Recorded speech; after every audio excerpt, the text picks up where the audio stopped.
Richman Shop โนหนึ่งเรื่องเติมเกมเหนือกว่าทุกการเติมผู้สนับสนุนหลักอย่างเป็นทางการ League MSL Thailand เติมได้นับร้อยเกมพร้อมบัตรเติมเกมและบัตรกำนันอีกมากมายเติมถูกเติมไวผ่อนได้มีเงินคืนจ่ายสะดวกไม่ว่าจะโอนหรือผ่อนชำระและใหม่ล่าสุดรองรับการแบ่งจ่ายผ่าน SPayLater ดูแลทั้งก่อนและหลังการขายทุกช่องทางบริการ 24 ชั่วโมงร้านเติมเกมที่สตรีมเมอร์ส่วนใหญ่ไว้วางใจนึกจะเติมเกมต้อง Richman Shop เท่านั้นแล้วมาเติมกันเยอะๆนะ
Richman Shop โนหนึ่งเรื่องเติมเกมเหนือกว่าทุกการเติมผู้สนับสนุนหลักอย่างเป็นทางการ League MSL Thailand เติมได้นับร้อยเกมพร้อมบัตรเติมเกมและบัตรกำนันอีกมากมายเติมถูกเติมไวผ่อนได้มีเงินคืนจ่ายสะดวกไม่ว่าจะโอนหรือผ่อนชำระและใหม่ล่าสุดรองรับการแบ่งจ่ายผ่าน SPayLater ดูแลทั้งก่อนและหลังการขายทุกช่องทางบริการ 24 ชั่วโมงร้านเติมเกมที่สตรีมเมอร์ส่วนใหญ่ไว้วางใจนึกจะเติมเกมต้อง Richman Shop เท่านั้นแล้วมาเติมกันเยอะๆนะ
Richman Shop โนหนึ่งเรื่องเติมเกมเหนือกว่าทุกการเติมผู้สนับสนุนหลักอย่างเป็นทางการ League MSL Thailand เติมได้นับร้อยเกมพร้อมบัตรเติมเกมและบัตรกำนันอีกมากมายเติมถูกเติมไวผ่อนได้มีเงินคืนจ่ายสะดวกไม่ว่าจะโอนหรือผ่อนชำระและใหม่ล่าสุดรองรับการแบ่งจ่ายผ่าน SPayLater ดูแลทั้งก่อนและหลังการขายทุกช่องทางบริการ 24 ชั่วโมงร้านเติมเกมที่สตรีมเมอร์ส่วนใหญ่ไว้วางใจนึกจะเติมเกมต้อง Richman Shop เท่านั้นแล้วมาเติมกันเยอะๆนะ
Richman Shop โนหนึ่งเรื่องเติมเกมเหนือกว่าทุกการเติมผู้สนับสนุนหลักอย่างเป็นทางการ League MSL Thailand เติมได้นับร้อยเกมพร้อมบัตรเติมเกมและบัตรกำนันอีกมากมายเติมถูกเติมไวผ่อนได้มีเงินคืนจ่ายสะดวกไม่ว่าจะโอนหรือผ่อนชำระและใหม่ล่าสุดรองรับการแบ่งจ่ายผ่าน SPayLater ดูแลทั้งก่อนและหลังการขายทุกช่องทางบริการ 24 ชั่วโมงร้านเติมเกมที่สตรีมเมอร์ส่วนใหญ่ไว้วางใจนึกจะเติมเกมต้อง Richman Shop เท่านั้นแล้วมาเติมกันเยอะๆนะ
Richman Shop No 1 เรื่องเติมเกมเหนือกว่าทุกการเติมผู้สนับสนุนหลักอย่างเป็นทางการลีก MSL Thailand เติมได้นับร้อยเกมพร้อมบัตรเติมเกมและบัตรกำนันอีกมากมายเติมถูกเติมไวผ่อนได้มีเงินคืนจ่ายสะดวกไม่ว่าจะโอนหรือผ่อนชำระและใหม่ล่าสุดรองรับการแบ่งจ่ายผ่าน SPayLater ดูแลทั้งก่อนและหลังการขายทุกช่องทางบริการ 24 ชั่วโมงร้านเติมเกมที่สตรีมเมอร์ส่วนใหญ่ไว้วางใจนึกจะเติมเกมต้อง Richman Shop เท่านั้นแล้วมาเติมกันเยอะๆนะ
Richman Shop โนหนึ่งเรื่องเติมเกมเหนือกว่าทุกการเติมผู้สนับสนุนหลักอย่างเป็นทางการ League MSL Thailand เติมได้นับร้อยเกมพร้อมบัตรเติมเกมและบัตรกำนันอีกมากมายเติมถูกเติมไวผ่อนได้มีเงินคืนจ่ายสะดวกไม่ว่าจะโอนหรือผ่อนชำระและใหม่ล่าสุดรองรับการแบ่งจ่ายผ่าน SPayLater ดูแลทั้งก่อนและหลังการขายทุกช่องทางบริการ 24 ชั่วโมงร้านเติมเกมที่สตรีมเมอร์ส่วนใหญ่ไว้วางใจนึกจะเติมเกมต้อง Richman Shop เท่านั้นแล้วมาเติมกันเยอะๆนะ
การแข่งขัน MSL Thailand Season 1 Powered by Moonton Official Telecommunication Partner True 5G Official Gaming Phone by Infinix Official Sponsor by Richman Shop Official Gaming Chair Partner DX Racer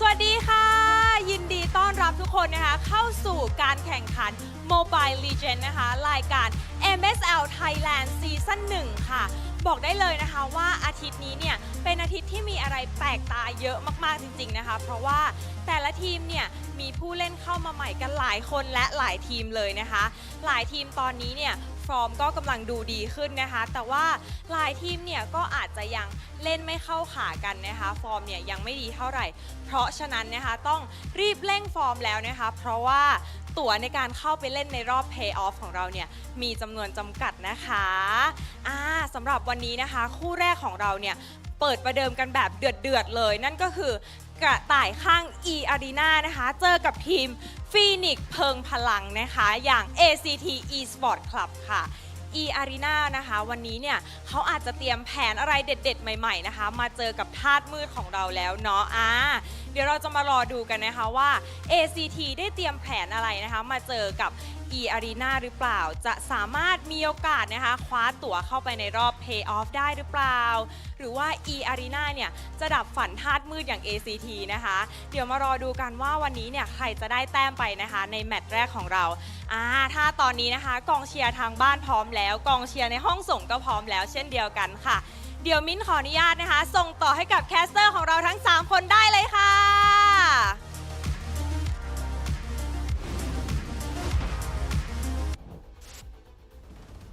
Well, ladies and gentlemen, welcome back to MSL Thailand Season 1. Oh man, this is week 4, day 3 with me, Arashi, and Rockhard. How are you feeling, bro? First time casting together here. Yeah, first time casting together, brother, and it's such an exciting time. I love that we're here because we're about to see home stretch for a lot of these teams, right? It's home stretch and we're almost to the very end. We've got some teams already locked in. We've got some teams that, will be saying goodbye, but will still be playing here today. For sure, man. I'm a huge fan of how this is a relatively new region, and yet you don't really get a good grasp on the situation. Some of the favorites have had surprising losses. Some of the underdogs have achieved the impossible almost. So I think it's a good look for the whole competitive nature of the region.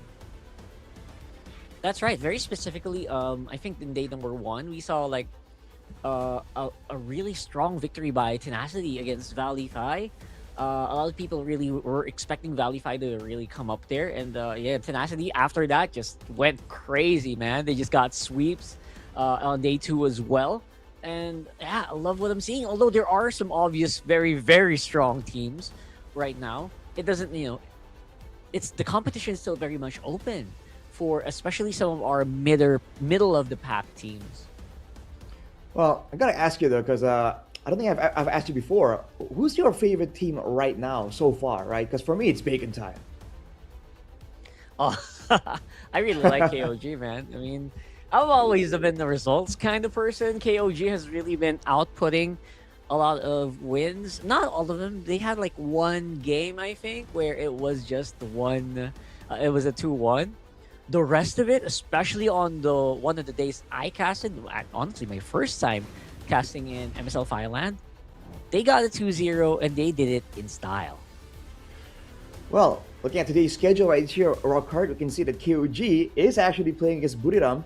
That's going to be a very interesting match because a lot of people were hyping up Buriram, but they've had setbacks of their own, which is why it's so exciting. So, along with that, I think today ACT is a team that people definitely have their eyes on. Yeah, ACT is on the up and up, man. Currently 4-2 right now in our standings. It feels like such a strong competitor. Obviously, we have we have possible lock-ins, or not completely locked in. Here we are. We have our top 6, obviously, for the playoffs.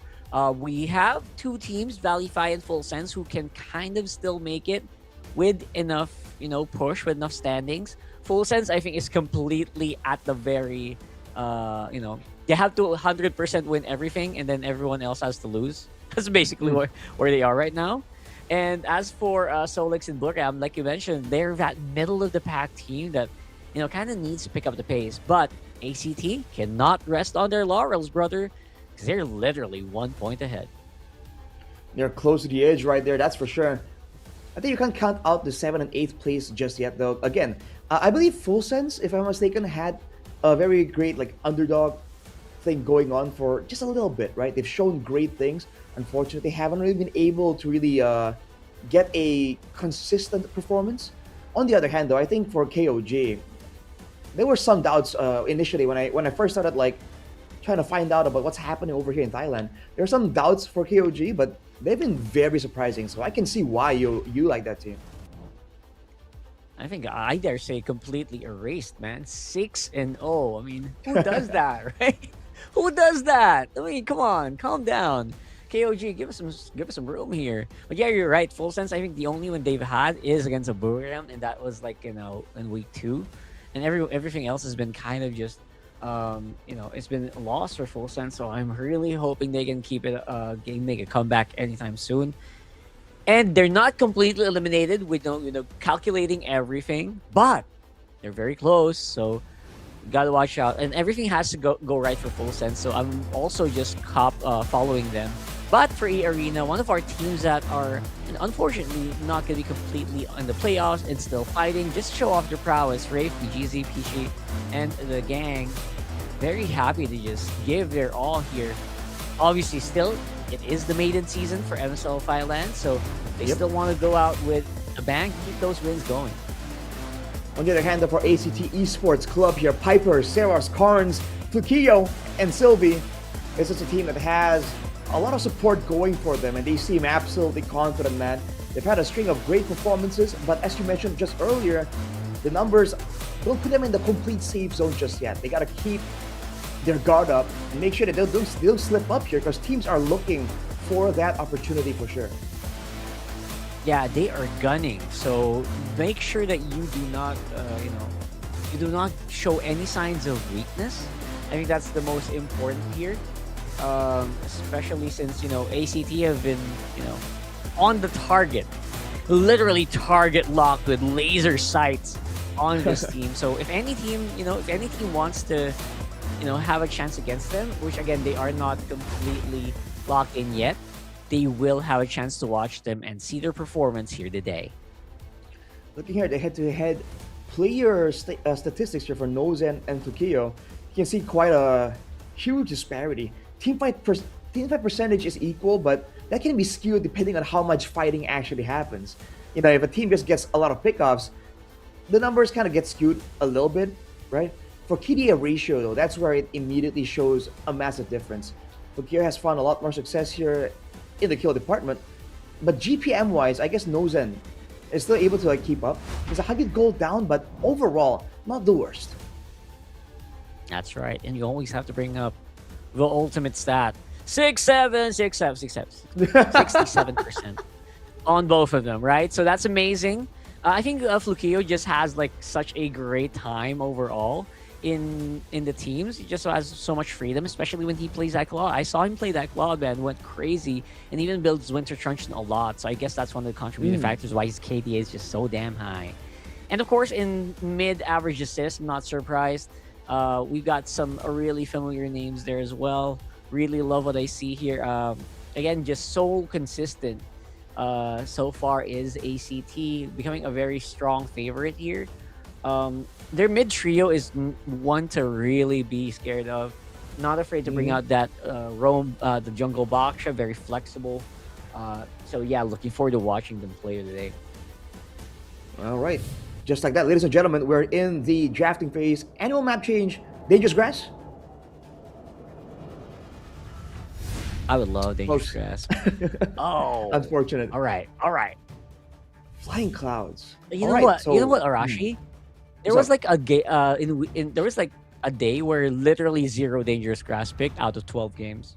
I just saying, or 10 Really? all series long. Yeah. So I think it's just trying to balance it out, All right. I mean, I've been guessing. It's a fun game I play on my own, just guessing which map is gonna be. But for now, looking at ACT, Glue Harith, pretty solid, pretty standard. For EA as well, Freya, Marcel. I think the Sushin should come up here, most likely. Guinevere comes to mind as well. There's some changes to the meta so far. There's slight shifts in prior heroes, especially in my own region, MPL ID. So I'm curious to see if any of those has bled over to the Thailand region. I mean, right now in the Thailand region, it feels like they're still pretty much, just sort of exploring as well. In terms of exploration, they've also been doing that with the gold lane. Bruno, you'd be surprised. I think it has 100% win rate right now. So, okay, that's in fairness, that's in 2 picks, 2 or 3 picks. Right. So, but yeah, that's one of the only areas of exploration they've been doing that really, hasn't really completely carried over. But I love the Zushin respect. Obviously, Freya is going to be a red side priority ban.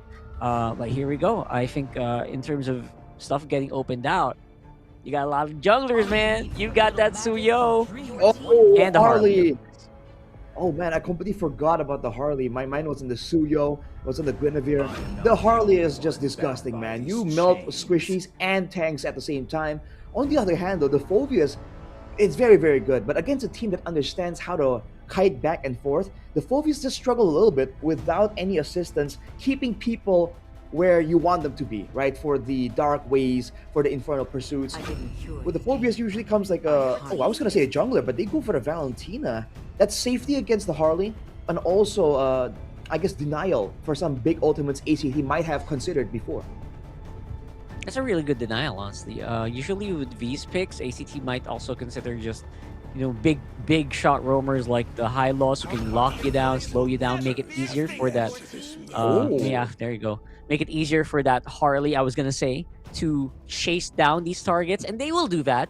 And they get the Claude. I was gonna say Flukio, very good on the Claude, but that Valentina also gives that glorious pathway over to E-Arena. So, very good, right? Like they kind of maybe thought about that beforehand. Glorious pathway into a Phobius, just bashing you, knocking you up with the Dark Wave. Seems like an absolute nightmare. But this combo here, this Yeah. Harley Claude, this I've seen this in MPL ID as well. It allows you to have a really high mobility on both your main carries and a good mix of physical and magical damage. So it's looking dangerous. I think it's a great way to kite back away from this Phobius. Now with the Baksha as well, in the early game at least, it's going to be a bit tough to deal with, but the Claude, with time and items, will be able to shred through the Baksha too. So I think ACT is on the right track. Absolutely. I feel like ACT's definitely thought about these trades. It's a very strong anti-marksman pick, this Baksha, just because of the passive. You get less damage per hit. Really useful to sustain against the Blazing Duet. That's why Baksha's actually been rising in popularity, especially now that the carry is banned out. You're gonna need someone who just outputs more damage. And that's the race, right? You know what? I think that's happening there in ID as well as in the Philippines, where our goal laners are just basically racing who does more damage at the shortest amount of time. Yeah, actually, that's very, very true, man. Burst damage right now, I think it's shifted from having like front to back tanky and sustainability. We were seeing a bit of that before with the Revitalize coming back with the Hyluses, the Gatots. And then you see people start gravitating towards mobility to counter that, right? More options to kite back away, to flank around. And along with that comes burst damage because they won't be there for very long, right? They won't be available to beat up on for a long time. So now with EA banning more towards the long duration fighting mid laners, I'm curious to see the Suyo ban. So ACT definitely cares more about the instant burst danger here. Yeah, and they're also just basically just respecting Harley, making sure that he doesn't get outmaneuvered, because there's very few junglers, brother. Very few junglers who can actually outmaneuver a Harley, and Suyo is one of them. And you're removing that means that you're just making sure this Baksha stays on jungle, because you might actually just run out of jungle picks, and then you might just want to go for like a really solid control roam. I don't mind maybe more show, something really good that can kind of hold onto the Harley. Since Leia's already banned out, bro. Well, see, you need someone that can hold on to these mobile picks, but also someone that can get away from the Hylos, because otherwise you're susceptible, right? The Cho fits the bill, but at the same time, I guess they have enough crowd control if they want to go for the Cho. They have the Phobius and Baksha to add more onto that in the team fights. Oh, Terizla though, with the Valir. Oh, they are predicting a full-on front to back. They cover all bases.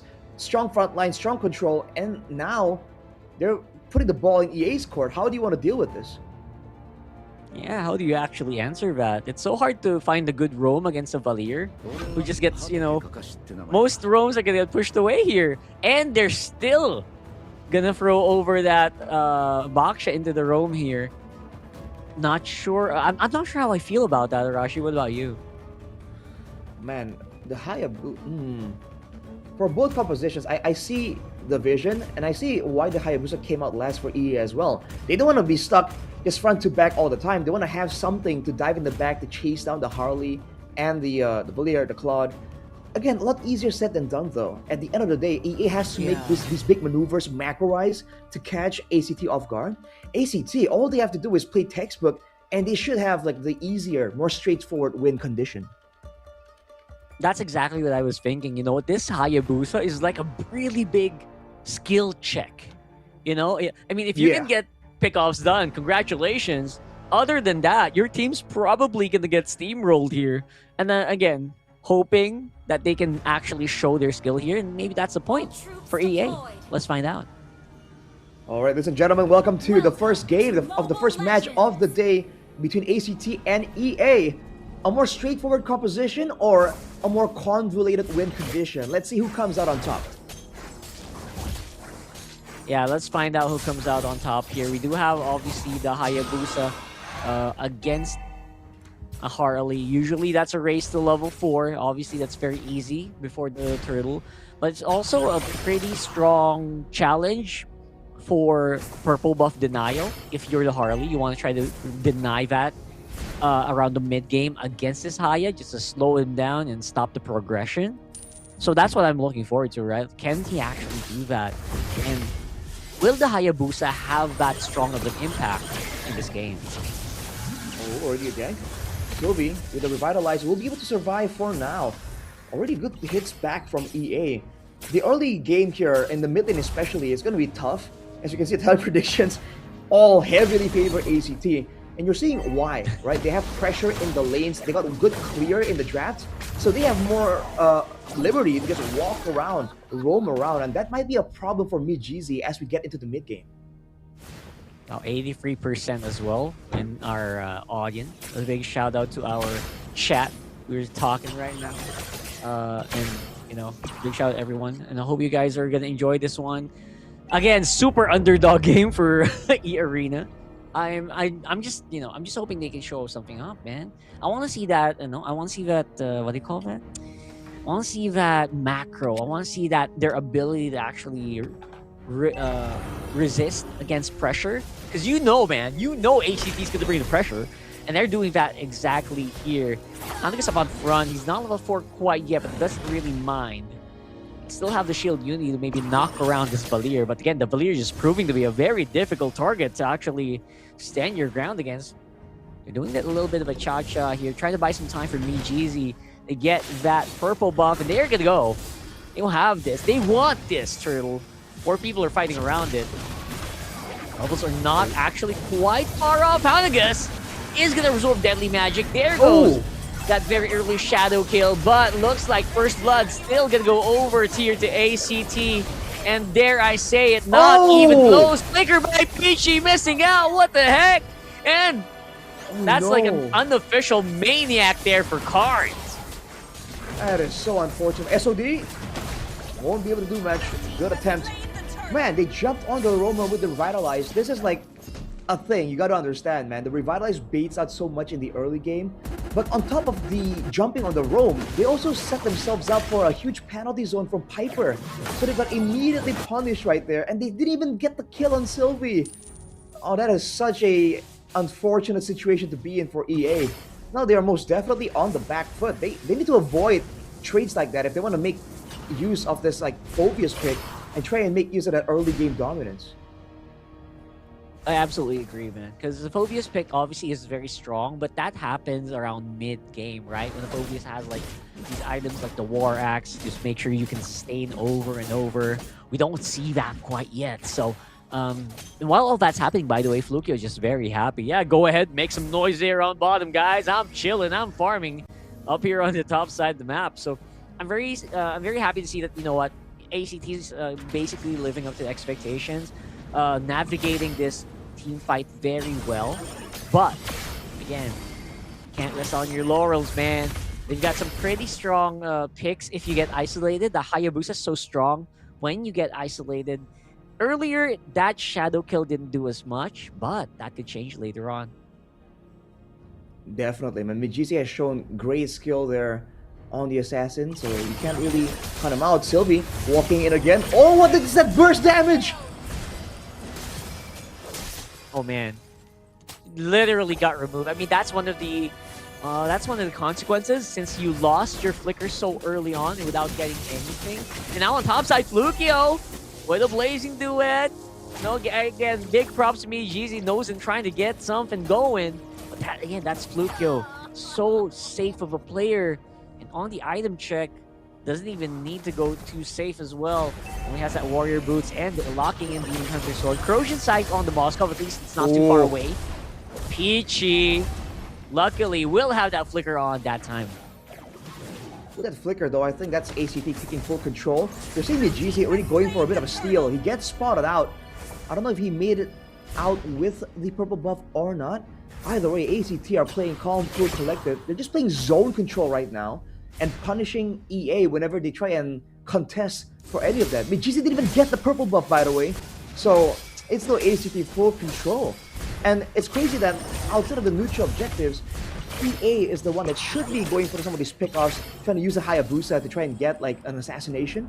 But the Harley and the Hylos are just outdoing him proactively. So it's putting EA on the back foot again and again. Yeah, instead of, you know, getting some proactive plays done, MiGZ is essentially on survival mode here, trying to make sure he's not under-leveled. especially in the coming turtle slash lord fight in the next few minutes. So I absolutely correct that, you know, Mijisi definitely has some work to do. And they're not too far away, I would say. But Oh. you know what? Who's getting beat up? It's Ray on the bottom, just completely getting trioed here. I don't know how you get away from that. Oh. Carnes does have some survivability, able to just push back Sylvie to the rescue. And that glorious pathway can't even be utilized by EA. We're now basically 5,000 gold behind. I mean, EA is just on damage control, trying to stall out maybe for the Moskov late game angle. It's hard to see, man, because you're seeing even Wraith on the Phobius. He's not going Vorax, he's not going damage. He understands that he is a frontliner.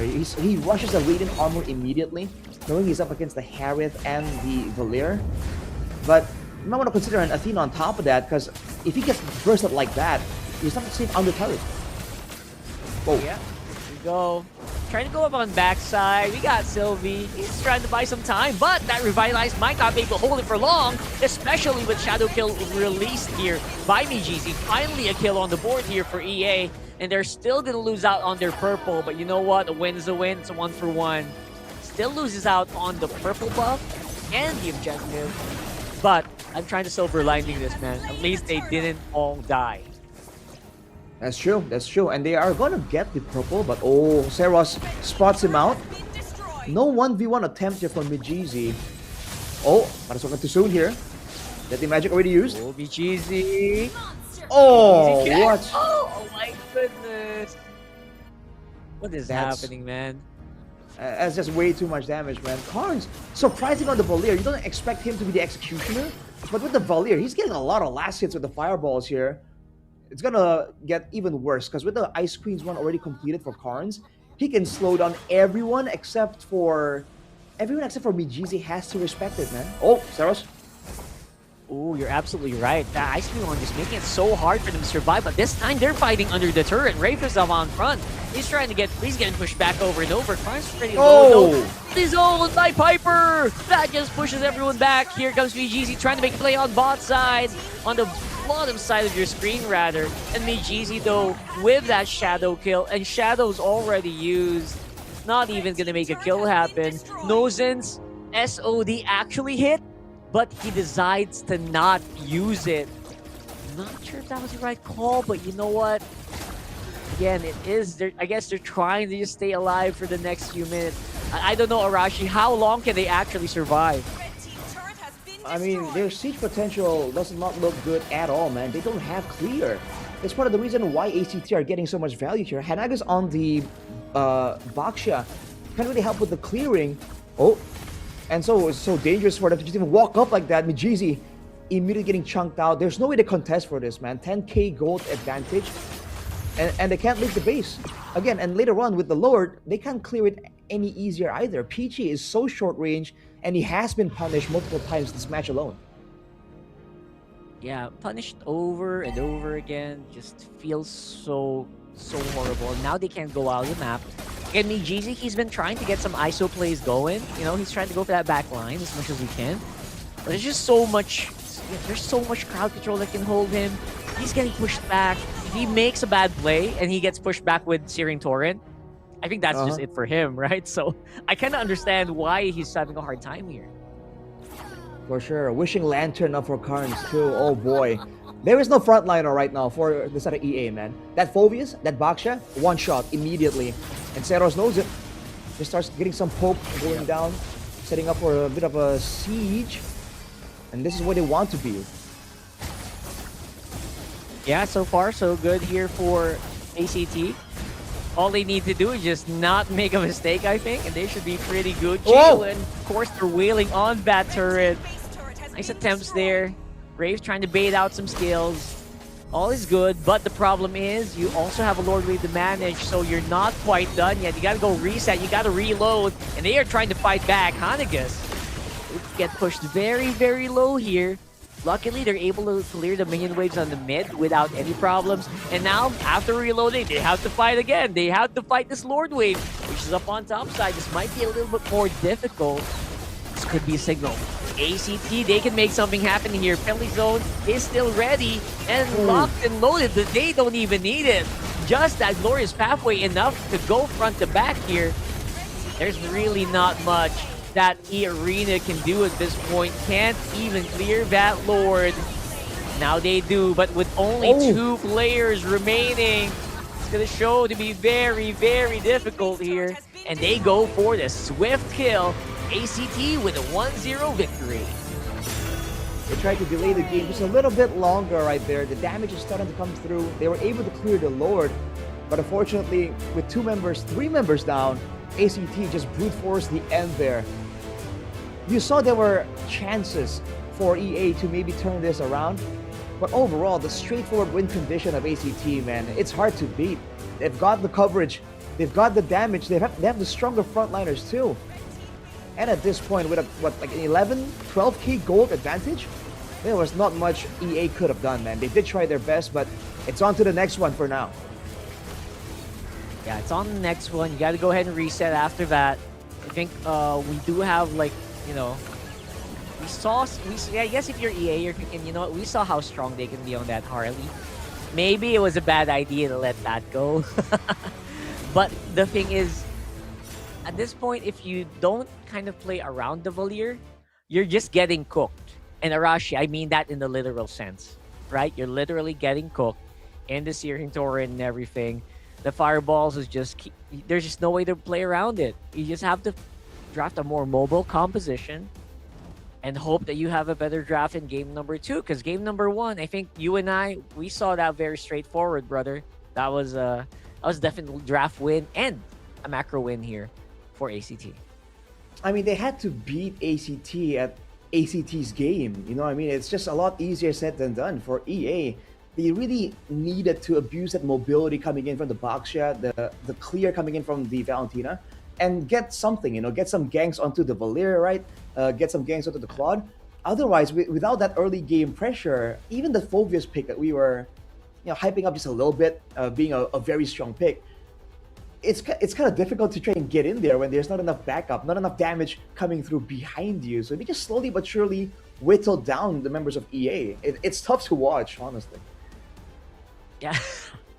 Man, you said the quiet part out loud, man. That was tough to watch for me as well. I mean, I'm not rooting against anyone, man. I'm just rooting for, you know, really strong gameplay. And that was exactly what ACT just showed here. Sarah's gonna be our MVP for that one. That Harley went, you know, it wasn't super high kill, but it pushed back a Hayabusa. It did not give the Hayabusa any opportunity to actually go for a skirmish. And I think we saw that. You saw that as well, right? It was there was no chance that we saw like a 1v1 against a Harley and Haya, where definitely that's where the Haya will shine. Well, it starts off here. If we look at the highlights here, in the first turtle fight, they clumped up and they got comboed, right? Against a Valier, against a Terizla. That just allowed ACT to just get so much value off the AoE damage. And afterwards, look at this, dude. They just were not respecting the Harley damage potential in multiple lanes. It's not just the mid lane. It's not just Peachy getting bursted out there. Everyone else were completely caught off guard by Seras on that Harley. And you're seeing why it's such a value pick. You one-shot squishies, yes, but even the frontliners, they take way too much damage, and you force them to play in a defensive fashion. Whatever skills, mobility-wise or crowd control-wise, that EA has at their disposal, whether it's a stun, whether it's a shield unity, a dash of some sorts, you have to keep in mind that you need it to survive the Harley. And because of that, it just caused EA to play in such a defensive fashion, and it's just not, you know, it's not what the composition was designed to do. And you're seeing it right here when Mijizi goes in, tries to do some damage. The team needs to move forward so for him to have like a safe space to back out too. Otherwise, he's stuck like this on the sidelines, not really being able to do much. Yeah, and that's pain. It's painful when it has to happen, right? You're basically just watching your team getting deleted one by one, and you want to join, you're trying to join, but if you do, you're also on the chopping block. And I think we saw that over and over again here. That Deadly Magic's just so, you're absolutely right. Even the tankiest members of EA could not last against it. And that's one of the big problems, right? That's why Seros is our MVP.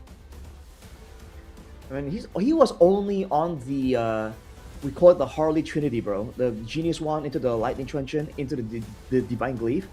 That's all he had. He had two more items to build here to continue the carnage. It's just crazy to imagine how much more damage he could be doing, even if the game goes on for a bit longer. A big shout out to Carnes though on the Valier, right? Blowing one Ice Queen one is just so disgusting, man. And unfortunately for EA, they had a Phoveus and the Baksha. These two heroes are just gonna take fireballs to the face time and time again, and you're seeing Carnes get so much value out of it.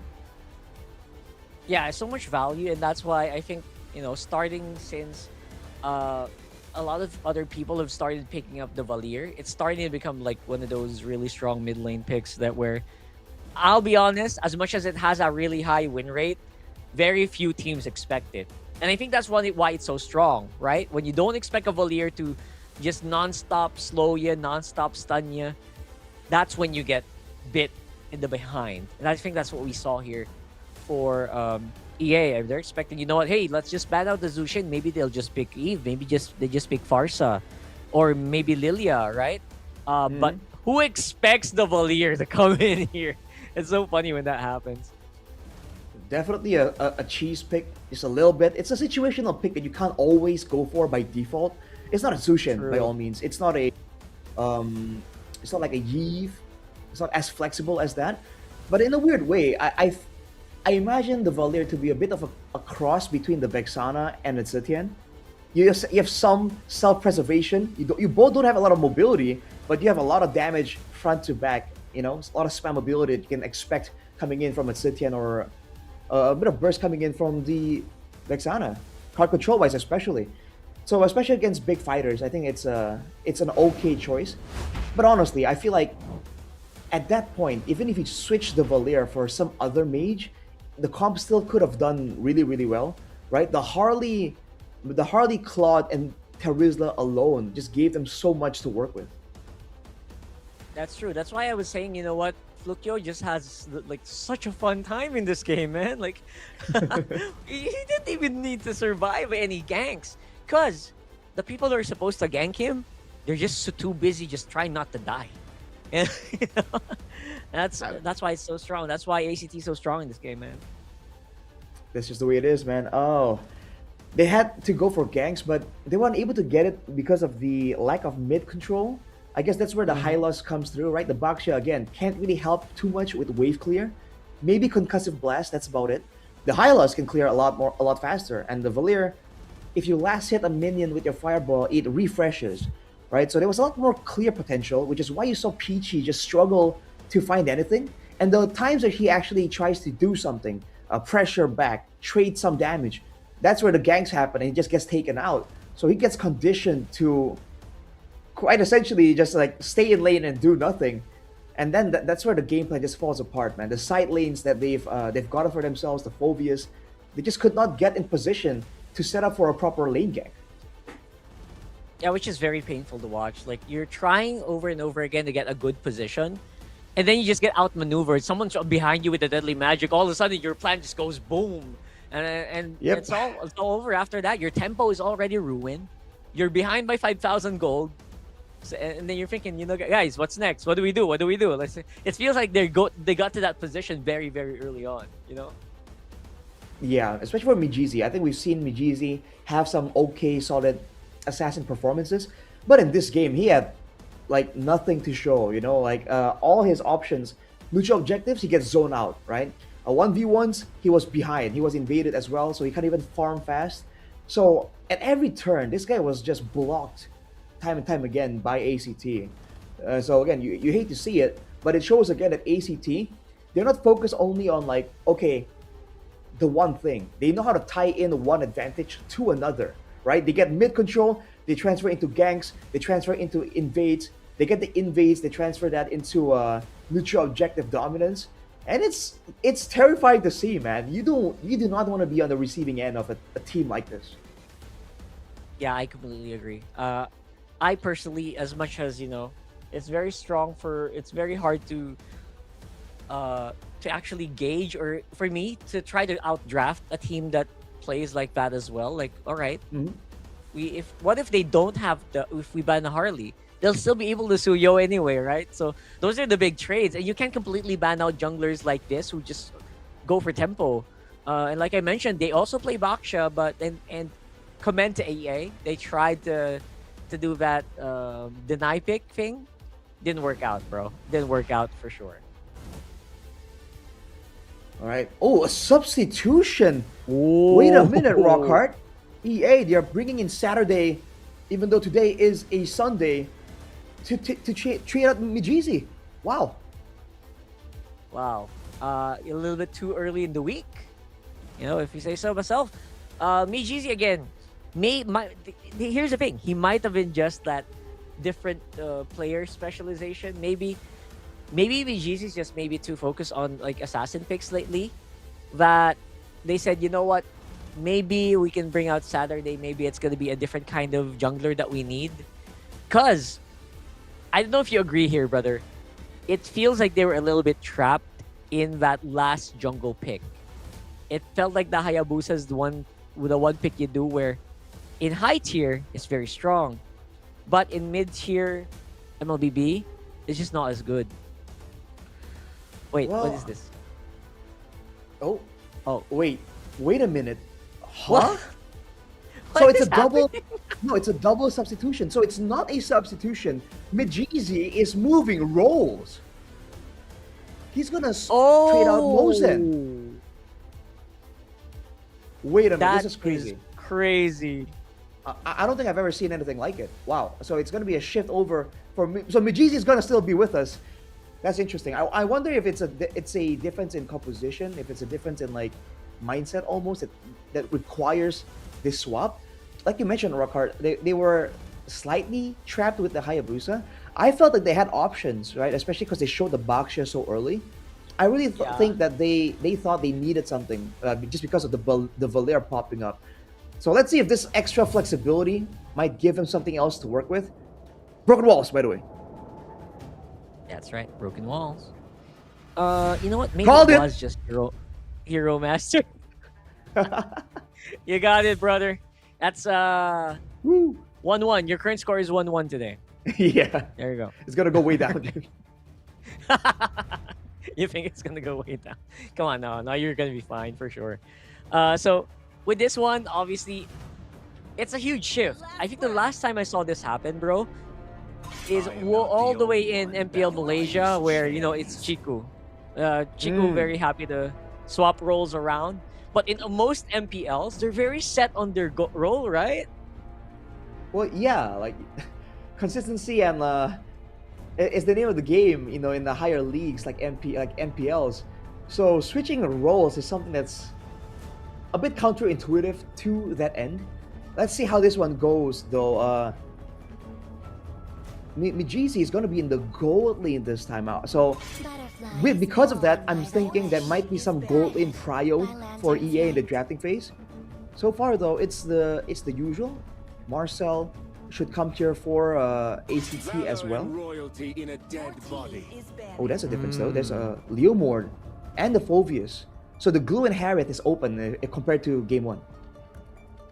Yeah, absolutely. I feel like the Glue is such a strong pick. You do not let it go. It's the glue for a reason. It's the glue that keeps your team together. But yeah, I was trying for something, man. I don't know what that was, but That's pretty good. It's true. I mean, glue is just so good. You put it on XP, you're golden. You put it in Rome, most people are happy. Oh. All right. So Harley banned for ACT. They recognize the danger. Marcel pick for EA. Now the Marcel, you have to keep in mind, ladies and gentlemen, it's a utility pick. It's not as tanky, and it doesn't really engage in a dynamic fashion. It's like a very responsive. You can follow up, or you can stop and engage. Usually the counters I've seen to it is the Hilda, right? The Hilda can just bully the Marcel out and match the mobility. Along with that, something like a Khalid will absolutely beat up this Marcel too. True. One more thing we've actually discovered recently against Marcel, Cho. If you kick him back, his position on Golden Hour is just all over the place. And there's the Hilda you're mentioning as well. Very strong and can bully out this Marcel. Because you're right, Marcel, not a really hard tank if you think about it. You gotta keep moving, and the moment you stop moving, the moment you try to get your attacks in, you're doomed. Your tracking shot is the only saving grace, right? Yeah, I mean, he's basically like a paparazzi member, you know? He just runs around, takes photos, and people get annoyed and beat him up for it. A very lore accurate hero design here from Moonton. That's definitely commendable.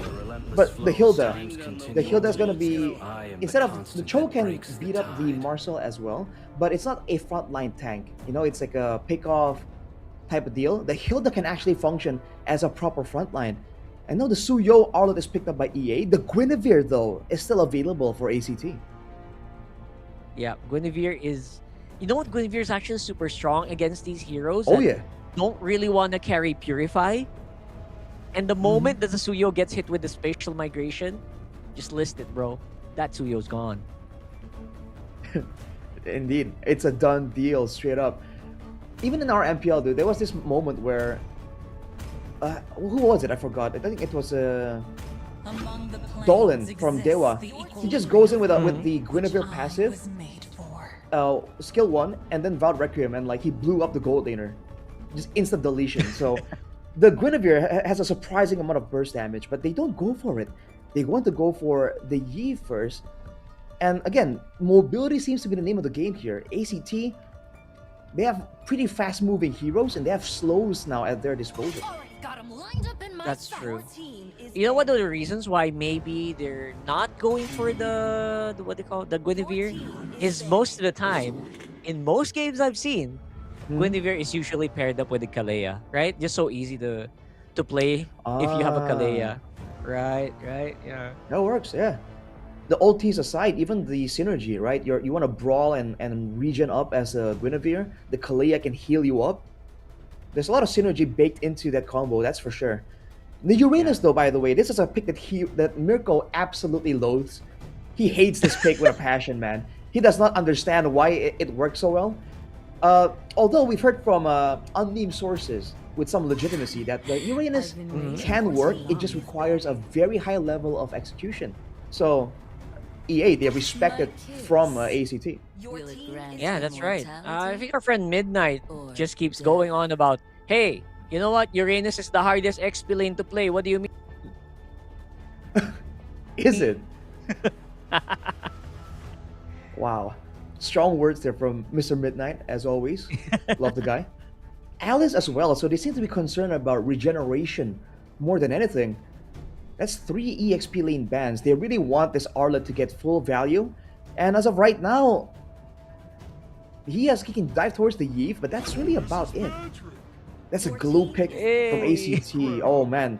The sustainability, like the staying power of ACT right now is mad. And without a carry, EA needs something to threaten these frontliners, man. Like maybe something even like a Lilia, something that can just spam out damage constantly.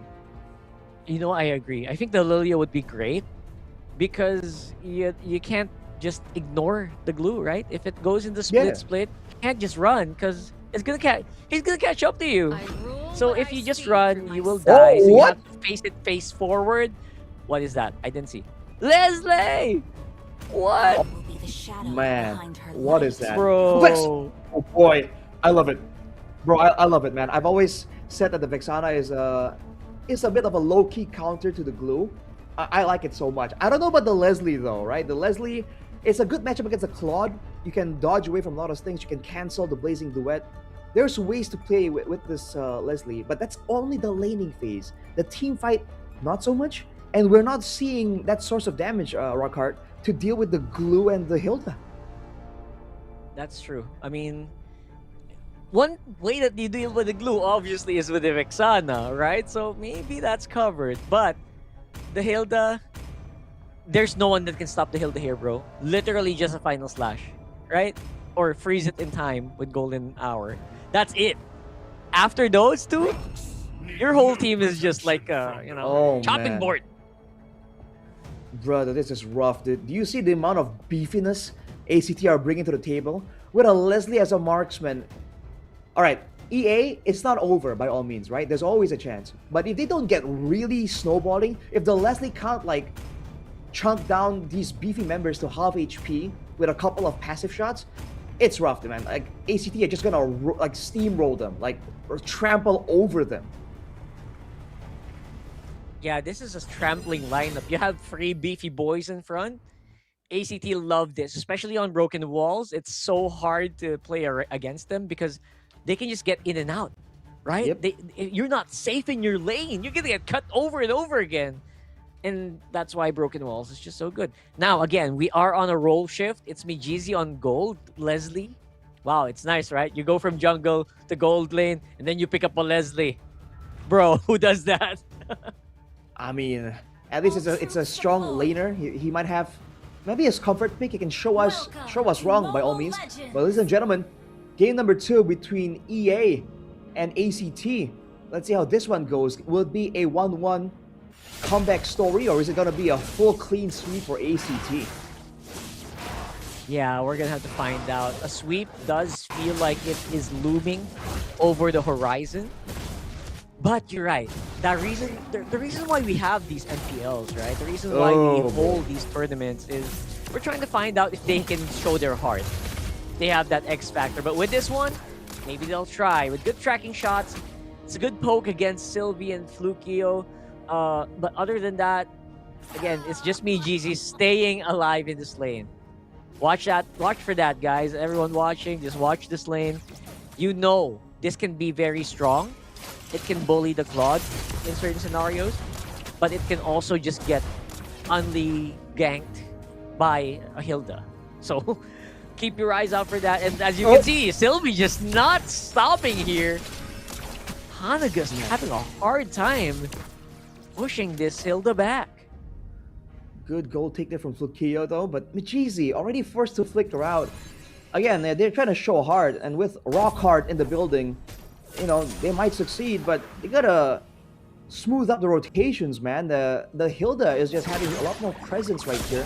Hanagas and Peachy, not the best of clear, but it really isn't bad. They should be able to match up to the rotations of ACT here. Yeah, especially in the early game, this Marcel actually has pretty high defense, you know, base defense, right? So it has some tankiness, plus tracking shots, so they have to utilize that, especially against the Hilda. But later on, that's what we're saying, right? Later on, it's gonna be so hard right now. Sylvie super duper low as well. Tracking shot used up and locking down Karns, making it hard for them to back up the Zeros, but now they kind of can do that quite easily. Piper's up on front as well. This glue is a menace, even as a pink, a bubbly boy. Still going up on Karns, and there you go. First blood going over the E Arena with Wraith on that final slash. That's a neutral objective take by Saturday as well. Already looking a lot better there. The initial engage and abusing a bit of the AoE, that's what they have to be doing here. That's how they can get value out of this Marcel Vexana combo. For ACT though, initially at least they were able to really pressure EA away. With some items, the tankiness should really shine through in the mid game, but they gotta be careful letting Wraith get some kills, man. A fed Arlet is never a fun thing to deal with. That's right. A fed Arlot is also just, you know, it feels like a Lancelot if you're not careful. So careful with that one. And the moment that you have like really good confidence as an Arlot to set, you can be very scary. That's why I don't want you to like, if you see an Arlot on the field, guys, make sure you don't give it a good time, because it will snowball. It will make really strong plays early on or later parts of the game. Yep. Gold take for Mijizi. Alright, some small wins here for EA. 1 key gold advantage. ACT are playing a bit more calculated. They seem to be gravitating more around the gold lane though. They want to make sure that Flukio doesn't really get shut out of the game. He doesn't get zoned by the Leslie. Just keeps getting poked down. In that sense, they're mitigating the one winning lane that EA has. Anagus though gets chased down, but the snapshot, man, that is so annoying. Yeah, that is really, really annoying. Again, one of the reasons why Marcel is almost permaban in most scenarios. Flugeo is going to be able to get some good damage with the Blazing Duet, but you can get 2-shot. Not careful. That's why Sarah says, you know what, back off! My goodness, Peachy! Where did that come from? What is happening here? EA looking very, very strong with those random pickoffs. And you can see, man, Karns was not even able to use the real world.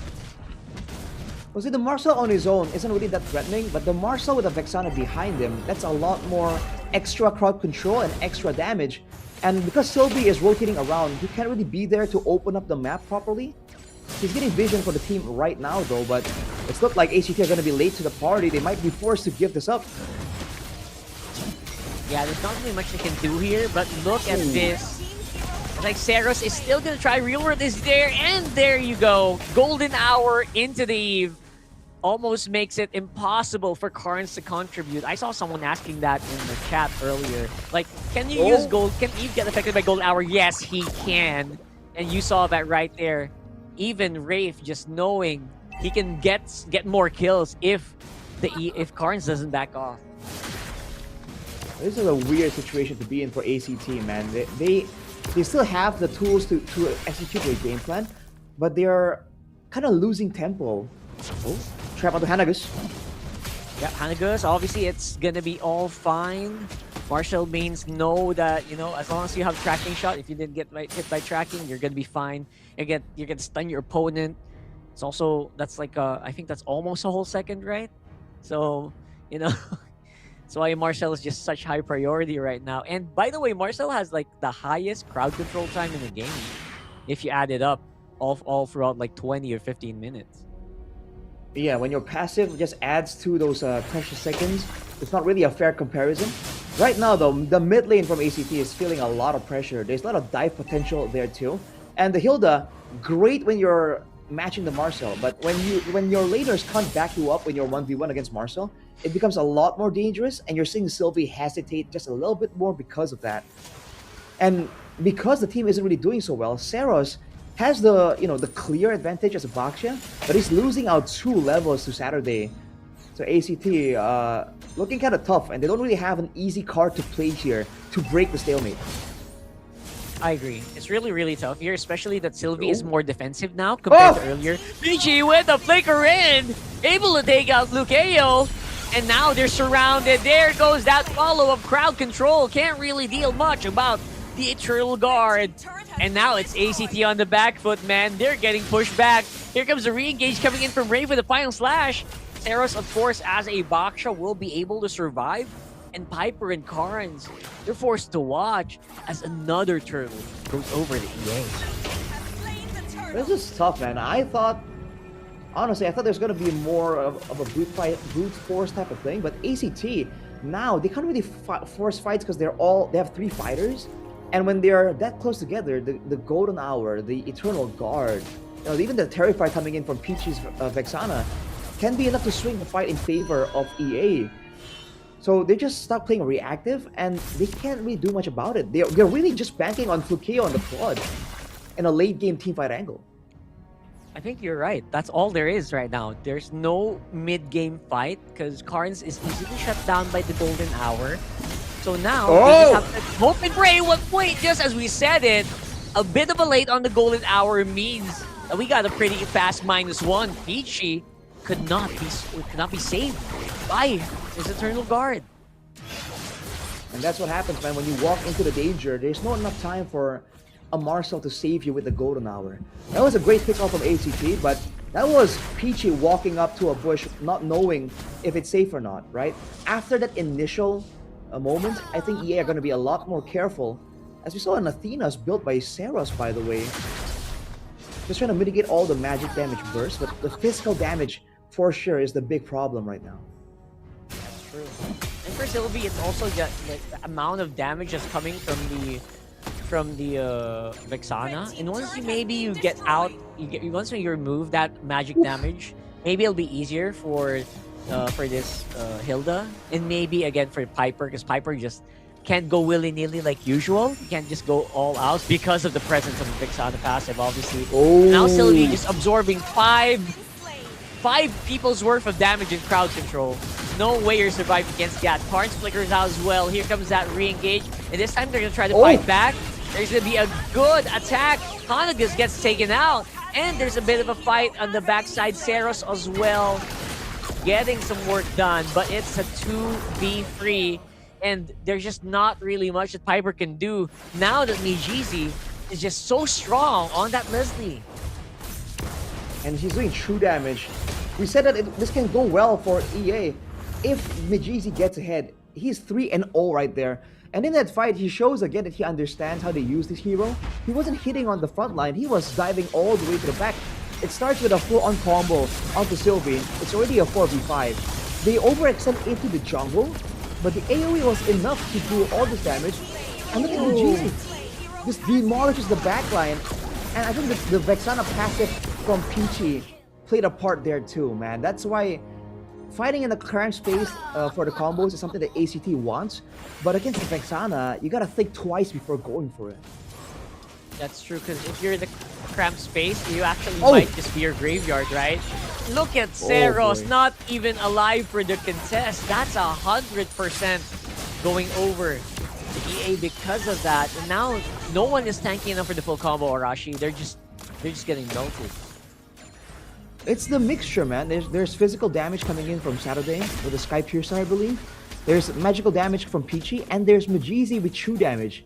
They truly have all their bases covered. So you're seeing Athenas, you're seeing, attempts here to mitigate that damage, but there's 3 of it. And they're 6k gold ahead. So like we saw earlier, when your team is that far ahead, frontliners aren't really frontliners, right? Not until they get a lot more items towards the late game. Yeah, that's absolutely difficult to do, man. The front line here for ACT is just evaporating within two seconds. That's not a good sign, man. Flugeo, you gotta pick up your pace if you want to farm, because you are getting run over. And that's what we're seeing here with Hanagas up on front. Sylvie trying to see if he can make an entry, maybe find Peachy or Saturday, but it's just not getting allowed here, man. It's getting harder and harder to reach that back line. I mean, you can't even survive the front line. Good luck trying to catch an invisible Leslie or, Peachy, who's always next to Hanagas or Saturday. All right, well, here's the deal though. When you're actually in a base defense situation, these crazy plays, these dives towards the backline that Mejeezy and Saturday have been able to do, it won't be available any longer in the base defense context. So ACT has a bit of breathing room because of that. But venturing out of the base, they still have to be very careful. If you're looking at the items here, Malefic Gun already for Mejeezy. Divine Glaive as well for the Vexana. Oh, they tried to go for the re-engage. Mejeezy is going to be able to flicker out. In the real world, that was actually perfectly timed. Now Sylvie, because they caught golden hour here, trying to run and see if they can just make sure they can get away with all their members intact, and they're going to do that. Honestly, it's just so good for EA to just make sure that you keep the pressure going. But in those opportunities, you have to forget, you cannot forget that, slowly ACT is also catching up on items. And they're doing that right now. Great siege here. Piper with the flicker in. And I think he's going to be sorry that he did that.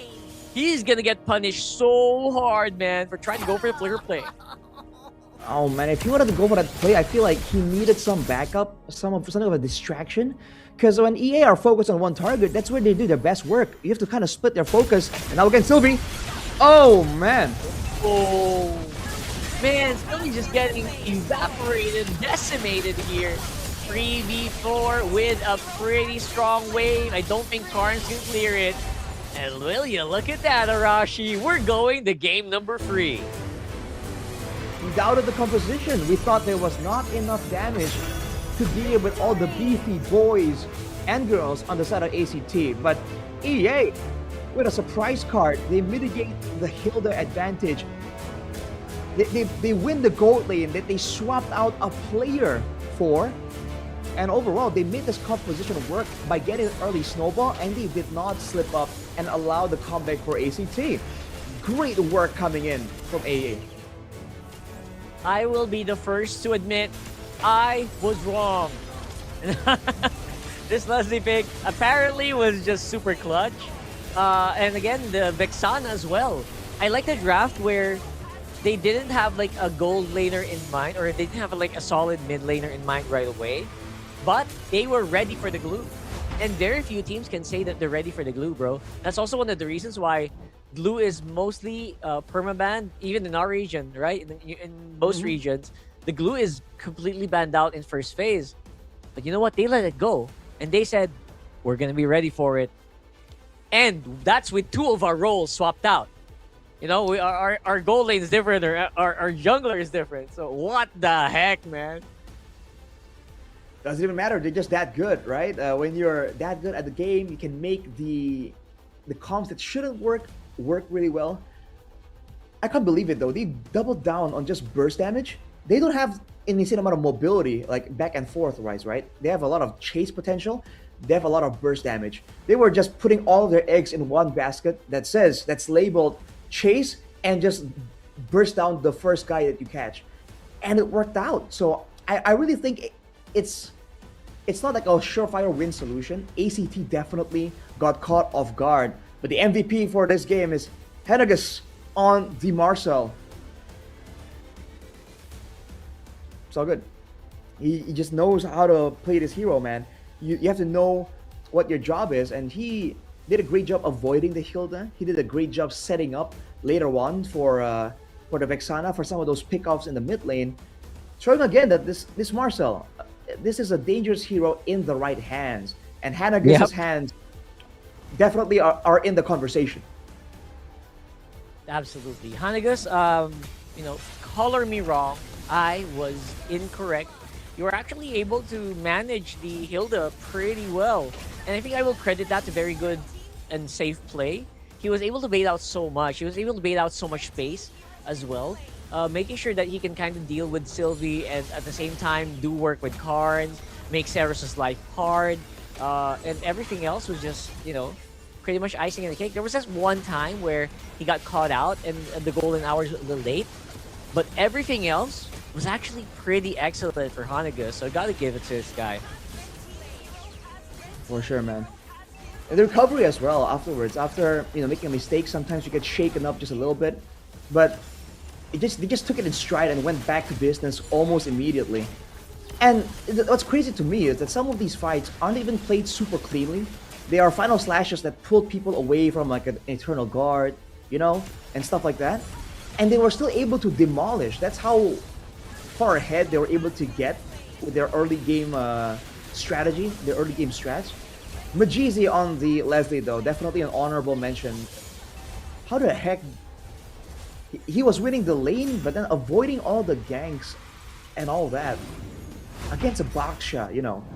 Credit to him, man. You're seeing why he got moved over to the gold lane. Absolutely. Usually it's very difficult as a Leslie to survive. Personally, I've tried Leslie so many times.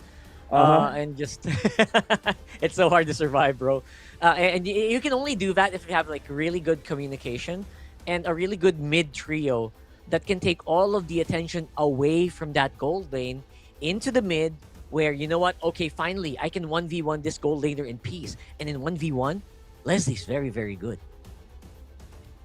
I really thought that with the presence of a glue, the Piper will kite back away from the Vexana and into Majizi, right? Because as a Leslie, there's not too much you can do against a glue, at least in the early to mid game. In the late game, you're seeing those true damage crits pop for like 1,400 each time. So that's like 3,600-ish damage in an instant. At that point, maybe it's a bit dangerous, but earlier on, you can go invisible and the glue can still stick to you, right? I thought there'll be more abuse from that, but ACT did not get, I don't know, the lanes didn't play out the way they wanted it to, that's for sure.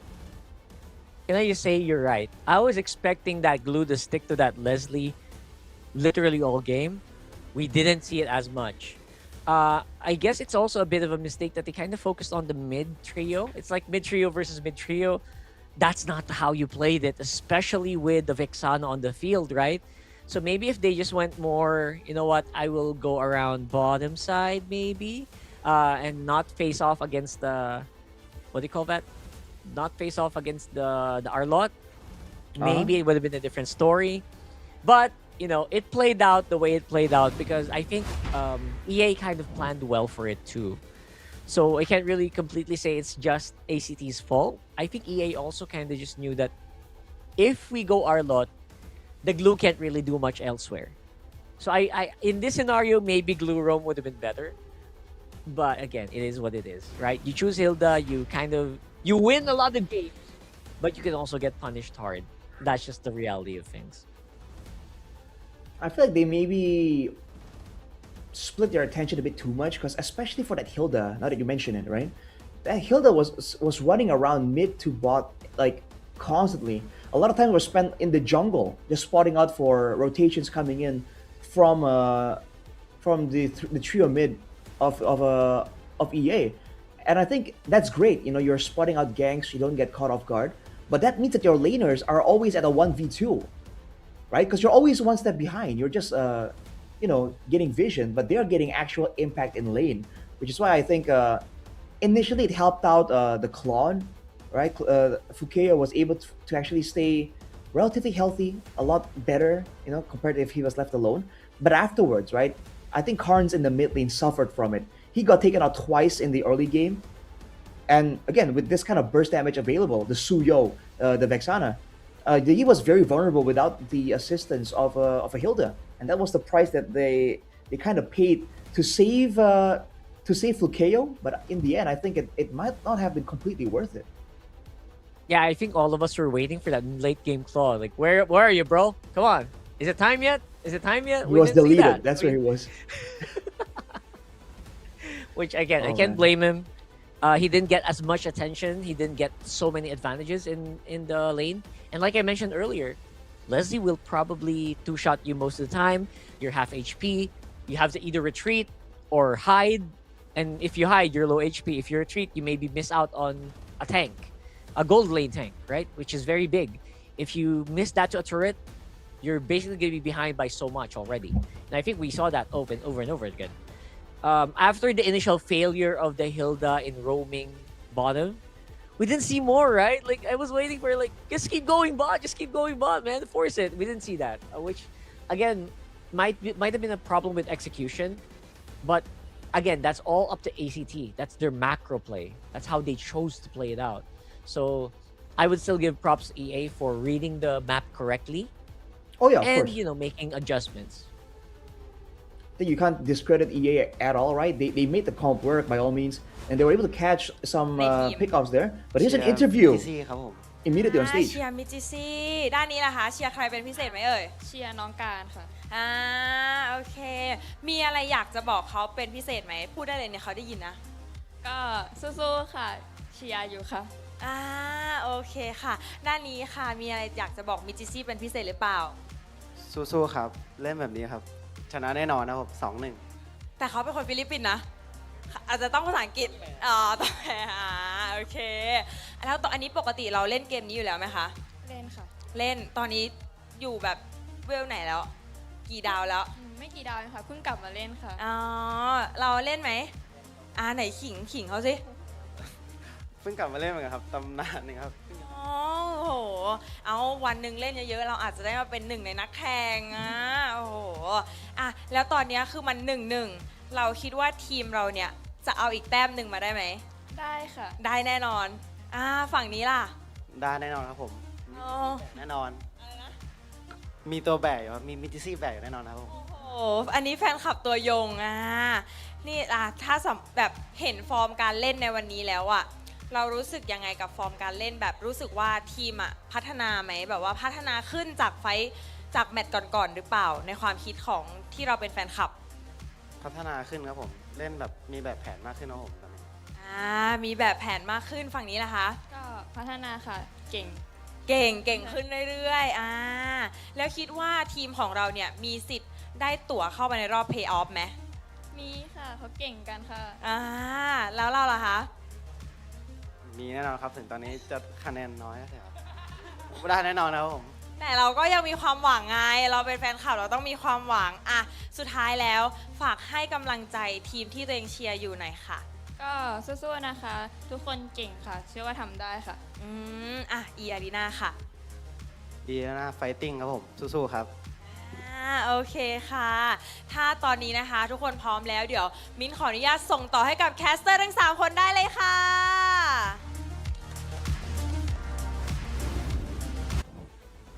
Very insightful there. I mean, Rockhard, there's so much information contained in that interview. Unfortunately, we don't have what it takes to decode it. At some point, hopefully we'll get to understand. I think we're missing out on so much quality content for now. But we just have to talk about the game, man. There's not much else we can do from our position. That's right. All I could pick up from that was I think that guy was a E-Arena fan. And I like that even though they are not for playoffs contention anymore, they still showed up. That's big for me. That just shows dedication, and they also, a pat on the back from your friends is always very good. It keeps you going. That's how you Good know job. you're a true fan, dude. When your team isn't doing well, that's what you need to show, right? It's easy to support a team when they're, 0 losses on top of the standings. But when they're down in the dumps, that's when they need all the support they can get. Take a look at this top 5 banned heroes list, though. Marcel is actually very high up there. The Sushin and Freya make sense. I personally am I'm quite confused about the Baksha, though. The Phobius, I kind of understand. The Baksha?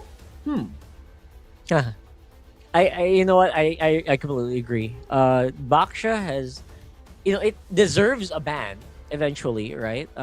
Maybe on Eventually. later stages of the game, but not as strong, not as much as it used to. Maybe a few months ago. Maybe if you asked me a few months ago, or maybe a year ago, yeah, Baksha should be like more than 50% ban rate, because it was so strong in the flexibility into XP, into roam, into jungle, right?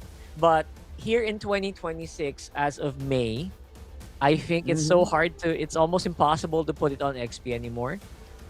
And it's basically just jungle. Going on Baksha roam feels like, no, it's a no for me. And now on the top 5 pick heroes, the Phobius double dipping in both lists, actually. But the Harith, the Harith, yes. The Harley, I'm surprised the Harley isn't banned more often, Khalid, Harith, yeah. and Kari, though, I think really makes sense. But I think it shows, again, the tendency of this region to really go for the burst sources. They want damage, man. They are not trying to play this slow, drawn-out style. They're trying to beat up the opposition and get it over with. Which I think is very, it's a very valid way to go. Most Phi teams actually just do that, like complete tempo, and just amazing, more brawl style, I would say. But that's not a bad thing, right? For most times, if you play brawl, like you sometimes just force your opponent in submission or beat them by being the last man standing in terms of surviving your stamina. You're gonna be able to stay in the fight more, and you go back, you just keep punching back. That's why I really like Dangerous Clouds. Maybe Flying Clouds, not Dangerous Clouds. What's that? What about you? Well, I think it may be Expanding Rivers this time, by the way. Never mind. All right. I actually like the Dangerous Grass a bit more because I'm a mind game type of guy. I like having more bushes to kind of, make things different. I like the fact that some heroes get extra value in those in that map, like the Hellcurts, like the Hildas. But right now, ladies and gentlemen, drafting phase for Game 3, the final game between EA and ACT. And EA once again is first pick. This is the side that they won on. And the drafts are the same. Kalia, Phobius, Leomord. And for ACT, they actually banned out the Benedetta. Freya's open. Freya's taken. Oh boy. All right. All you need is a little magic to dream To be of fair, wonders. to be fair, we've also seen Freya's lose out here in MPL TH. I think the last one, MSL TH rather. I think the last one I saw, that last Freya game I saw, it actually lost. So, this is a strong duo pick here though from ACT. Zushin and Harley definitely best in slot, I think, for most for these two roles. Well, I dare say that the presence of the Harley nullifies the Freya just a little bit, because the big value of the Freya is the damage, yes, the strong laning, but usually in the neutral objective, the Freya is going to dive in the back and completely zone out one member. Usually the Freya, if this goes into the EXP or gold lane, will go with the Vengeance as well. So you can't really deal with it as a squishier type of hero. Well, now you have a Harley that can one-shot even tanks, right? So I think that's something that EA has to be concerned about, for sure. But along with that, they went Suyo, which is a very solid assassin option here, aside from the Harley, and the Cho. So they're once again doubling down on the pick-off type of strategy. That's true. I'm not sure how well this Freya would fare against this lineup that you mentioned. Like, he has a Khalid who can kind of just stop you when you're spamming your attacks. Harley you can't ignore the Harley as well, right? Because if you ignore the Harley, most likely he's gonna get punished. He's gonna punish you. I was half hoping for a Hylos as a Hylos main. I love Hylos against the Freya, because people kind of forget that if you're inside the Ring of Punishment, the more you're staying inside that, the more your attack speed is slowed down, right? And that's up to 8 stacks. So I feel like sometimes if you have a Hylos in your lineup, the Freya can be kind of more manageable. And compared to this one, Khalid, one-time crowd control, and then that's it. Well, don't speak too soon, Rockhard. They could be a Hylos EXP. We've seen it quite often in MPL ID. But no, Sora comes through. The Valentina was banned out, so there won't be any kind of counter. It's gonna be a proper Shifting Skies. So already, a teamfight dive against a pick-off dive. I gotta say, man, the AoE of ACT leads me to believe that EA might get better value. But oh, what? No way, Rockhard. No way. No way. What? Bruh. What? This is the reworked Eudora, by the way, but really? Eudora? This is a ranked game, this is MSL. What? This is... Okay, That's crazy. That's I crazy. was not ready for this. I was ready to just have a very clean, normal MLBB match. But bro, I'm gonna do you one better. Not even in my ranked games does the Eudora come out. Right? You're absolutely right. I've never seen it in ranked games either. Oh, what? No way pick this is for real. ACT. It's our showtime. Bro, what is happening here? I don't know. I feel like on paper this really should not work. It should be punished, you know. It doesn't seem fair if it works, but we've seen a similar composition just earlier from EA, and it worked. You know Oh, what? man. You're right. I mean, I have already been, I've already been wrong once about EA. I'm happy to be wrong again. I am happy to just watch this Eudora one-shot a Harley, or maybe one-shot a Claude. Okay, I'll buy it. Let's go. I think this really depends on the targeting here. For ACT, EA can target whoever because all they want to do is get an advantage, is that get some pressure, right? For ACT, the Shifting Skies early on, is it going to be the Cloud form or the Lightning form? If it's a Lightning form, do you go for the Eudora? Do you go for the Suyo, right? They have to be very clear on this as a team, as a 5-man. Are they trying to go for the kills, the AoE, the assassinations, or the neutral objective? And if they don't, I feel like EA are gonna absolutely abuse it. Absolutely, it's very abusable. And going here in the game number 3, there's just so much that can go wrong as well. Like, you're right. If you're good at targeting, it just might be a snowball or an avalanche of just non-stop kills. Go back, die, go back, die, go back, die. And I don't know if I'm ready for that. I also want your opinion. Do you think the Zushin can kind of just get bursted down by a Eudora at some point? All depends, right? If I was the Tsushin in this scenario, I would go for an Athena's. So I like doing that, right? I like doing less damage but having a lot more survivability. That's just my style. So against a Harith and Eudora, I would absolutely go for it for an Athena's or an Oracle, depending on how well the game is going. Without the Purify though, I think that's the real concern for Karns, because the Cho, the Eudora, yeah, you can Crimson Beacon out of the initial setup, but once they get you in it, oh, it's looking dangerous, man. Let's see. We have to watch how it gets played out, obviously. But it's so exciting, right? It just makes me so excited for this one. Right now, that's all gonna happen, I think, the moment we hit level 4. So we're all waiting for the next 20 seconds. Maybe this is a good idea for Zeros to take. This is the easiest turtle for that Harley to take, right? Because there's no big ulti or stuns that lock you in. But you know what? I think they're deciding, maybe let's try to pick someone off before that level, before that turtle happens. That's what they're doing. Here in mid, it's a mid trio versus a mid trio here. Clearing up, trying to hit that 4 as much as possible. Deadly Magic used up. Hanagus gonna have to back off again, respecting respecting the Suyo and Eudora damage right there. Hang on a second. Peachy is not level 4, so this is an advantage for ACT right here. Trying to press the tempo, but Wraith and Saturday are there, the two early dominant fighters that can take away this early advantage. But no, the turtle gets resetted.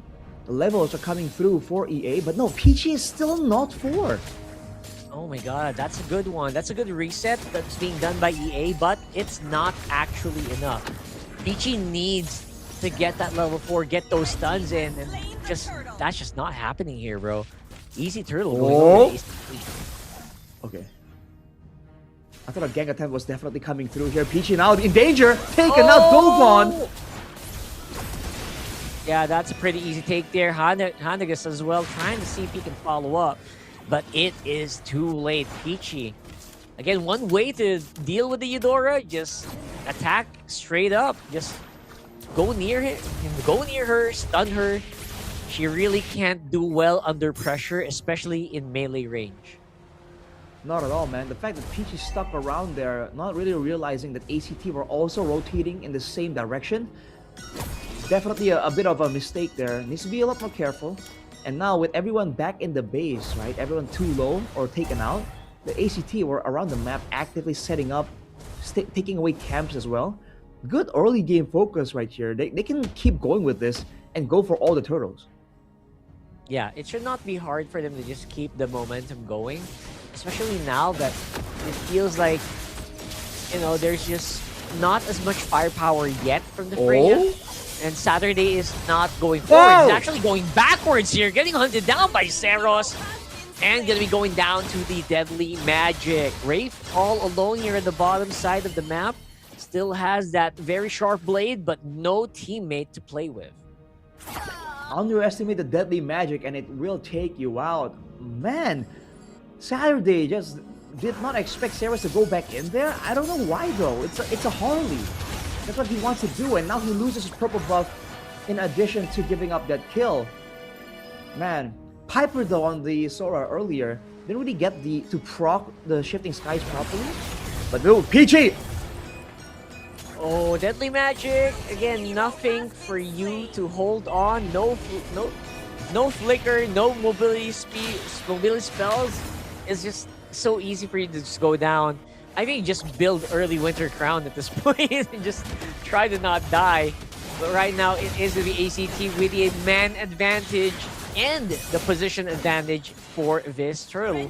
That's turtle number 2 going over to ACT once more. Don't forget the damage advantage too. Saturday! Oh my god! He immediately taken out. He gets the orange buff, but at what cost? Oh, dude. EA are losing control of the game. Dive again! Oh, another one here. Sylvie gonna get punished pretty hard here. First kill going over to EA. Finally on the board, but again, will be punished pretty easily here by ACT. Bottom Piper fighting off, squaring toe-to-toe against Wraith's Freya. It's just not that easy, even if you are a Sora. So for Sora, definitely a bit of an advantage on the bottom side of the map here. But Peachy's still trying to look for any value at all coming in from this Freya. Sorry, from the Eudora.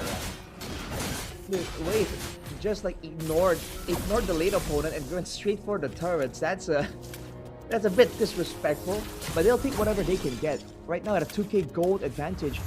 He has burst damage, but not enough to really be a real threat. And because your engage isn't as straightforward, now Sylvie at least is having a much better time, but wait. Yep, better time compared to Sylvie Ho, who is doing pretty good job of re-engaging, but doesn't really hit the Raging Sandstorm. Now Peachy again will be deleted, even after unleashing the full combo here. And of course, Flukio gonna be able to just get kills non-stop. It's free for none. ACT are at it again. They are really shredding the opposition here in Game 3.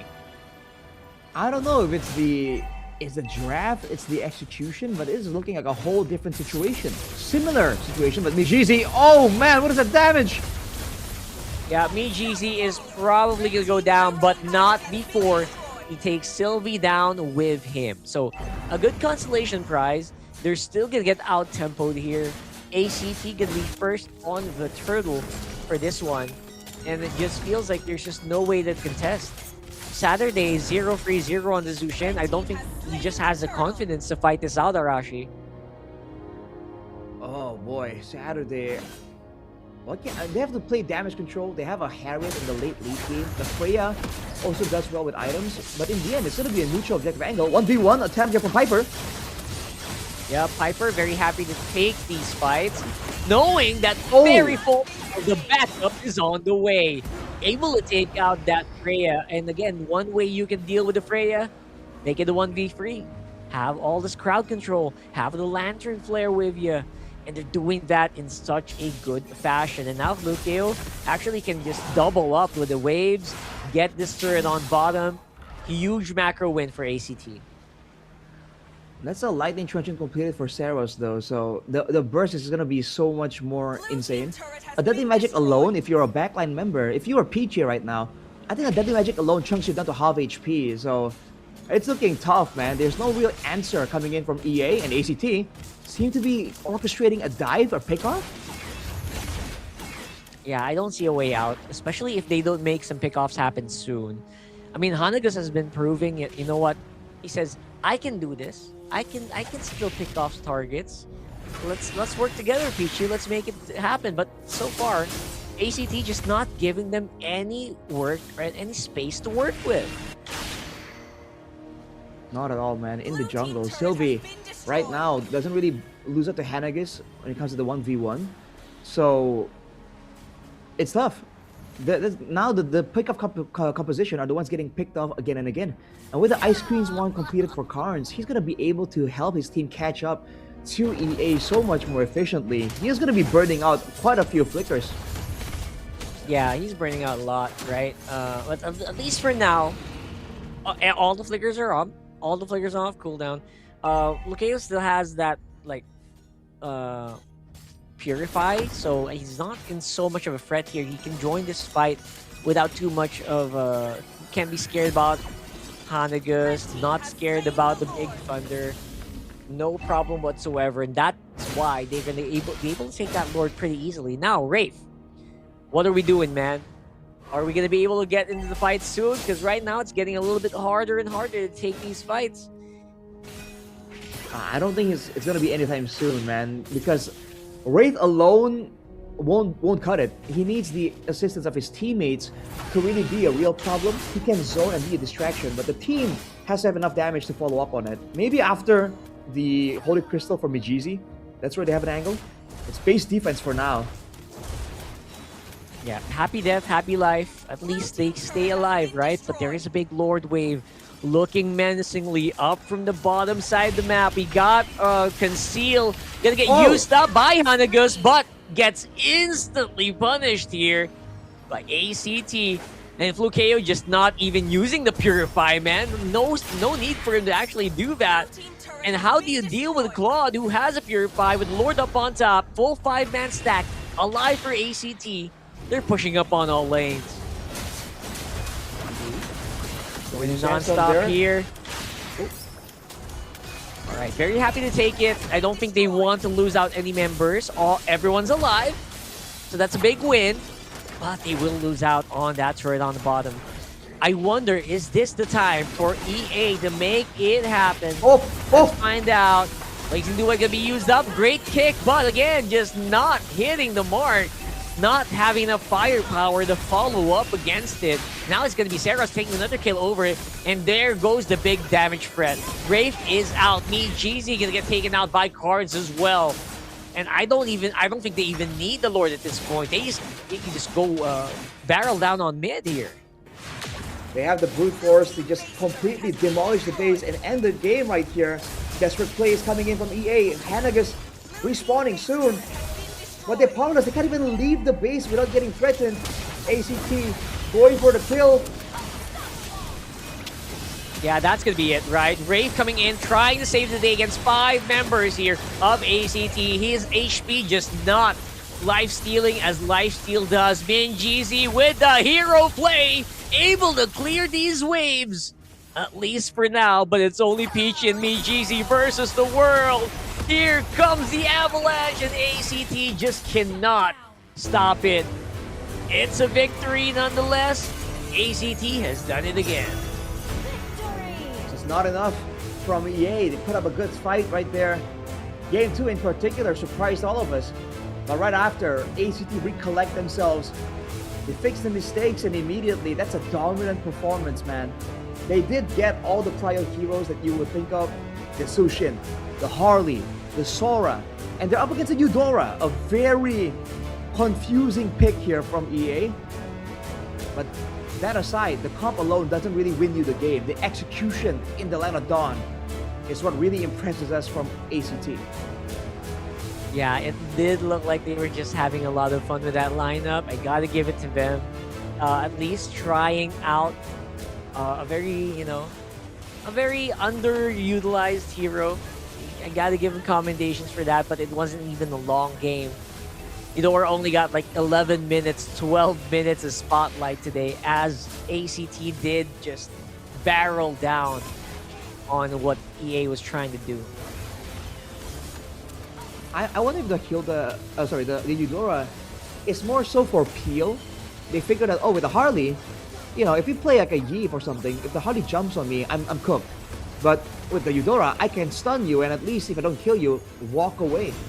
That might have been the idea, but it did ยิน not ดี play กั out บ the way they ผู้ wanted ช to. นะ But ของ here's เรา the ทั้งสอง interview คน up on ด้วยนะคะ stage. จาก ACT Esport Club ค่ะ เดี๋ยวให้น้องๆ แนะนำตัวกันก่อนเลยค่ะ สวัสดีครับไ i เปอร์จากทีม ATT ครับเล่นตำแหน่ง XP Lane ครับ อ่า สวัสดีครับซีวีจากทีม BCT ครับเล่นตำแหน่งโรมครับ โอเคค่ะ อ่ะ ถามก่อนเลยเป็นยังไงวันนี้ความรู้สึกที่เราได้มาอีก1แต้มแล้ว ดีใจครับ ดีใจ ครับ แค่นั้นเลย แค่นั้นนะครับ โอเค ดีใจมาก ครับผม ๆ โอเคซิวี่ล่ะคะ ดีใจมากครับ เก็บอีกแต้มได้เข้าใกล้พี่ออฟขึ้นครับ อ่าโอเค แล้วแบบวันนี้เกมเครียดไหมหรือว่าเราเล่นแบบสนุกเอาจอย สนุกครับไม่เครียดมาก ไม่เครียดมากไปเปอร์ล่ะเครียดไหมแบบว่า หรือว่าสนุก ก็แอบเครียดๆนิดนึงครับ โดนตีเสมอ แอบเครียดนิดนึงโดนตีเสมอแล้วคิดว่าเราก็ยังมีแผนแก้เกมได้ในเกมสุดท้าย ครับ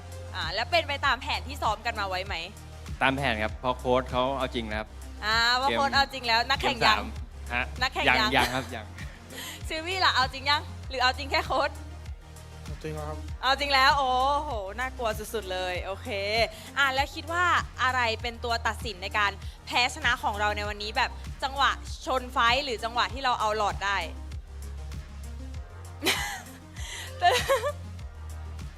จังหวะ จังหวะสโนว์บอลครับแบบผมยังไม่ค่อยทำอะไรเลยเพื่อนทำหมดแล้วครับ เราไม่ทำอะไรเลยเพื่อนทำหมดเลยก็เลยชนะมาได้ ครับ โอเคเลิศเลยโอเคแล้วคิดว่าตำแหน่งที่เราเล่นเนี่ยมีความยากง่ายยังไงแบบแล้วเราเป็นตัวสำคัญยังไง เป็นตัวที่ยืนอยู่คนเดียวครับแบบต้องระวังโดนแก๊งเพราะว่า เป็น introvert ใช่ครับ introvert เป็นตัวที่ introvert แล้วเป็นตัวที่ introvert แล้วเรา introvert ไหม ครับ แล้วอันนี้ introvert ไหมคะ ครับ อันนี้ introvert pro max เราคิดว่าตัวที่เราเล่นเนี่ยแบบมีความยากไหมแบบเป็นตัวสำคัญยังไงกับทีม หมายถึงตัวละครใช่ไหม อะไรนะครับ หมายถึงตัวละครใช่ไหม ใช่ครับผม ก็ยากนิดนึงครับต้องตีเปิดตัวนั้น ยากนิดนึงแต่เราก็สามารถโอเคก่อนโอเคค่ะคำถามสุดท้ายก่อนที่เราจะให้น้องๆไปพักกันนะคะ มีอะไรอยากบอกแฟนๆที่มาเชียร์ทั้ง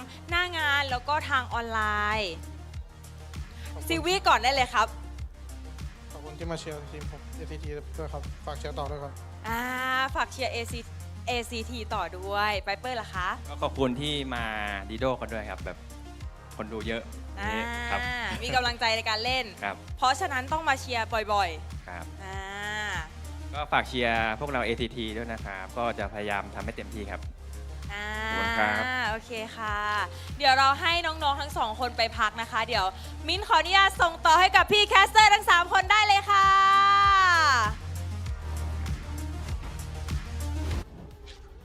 Thank you very much for the interview and a great introduction. We saw earlier, I think that was Piper, right? It was Piper and Sylvie? Was that? I think. Yeah. So that's I the think most we can get. absolutely, yeah. That's the most we can gather. I think there was talks about.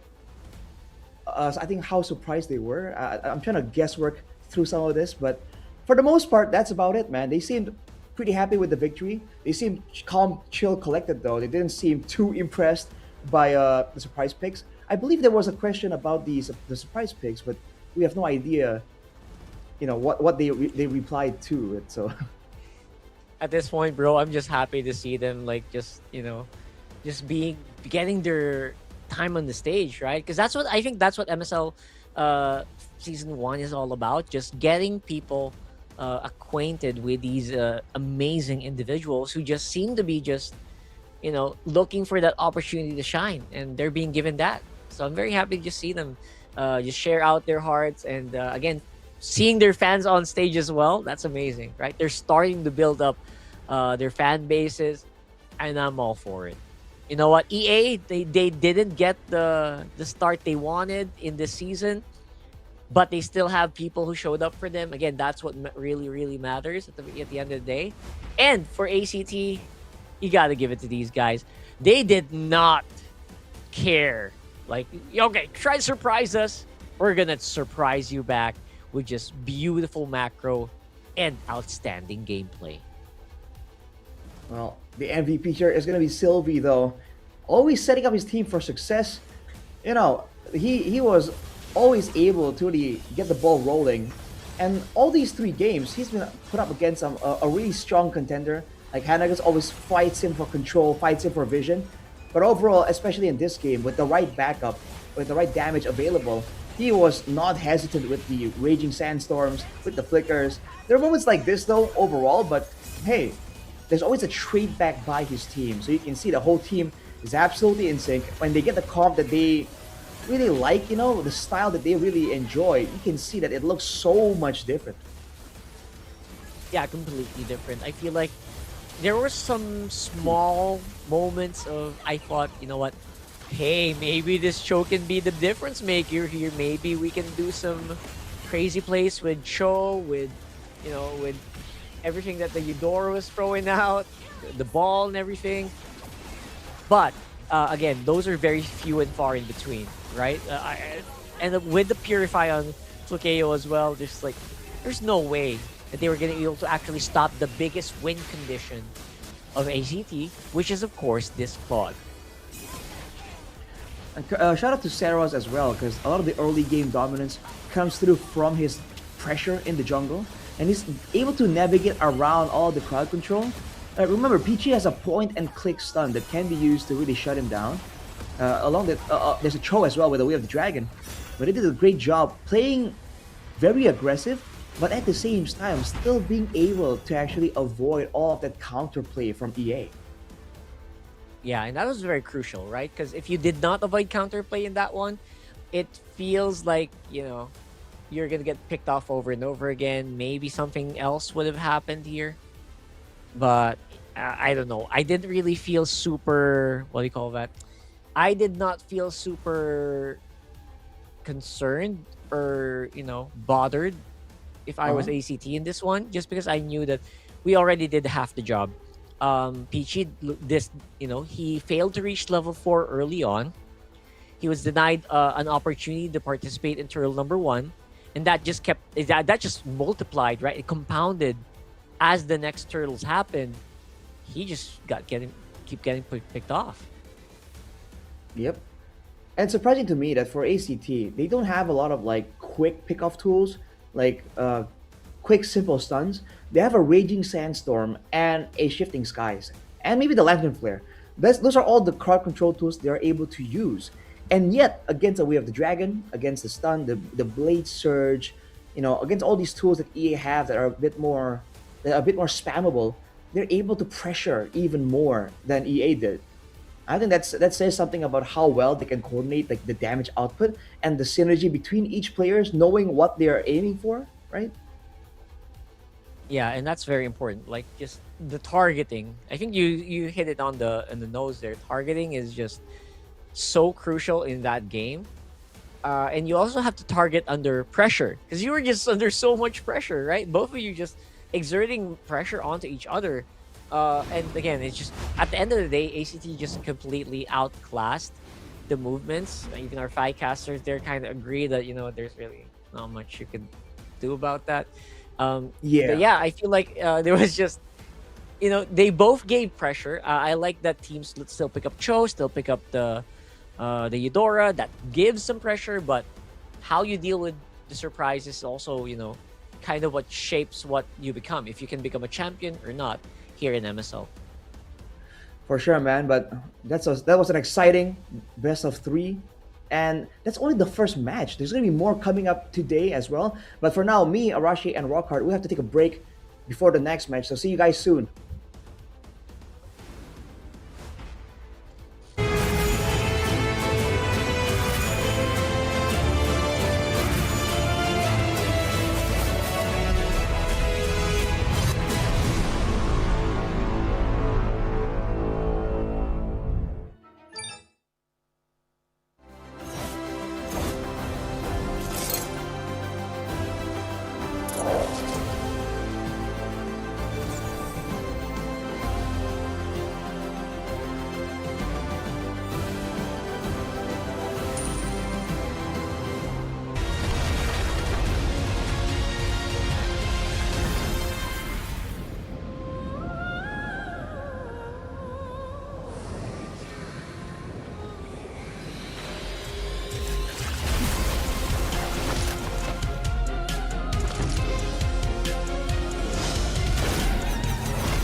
Richman Shop โนหนึ่งเรื่องเติมเกมเหนือกว่าทุกการเติมผู้สนับสนุนหลักอย่างเป็นทางการ League MSL Thailand เติมได้นับร้อยเกมพร้อมบัตรเติมเกมและบัตรกำนันอีกมากมาย เติมถูกเติมไวผ่อนได้มีเงินคืนจ่ายสะดวกไม่ว่าจะโอนหรือผ่อนชำระ และใหม่ล่าสุดรองรับการแบ่งจ่ายผ่าน SPayLater ดูแลทั้งก่อนและหลังการขายทุกช่องทางบริการ 24 ชั่วโมงร้านเติมเกมที่สตรีมเมอร์ส่วนใหญ่ไว้วางใจ นึกจะเติมเกมต้อง Richman Shop เท่านั้นแล้วมาเติมกันเยอะๆนะ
Richman Shop No 1 เรื่องเติมเกมเหนือกว่าทุกการเติมผู้สนับสนุนหลักอย่างเป็นทางการลีก MSL Thailand เติมได้นับร้อยเกมพร้อมบัตรเติมเกมและบัตรกำนันอีกมากมายเติมถูกเติมไวผ่อนได้มีเงินคืนจ่ายสะดวกไม่ว่าจะโอนหรือผ่อนชำระและใหม่ล่าสุดรองรับการแบ่งจ่ายผ่าน SPayLater ดูแลทั้งก่อนและหลังการขายทุกช่องทางบริการ 24 ชั่วโมงร้านเติมเกมที่สตรีมเมอร์ส่วนใหญ่ไว้วางใจนึกจะเติมเกมต้อง Richman Shop เท่านั้นแล้วมาเติมกันเยอะๆนะ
Richman Shop โนหนึ่งเรื่องเติมเกมเหนือกว่าทุกการเติมผู้สนับสนุนหลักอย่างเป็นทางการ League MSL Thailand เติมได้นับร้อยเกมพร้อมบัตรเติมเกมและบัตรกำนันอีกมากมาย เติมถูกเติมไวผ่อนได้มีเงินคืนจ่ายสะดวกไม่ว่าจะโอนหรือผ่อนชำระ และใหม่ล่าสุดรองรับการแบ่งจ่ายผ่าน SPayLater ดูแลทั้งก่อนและหลังการขายทุกช่องทางบริการ 24 ชั่วโมงร้านเติมเกมที่สตรีมเมอร์ส่วนใหญ่ไว้วางใจนึกจะเติมเกมต้อง Richman Shop เท่านั้นแล้วมาเติมกันเยอะๆนะ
การแข่งขัน MSL Thailand Season 1 Powered by Moonton Official Telecommunication Partner True 5G Official Gaming Phone by Infinix Official Sponsor by Richman Shop Official Gaming Chair Partner DX Racer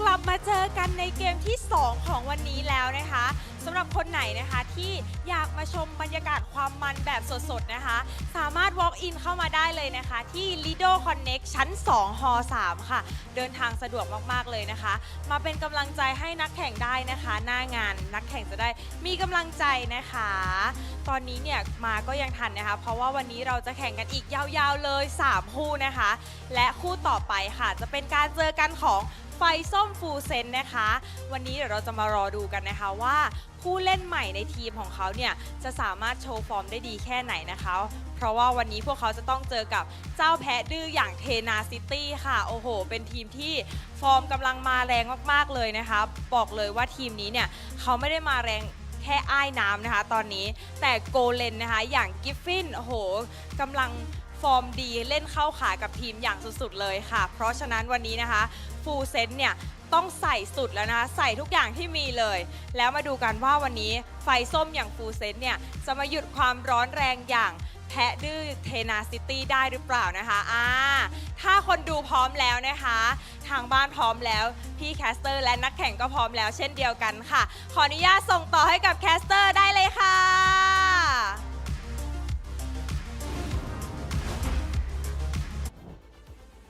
Thank you for the great opening. Well, again, once again, we don't really know what's being said, but you can see the passion shine through. You're back with me, Arashi, and Rockhard in MSL Thailand Season 1 regular season. Week 4, day number 3. We've had a crazy best of 3 match number 1. Now match number 2. Rockhard, off the bat, how are you feeling? What do you think about this match? So right off the bat, right, it feels like it's going to be a bit more intense, higher stakes, for sure, compared to match number 1, because both of these teams are still fighting to secure their own playoff spot. Again, not completely out of it just yet, but Full Sense currently standing at number 8 with still a 1-6 record. It's now or never, bro. I mean, this is it. This is what I'm saying. This is Full Sense's game where they need to win every single match, I think, in this today and the next few weeks. And I think they need Valify or Solix to have like a pretty bad, bad matchup. Because right now it's an uphill battle. And I like to watch these kinds of maybe possible Cinderella stories unfold before our eyes. Yeah, unfortunately, their destiny no longer lies only in their hands, right? A multitude of factors have to come together for them to come through. But never say never, man. Looking at the standings, again, like you mentioned, Rockhard, Full Sense, number 8 right here, 1-6. Definitely a tough spot. On the other hand, Tenacity, number 2. Not safe by all means. It's a very competitive 2 to 5th place. But Tenacity, if I recall correctly, from what I've seen, has shown great performances, a great understanding of the game at large as well. So I think it's going to be a tough time for Full Sense for sure. But with the shifts, the small, ever so slight shifts in the meta, there's a chance that maybe Full Sense can bring out some surprises.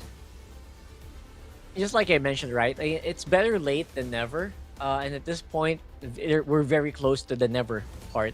Especially right now that Full Sense, it feels like as a team, they're not quite as meshed up or meshed together as I thought they would be. We got lots of Filipino talents mixed with Phi here, so we have Dominic as well, who a lot of people have really had high expectations for, being one a SEA Games participant. So much promise, but it really hasn't completely come into fruition yet. One of these things I'm really expecting them to do is just not happening, man. And that's why, I'm trying to watch as many Full Sense games as I can, just because I'm trying to find, where are we going as Full Sense? It feels bad that, some people would call them half-baked right now. And that's what Half-baked. we're trying to see if we can avoid. Well, there's a team lineup for Full Sense. Dominic, Hasaki, Double PSZZ, Nizia, and Flash SR. They have a huge task in front of them today. Up against the top three, one of the top three teams in the league right now. They need a surprise more than ever now.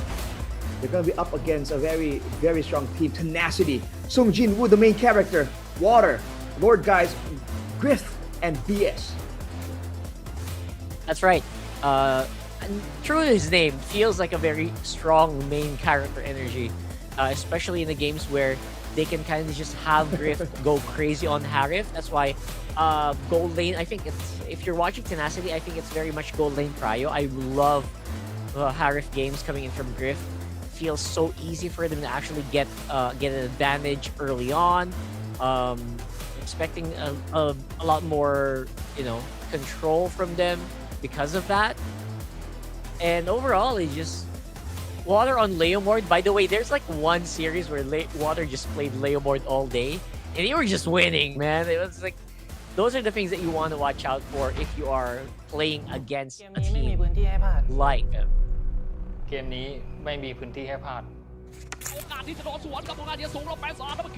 ากถึงเซนาซิตี้ครับ เล่นให้เต็มที่เล่นตามที่ซ้อมมาเลย เพราะว่าพวกผมก็จะเล่นตามที่ซ้อมเหมือนกัน ของเจนฟูรวมแนวหลังกันปล่อยกิฟฟินแล้วไหลเข้ามาได้ยูพีไปก่อนแล้วถูกติมุนจัดวัดคิวใส่เลยครับตรงนี้ ตอนนี้ทีมเรามั่นใจมากครับ หวังว่าจะคว้าแต้มนี้มาให้ได้ครับ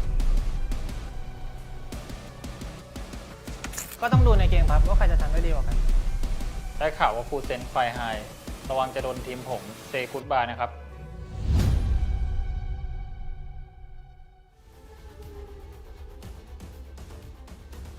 Well, that was a quick VT right there. As we took a look at the player head-to-head for Full Sense and Tenacity, Dominic and Sun Jin Woo. If you look at it, it's pretty one-sided, but the team fight participation, again, this stat can be skewed by the context of the game, but Dominic has a bit of a slight edge there. Hopefully his participation will be enough to actually go around the map and skew the balance in favor of his team. Yeah, that's what I'm looking forward to seeing. If there's like a time for Dominic to really step up, this might be it. And his stats do show that he's not that far off against the MC, the protagonist, Sung Jin Woo on the XP lane. Right now for Griff, this is what I'm saying, man. 71% KP with a 13 KD ratio. That's crazy. And they play for him quite well, man. Getting him the resources, covering him in lane, and in the team fights as well. It's definitely a solid look here from Tenacity. They can carry from multiple positions, which is why it gets quite difficult. But ladies and gentlemen, this is going to be the drafting phase for game number 1. Random map draw, Expanding Rivers. And we actually Bang! see it. Hey. Let's go. Currently 2 for 2? 2 for 4? Yes, sir. 50%. There you go. I'm surprised myself, man. You know, is that pretty high? The truth, higher than the usual? truth of the matter is, oh no, sometimes I've had like some really high days, but I'm always surprised because I just guess, there's no real science behind it. But you have to understand, Rockhard, at the base level, the fact of the matter is, everything is 50-50, right? Either it happens or it doesn't. So stats are a lie. As we get into the drafting phase for game number 1, this guy against the man Dran. The man Dran, man. And so far, I would say, it's been a bit of a challenge for this guy to actually find a composition that works well with the team. I'm sure that's not the case in scrims, but right now, on the stages, right? Every time they go on stage, it just feels like Dran just is not able to actually fully flesh out the final form of Full Sense quite yet. So I'm hoping that maybe they've had a pretty good, rest past few hours, maybe past 24 hours, and see if we can do some changes. Because Full Sense, again, it's now or never for this team. With a scoreline of 1-6, they need to win their next 2 matches, and they need the next team to lose everything, and that's not a good place to be with, man. That's not a good place to hope for. So we're going to the draft here for this one. I would be happy. I'm surprised that we're not seeing gold lane bans, bro. Right. I think both teams might want to have gold laners of their own. That might be the reason. Overall, I'm seeing a Fanny there that usually only comes when there's some real respect. So Full Sense definitely has something in mind here. Along with that, the Suyo as well. With the Guinevere, Suyo, and Fanny banned out already, options are dwindling, but Tenacity can still go for the Leomord, like you mentioned, man. Yeah. It's so easy to just pick up the Leomord here, actually. Because, you know, Zushin, how could we forget? Of course, Zushin is here. Well, looking at how few junglers are left, right? That's why I was thinking about a jungle pick. The Sushin, of course, will be very, very good, but it can still be countered. So a Yeeth Leomord can work here, but they want the Harith, very important. The Leomord, though, does go through, and there's some options here. They don't have to show the mid lane too early. Full Sense, they can go for the Zetian Leomord combo, get everyone slowed with the Barbiel into the Fury of the Phoenix. Options are definitely available there. For Tenacity, it's an open book, man. Usually the Tsushin is accompanied by a Khalid, a Cho, something with good clear that can enable the Tsushin to roam around. That's right. Also like the high loss in this one, and that's going to be able to at least answer the Leomord to some extent, the Harif. I like the idea of Full Sense. They're completely denying the best picks of like the past games of Tenacity, but Tenacity says, "Hey, you forgot there's a Freya on the field, bro." Interesting. Lilia comes through. Okay, clear. Good against the high loss, I guess, but I don't know. It's a bit vulnerable, a bit dangerous. And I think they recognize it. They ban away the Hayabusa immediately. They wanted to narrow down the jungle pool just a little bit more. As we take a look at the stats here, the most used heroes, like you mentioned, Rockhart, Grift on the Harith is notorious at this point. For Nezia, though, it's the carry. It's a very single target style. Yeah, and actually that's why I was super surprised by this Harif pick. Like, bro, what are you trying to do, bro? You're trying to just remove comfort from Grift? I guess that would work, right? For most teams, that would work. But I've also seen Grift basically on heroes like the Claude do very well. I hope this works out for them, honestly, because it feels so difficult to deal with. Now they're going to have to ban out some other roam picks. Most likely, maybe just ban out heroes like the Hilda. Make sure you stay alive. Would not be surprised to see maybe, just more crowd control removed from the field, on the other hand. When both teams want to be aggressive, crowd control definitely is a catalyst for that reaction. Something was bugging me the whole time, though. I thought there was one more jungle option. It was the Harley. We completely forgot. Full Sense opted to go for the Leomord instead of the Harley. Because, I guess they're trying to take away some of the comfort picks, like you mentioned. That's a CC ban from Tenacity, though. I guess it's one of the stronger laners. They want to play through the laning phase. It's quite the unusual ban in this day and age, though. Yeah, it for me doesn't really deserve so much of a ban. More of not pick it up. But Uranus, you know what? This could make sense. Zushin has a very hard time dealing with Uranuses. This could do something. For sure. Zoning potential, vision, and more than anything, survivability. Against a Uranus and a Leomord, the Tsushin is just so good because you can kind of slow them out. You can do damage while still being relatively safe. Along with that, though, they go for the Aullet against the Uranus.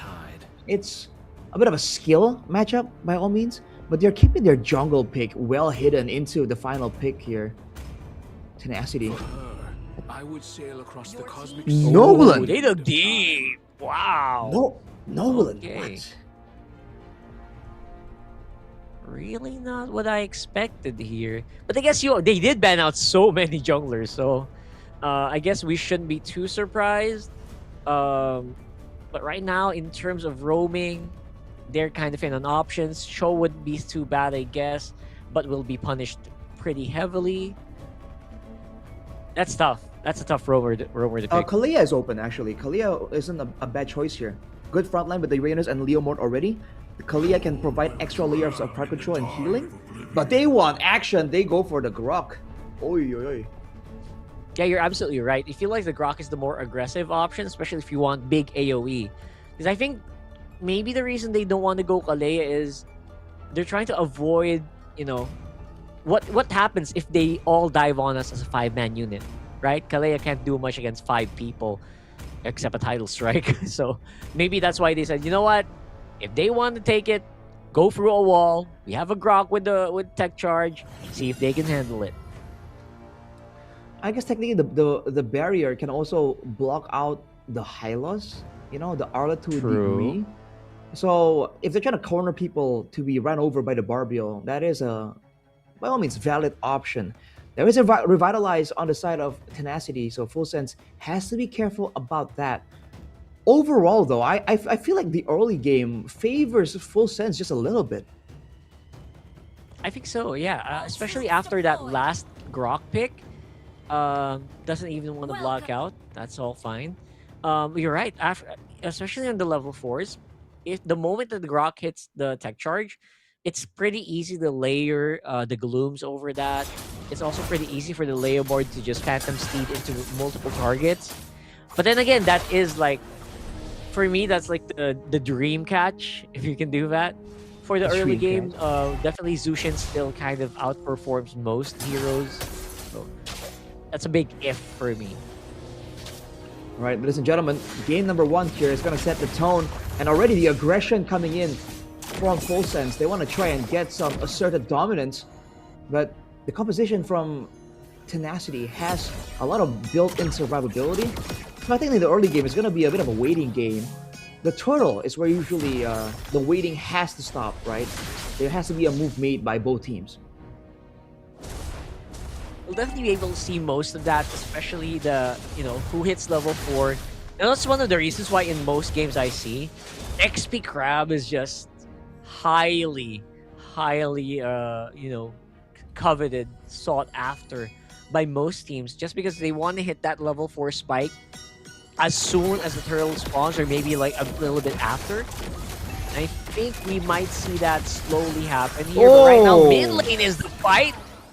He's double PZ actually going to be able to get the first blood over. Lord Guys, I think, might have gotten killed by a minion last hit there. I'm not sure. I think so. But there you go. With XP Crab in tow, it feels like it's going to be a solid Full Sense advantage. So a bit of an under-calculation from Tenacity. They definitely did not want Lord Guys taken out right there. And now with this advantage, they're going to do something. But Turbo PZ! Oh! Yeah, that's the Foray advantage for you right there. It's a little bit hard to deal with that. Now Hazuki going head-to-head. But Water still on top of Retribution. And now this is what I was saying. Who hits level 4 will really matter. But who is more on the side? Who is on the fight? That is the one that gets the win. Dominic in a tough spot right here, getting jumped on, taken out. Oh man, Tenacity taking everything, took the orange buff away as well. Yeah, they got the pick off in the more opportune moment. They reached level 4. Full Sense, they need to acknowledge that, because they have a better brawl composition, right? They got more fighters. But when Water isn't being zoned out, when Grift isn't being bursted down, they can pull up a fight of their own. And now they're immediately on the back foot. Barbiel already summoned. Yep. And that's just Hazuki trying to see if he can get like an advantage, right? So it's all fine. Trying to speed up that jungle because he knows he's going to be a little bit behind here against Water, who is now level 7. So he's 2 levels ahead. Even though you don't see it on the map as a Leomord, you kind of just feel that you're a little bit behind, especially after you lose out the first turtle, right? Yeah. And the thing is, like, it's so dangerous because what made Nolan so good back when he was meta is that he clears really fast. If you can't really pressure him in the early game, especially if he can get into your jungle, he can steal camps very, very efficiently. And that's why you're seeing this huge level discrepancy. 3 levels already for Water above Hasaki. 2 now, but yeah, it's still a massive gap that needs to be closed by Full Sense. You can really tell, right? It's pretty huge. The gap is starting to grow. As a jungler, your game sense just dictates you to, okay, farm faster, farm faster. We're about to hit the next turtle, you know? Like, we can't be a level or 2 behind. But again, Water just has complete control. Lord Guy's close by as well as BS. So Dominic will actually get so much vision, baits out a huge fissure as well. Here it is. It's a 4v4. A bit late to part here is Double PZZ. And now Dominic soaking up so much damage. Everyone's just wailing and piling on. And Hazuki just cannot sustain against that. They have to get 2 for none here so far for Tenacity. And they're losing out even more. Dominic tried to go for backup here, but Sung Jin-woo just being a big MC, getting pushed back here. And now it is going to be Tenacity here with full Lord control. Sorry, Turtle rather. Bang. Talent prediction is brought to you by Infinix, by the way. That's a surprising 2-1 from me. I wanted to see a bit of an underdog story, so let's see if Full Sense backs me up on this. But they are absolutely in a tough spot right now. Somehow, they are actually losing out in the AoE damage department. Now they can get something, but without the decisive crowd control tools, their only real signal to go in is a Phantom Steed, is a Tectonic Charge. These are really big ultimates that take a long cooldown, so the players on Full Sense have to be extra careful, and it might be causing some hesitation on when do they want to actually try and commit to try and get a kill or 2. Yeah, there's no doubt about it, right? The hesitation, you can feel it in their bones. They don't really want to fight. They're waiting for that labor to actually get in a good position. But, and of course, Harif, right? But look at this. Griff just so happy to join the fights as early as now, as 5 minutes. This fray has been actually going all across the map here.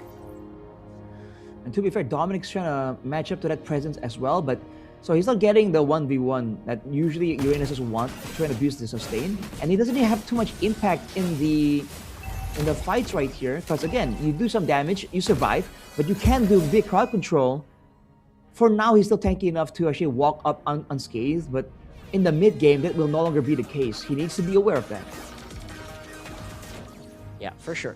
That's gonna run out very, very soon. The timer here is actually, it's only very early, but you know what? It feels like super late, right? Super late in the game where Water's already level 11. Flicker over. That might have been a boo-boo. That really was needed by Full Sense here. They pick off Song Jin-woo without any trade whatsoever. And this is the Full Sense that we are looking for. Look at them going straight into the kills right after that pickoff. Your guy's very, very low. Taking out that buff though. Can't really get stolen quite yet. So, see if they can get something going here. Turtle already getting worked on by Water. And everyone else from Tenacity trying to push them back. They're able to do that so successfully as well. There goes that Lantern Flame on Laymore. Hazuki just not having a fun time. He's always in the air in these team fights. And he knows it's going to be so hard to contest later on. Well, so first of all, I want to talk about how Sung Jin-woo flickered but still got hit by the Tech Charge knockup, it seems like. That was an interesting interaction.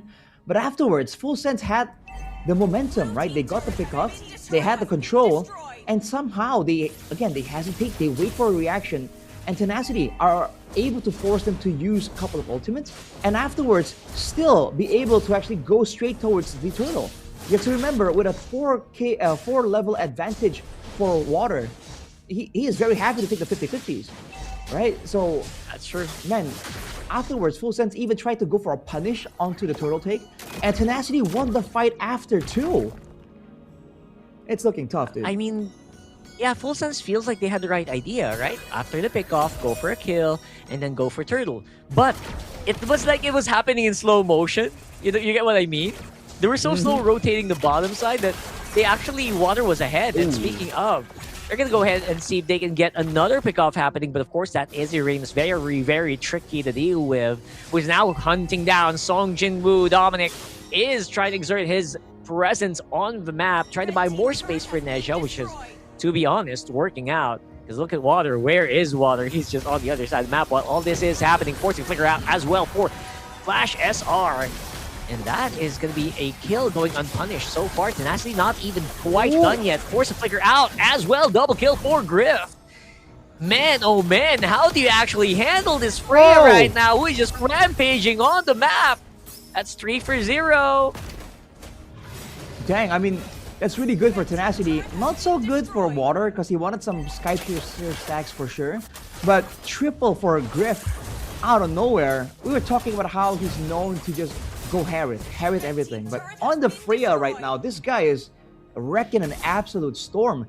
And unfortunately, there's not enough crowd control. And Hasaki's getting zoned out by BS on the Hylos. That's absolute BS, man. Yeah, absolutely. I completely agree with that. Oh, a little bit of a BS that keeps happening, especially with lineup that you have. Your lineup is so freaking tanky, right? So, what else can you do? Like, if the Hylos can do that against your lineup, like what can the Hylos not do at this point? So, yep, Song Jinwoo still, despite a bit of a boo-boo earlier, is exerting so much control on the map, able to zone out so much. Mid lane was controlled by him. We've got Water taking that Lord. They're going for a siege even without the Lord. Look at this. Lord is going to be on bottom side, able to take a turret on top.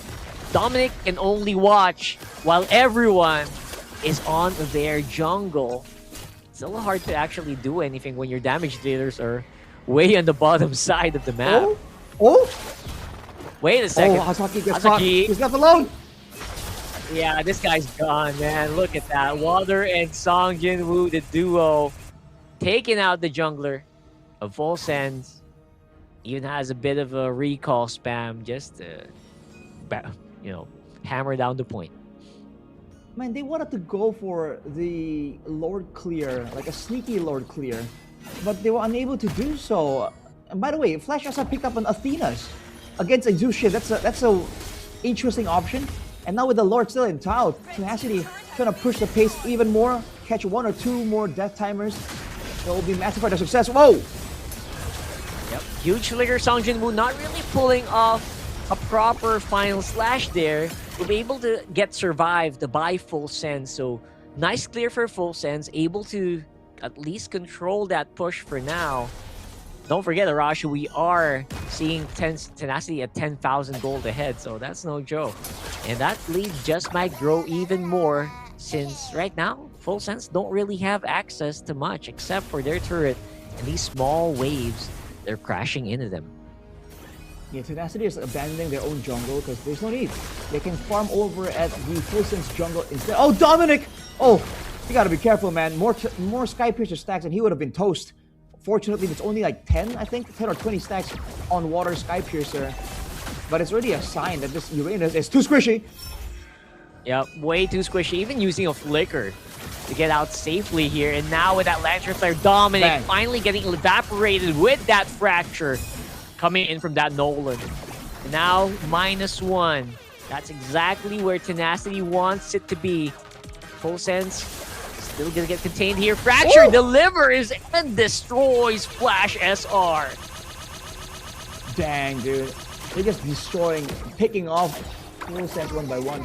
They have the Lilia to clear the waves, but I don't know, man. I think for sure Tenacity has a plan for this. They're going for the base turret. It's not on the far side, though. Small saving grace for Full Sends. Oh! Oh, that didn't even need anything, man. They baited that Lilia into it. Double PZZ. Still had the black shoes, and now they're fighting off. Hasaki finally able to get some damage done. Same with Nezia. So they take out BS though. Even though it's 1 kill, it feels like it's so huge. And now, Full Sends might try to make something happen here. It's a 4v4. Double PZZ. Man, he got debated here so hard. Didn't even have the black shoes, or didn't even use the black shoes. And now they're going for a Lord fight. Wait a minute, Full Sends immediately on the Lord. Tenacity tried to send Water to the bottom side, but now fight breaks out again. Yep, big fight happening right now. No chance for Dominic to survive all of this glowing wand procs. Everything just making it impossible for this Uranus to regenerate HP back to normal. And despite a little bit of a ray of hope, it's just Tenacity barreling down on mid. Double PCZ trying to cut down minion waves. Very, very smart. It's only gonna slow you down only by an inch as Tenacity goes straight for the win in game number 1. Dang, dude, what a showing here from Tenacity. Towards the end, though, there was that macro error. It seems like water got caught off guard. But the immediate call to just abandon the bottom turret, group at Lord, and go and win the team fight, that's great, man. Full Sense could have maybe played a bit more mind games, used that wave a little bit more. But at that point, like you mentioned, Rockhart, 10k gold lead. That is not something you can simply, outsmart your way out of. It's an investment that's been building from the beginning for Tenacity. And my, oh my, when they're this far ahead, this composition is just deadly, dude. So many ways to start off a small pickup, and there's so much follow-up.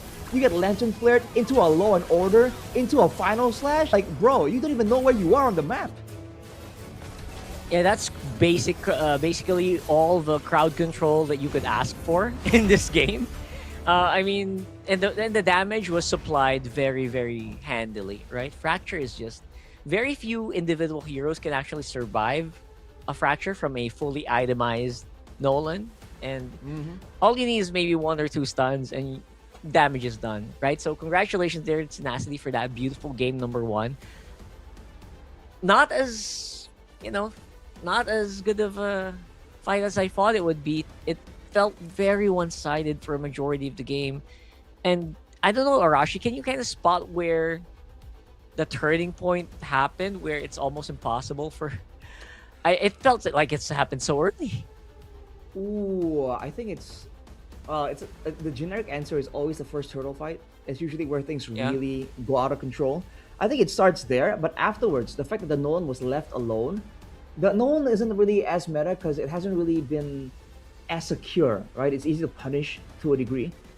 But you saw Water just farm up everything, including full Sense's jungle. So I think that's where it really got out of control. From their neutral objectives doesn't really favor Full Sense either, right? And in a full team fight, what supposedly should favor Full Sense, Tenacity were able to maneuver around. I think they did a great job spacing out and making sure that, okay, you got a Grok, man, but who are you gonna try and tech charge? Is it the Sushin? Is it the Nolan?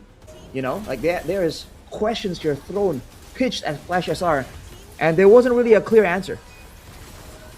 Yeah, zero clear answer whatsoever, man. You can see it here, right? I mean, it's not like Full Sense wasn't fighting back, but I think because of that small lead, right? And that was a very questionable tech charge hit. I get you, right? That feels like it shouldn't have hit.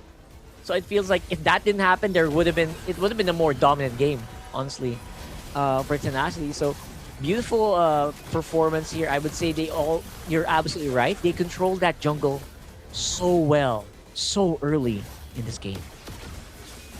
That was Flash SR flickering to chase Sung Jin Woo, actually. So I think, not being questionable, it's actually Flash SR displaying crazy reaction speed or predictions.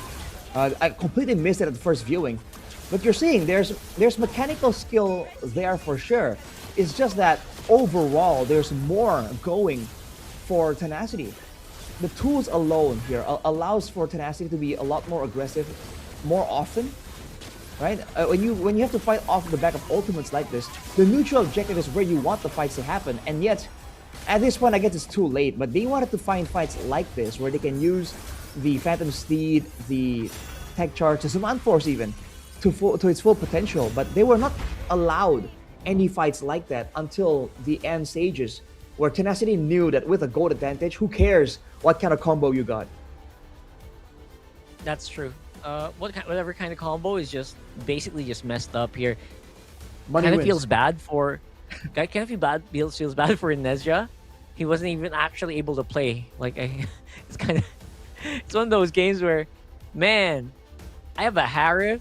I'm not hitting anyone, man. I can't use the Zalman Force because if I do, I get Lantern Flared, I get heal, I get Law and Ordered, I get Final Slash. It just feels like a non-game.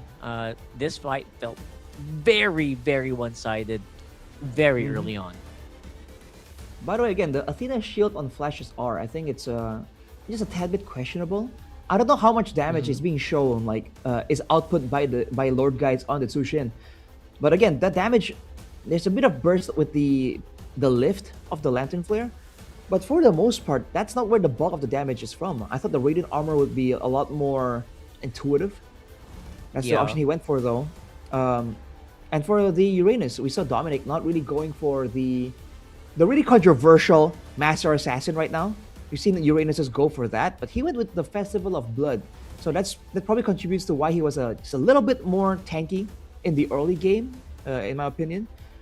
But you have a strong Uranus, what are you going to do with it, right? You need some damage to trade back. Otherwise, you're just going to be a sandbag. And the numbers are going to be impressive, 190,000. But what is your team going to get off that is the question. Yeah, this is the kind of Uranus where maybe it could have been tankier. You're right. Maybe it could have, build-wise, maybe could have helped out. And you're right, with the very questionable with Athena Shield. Zushin, I think, even got nerfed, right? In that department. So I'm not sure if that was going to be as strong. Okay, I think the nerf was on crowd control, more damage. But it's one hero. You're itemizing for literally one hero. And again, you're absolutely right with that. Good observation. I feel like it could have been more suitable to maybe get that Chastise Polder in earlier. Yeah, and For maybe Freya, might have been better again. But all of that is like coulda, woulda, shoulda at this point, right? So maybe this game, don't let Freya go. That felt like a really scary call. Most teams, I'm okay with Freya's getting let go by most teams, but not Tenacity's Freya, man. Not Griff. He's such a scary player in that Freya. Well, are they asking the question, do you want to let go of the Freya or the Harriet? Because either way, we're going to demolish, right? We have a player that can play both at a really high level in an extremely aggressive fashion. I feel like it has to be an overall a shift. Like, I think they should recognize that playing with big ultimates against Tenacity is probably going to be difficult. Because again, they don't group up together so much. If you look at how they position in a fight, there's great spacing among them. So faster, more spammable sources of crowd control is probably better, more suitable. And I gotta say, it's more meta as well. A lot of the heroes right now that are in the meta have that small stun, small slow, something without using their ultimate. That's true. All of that really just compounds, right? That's why heroes like the Valir right now feels like he has the stun and the slow. So maybe that's why the Valir's just making like a really big resurgence. Don't forget the pushback. Here in the pushback, like right there. That's 3 kinds of crowd control in one hero. Wow. Now you think about it, yeah, amazing. All right. But you know what? I just want to put this out there. I would like to commend Water because the reason why the Freya was open is because so many junglers got banned out in this game. They really tried to choke out Water's hero pool, but didn't work out. Water actually was able to play so efficiently, even on a hero you don't see that often anymore, on that Nolan, right? So, commend. Good job. I think that's also because of the lack of damage, right? The Nolan, again, is... You have dashes, yes, but they're not as fast and they're not as invulnerable. You know, if you see like a Suyo Blade Surge, you can dodge a lot of things. The Traceless back then from Yi Sun-shin as well. The Nolan, you're there. You know, you're punishable. And yet there wasn't a lot of times where we see Water being in danger. So it shows again that there's a lack of threat here felt by Tenacity. Now, whether it's because of execution of Full Sense or if it's a draft, who's to say, right? But the fact is, when they can play that freely, you know, he can farm the jungle of his opponent without being concerned about his safety. I think that's already a sign that something is quite wrong. That's right. Oh, look, it's a bracket. It's a playoffs format. Oof. The road to champion at the BCC Hall Central. Lat Pro. Let's see, man. This is going to be like a BO3 initially, and then BO5s all the way until the grand finals. 3 days of absolute high-level Mobile Legends action, dude. Oh, 4th place to 5th place, 3rd place to 6th place, and then the rank 1 and rank 2 afterwards immediately. I kind of like this. I like this. I agree. Because, right, play-ins is 1 best of 3 or 2 best of 3s. And then obviously rank 1 and rank 2 just waiting for that BO5. And then another BO5 for day 2. And then just non-stop action BO5 until the grand finals. I love that, man. And that's why, you know, I feel like this is also still a very important game for Tenacity. Because you want to get that day 1 buy, man. That's massive, right? Let me see. Where are they? Tenacity currently at number 2. 1 more win, they're going to be at 6. That could be a pretty solid security, right? That's going to be a secure on upper bracket. That's play-ins avoided. I think it's great. If you get to the upper brackets, you save energy and focus first of all, but you also hide a lot of strategies, right? People have less time to deduce what you're good at, who you're playing for, etc., etc. And you're seeing teams understand the importance of that, right? You're seeing teams show something great. Like even here, Full Sense, they try to, hang on a second, broken walls. Bang. Oh, nice one. It's just that simple. It's just that simple. Oh yes, Full Sense. Full Sense, despite not succeeding, they're showing that they can adapt and target different aspects of Tenacity's game plan. So the power heroes, you know, their usual play style. And as we get further and further into the playoffs, it's only gonna get even better, even more difficult to get through without getting your strongest weapons unnoticed. So upper brackets is very important, man. Man, can't wait for that playoffs. Hopefully we can get invited. Is there going to be an English cast? Are they going to have us on? That would be I hope so. nice. Unlimited best of 5s, bro. It's so good, especially with the games being the way that it is. People who've known me understand I have a bias towards the more scrappy style. Right. I like a calculative, slow game as much as the next person, but big fights where both teams are just fighting, literally brawling for dominance. That's the kind of Mobile Legends I really enjoy. So you feel like all Mobile Legends should be like, you know, do you think that's like the design of the game? If you think like maybe it was more designed to be literally a brawly game because it is a mobile game, right? So. And you're supposed to only play it for like short periods. We're not supposed to get like 30-minute games. So that's what I was thinking initially. Well, but in theory, you know, I guess in theory it should be right. But in reality, games are going 30 minutes, bro. It's like yeah, for sure. I mean, again, that can change with the patches, etc. I think it's fine. Mm-hmm. There's always going to be different styles, right? As for me, I just like that instant dopamine, you know, and I like the fact that teams, they just go like, okay, we go big or go home, and we're just gonna immediately get an answer as fast as possible, you know. I like that mindset, but by all means, to each his own, right? Speaking of answer, by the way, what do you think is a good answer for this Arif here? You just want to pick up a Claude early on, or do you want to save it for later, maybe? Well, Claude's okay. I can save it for now, but ooh, wait, Leomord and Glue. The Glue is a good answer for the Hylas, if this is indeed a roam Hylas, right? The Phobias is banned out already, so there's no need to put the Glue in the EXP lane. That's a pretty good winning matchup against the Phobias too. You're looking at the future champion. And it's a Utah. All right. Interesting. All right, now I'm not sure how that answers though. Like, what does the usual answer really? Are they trying to advance it into maybe like a bit of a non-mobile gold laner, or what's the plan here? In a way, it denies a vulnerable long-range backliner, and you can always use it to zone out the jungler. But for Tenacity, with the jungler being a Leomord, I think the value already goes down just a little bit. It's a strong laner, I guess, but Tenacity has a chance to pick up something like a CC and win out the lane regardless. So I think it's very early to show that Utah. That's true. That's why I was also like a little shocked, honestly. Like, really? Is that what we're trying to do here?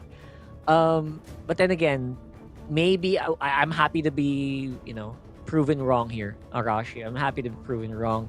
I've seen individuals play the Yuzhong to such a crazy level where it literally defies logic. I think players like Sanford come to mind for me. So I'm not sure. I'm not sure if this is going to be a good answer because they are banning out the Claude. That's a big plus. Maybe they're trying to force a Bruno and then the Yuzhong can be good there. There you go. Another gold lane ban. I see. So they're going for something here on the gold lane. They're trying to attack it as much as possible. Yeah, I guess they already have a Harith, right? They want to make sure that they shut down Griff. Without a Freya, without a carry or a Claude, what options are Granger is an option, I guess. Yeah. The Brody to a degree is an option. In a weird way, the Leslie can do well against the Utah. You can actually dodge away from the Furious Dive Petrify combo. I learned that the hard way. Really? Yeah, and it's not a bad matchup against the Harith, but we've seen it before. We've seen it last match. It's a bit bold to pick up here, though. Yeah, I don't think they want to pick up Leslie, right? As much as strong as it is 1v1, you're right. When getting dove in by a Yuzhong, it's usually very difficult, especially with the Farsa, right? If you go for a long-range hero, the Farsa is just gonna nuke you. And, this is difficult. For some reason, this looks very difficult for Tenacity on the gold. One of those situations where you maybe want to go for a Ruby. I was going to say Ruby Gold. But yeah, it's a Granger, bro. It's a Granger. What year is it? Ruby Gold. I mean, we're seeing a lot of throwback picks, you know. Who knows that maybe something like that might show up eventually. Sora Granger, though, and a Harley last pick. And I would not have guessed that they would put the Harley last. A lot of kill potential for Full Sense this time. Now I feel like it's a bit different. Full Sense have the more dangerous pick-off style. And in theory, right? In theory, Tenacity, they're going to be playing for the neutral objective. They're trying to abuse the triple fighters. It is true. They have so much burst early to mid just because they're magic damage. But I have to reiterate, they're all magic damage. So, except for the Yuzhong, which is going to be very easily answered at level 1, or sorry, at minute 5, minute 8 by a Radiant Armor. On both the Leomord, Sora, and maybe on the Glue. Or Leomord, less on the Leomord, more on Sora and Glue. I'm hoping to see Athena's here this time, right? Harith, Athena's, there you go, yeah. And the Harley. See, there's a counter argument that with so many sources of magic damage, an Athena can be easily procced, and so you won't get full value. But that depends on the game, right? So if they're really struggling to walk into the danger zones, I think the Athena still has some really good value. If they want a different solution, the Sky Guardian helmet now has the old Twilight armor passive too, so that could be an answer. As we get into game number 2 right here between Tenacity and Full Sense, let's see how this one goes, man. Yeah, and so far I would say Full Sense just has they have to utilize, right? They have to utilize that early advantage they have. The moment you hit level 4 on Harley and the Farsa, you just pedal to the metal. Don't stop. And do it before your opponent builds Athena's. And in my opinion, I think Radiant is just more stable for a lot of matchups. It's gonna last longer than Athena's, for sure. But they're fighting Lord, guys. You wanted pressure? Says, you know what? We have pressure. We're going to show it here. Already utilizing the Flicker and the Revitalize, but that's definitely a big dub for Full Sense. Oh, he shows. Wow, there was a chance there that Flash SR was going to get Lord, guys. He canceled the recall. That was really dangerous. I thought Flash SR was going to go for a turret dive and secure that kill. But yeah, Lord Guys has been uncharacteristically taken out early on the Sushin pick. It's supposed to be, the safer alternative, but against the Hylos Farsa, you gotta be careful. That's true. The Hylos Farsa has just so much of that unexpected burst and the stickiness. So with this one, I don't think they expected the Leomord to be there. Water again showing up on, I would say, his signature Leomord here for first blood. And because of that, they're definitely going to have the priority control over this turtle. And despite not having the split right away, BS is just joining them, making it so hard for this Yuzhong to actually move. Has good damage coming in from that feathered airstrike, but it's still water with a fade away on the the Turtle Retribution rather. Now Flash SR getting punished quite heavily. No way no one died there for Tenacity. They also survived with a sliver of HP. And Full says they can't do anything about it. I thought Sung Jin-woo would have been better off going with the Cloud form, but he went with the Lightning form and it was just doing some damage. Gets them another kill. But you're seeing what's happening here. Full Sense does have opportunities to try and do something, but whenever the fight breaks out, Tenacity backs away and they re-engage on their terms. And just like that, the fight gets flipped over. Yeah, that was a big flip, man. And there were so many clutch moments where maybe they could have cleaned up. Yeah, just not being given over here just makes it so hard to actually make anything happen topside. It's another one falling. Dominic gonna get removed from play here. Full outer turret energy shields here gonna get taken by Tenacity. Dang, a kill there. The Sora just sets up for kills so well, right? With the core control, with the extra damage you bring to the table too. The fact that they got so much turret gold there is definitely bad news for Dominic. Already 0-2. If he falls too far behind, then Grift will be able to actually ignore the Black Dragon. In fact, maybe go for a kill on the Black Dragon itself, right? This hero needs to play with advantage, with tempo. And now he's the one who's actually getting out tempo. He's 0-2 right now. Dominic, man. This is just not getting the stonks that we were hoping for in this game. And because of that, actually, your mid trio is also going to get punished because your opponent's XP laner knows that, hey, this guy's just not giving me much of a threat. You know what I'll do? I'll go ahead and go to the jungle. I'll go to the objective. And he'll just be trailing behind me. On the other hand, I'm surprised that Grift hasn't really been winning in the gold department. The Granger's strength is also contesting the gold buff, right? But so far, it seems like Nezia has had the bulk of it. Already ahead by about 300, 400 gold something, if I'm not mistaken. Now it's a turtle take though, but Grift is moving away. They don't think he's required. Huh. That's a 4v5. Are you sure? And now we're gonna see it. Looks like Flash SR finally gonna get that turtle, but look at the pushback. Water playing around here. They're not doing well against this. They're not doing well against Yuzhong right now, but they're able to take it out at least. So again, surprisingly, no one fell on Tenacity's side. They did give away that turtle. And while all that's happening, look at Grift topside. Got all of the gold and all that turret. And well, so far, I would say, despite giving away the turtle, they got a good trade out of it.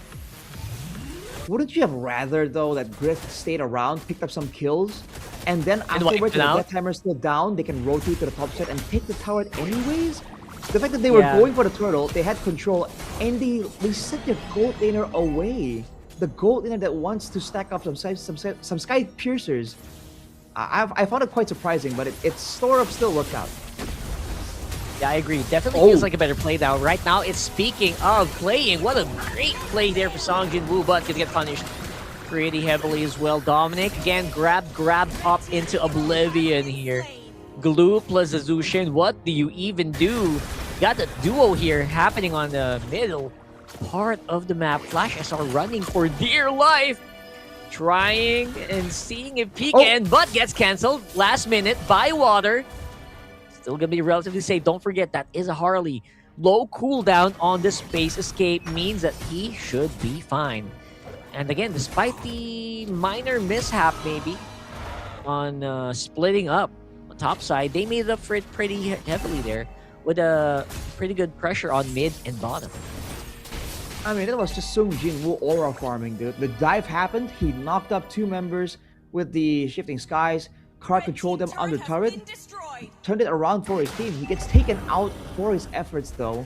But it's a EXP-laden fighter, Sora. He'll be happy with that trade. And now again, there's a battle for macro control in the far lane. To go for this turtle, Griff has to be careful though. He's alone. Yeah, that's true. You gotta keep that thing going. You don't really have stacks yet on your piercer, so technically you're basically just on one item. What do you call this? Granger. Wow, what do you call the hero I have 500 games on? Wow, that's amazing. But yeah, Grift feels like he just needs more backup and more kill opportunities. Right? He needs that kill opportunity. Oh. He might get it here. Hazuki quite low. Double PZZ had to fade away with that feathered airstrike, but nonetheless, they still get their turret and they all still survive. There you go. That's the damage output that Tenacity has. With Grift in the picture, it's just a whole different level of threat. Again, because of the burst damage, but also because of the range. Right? If Full Sense survive again with a sliver of HP on 3 members, a single Death Sonata can very easily turn that to 10 stacks for Grift.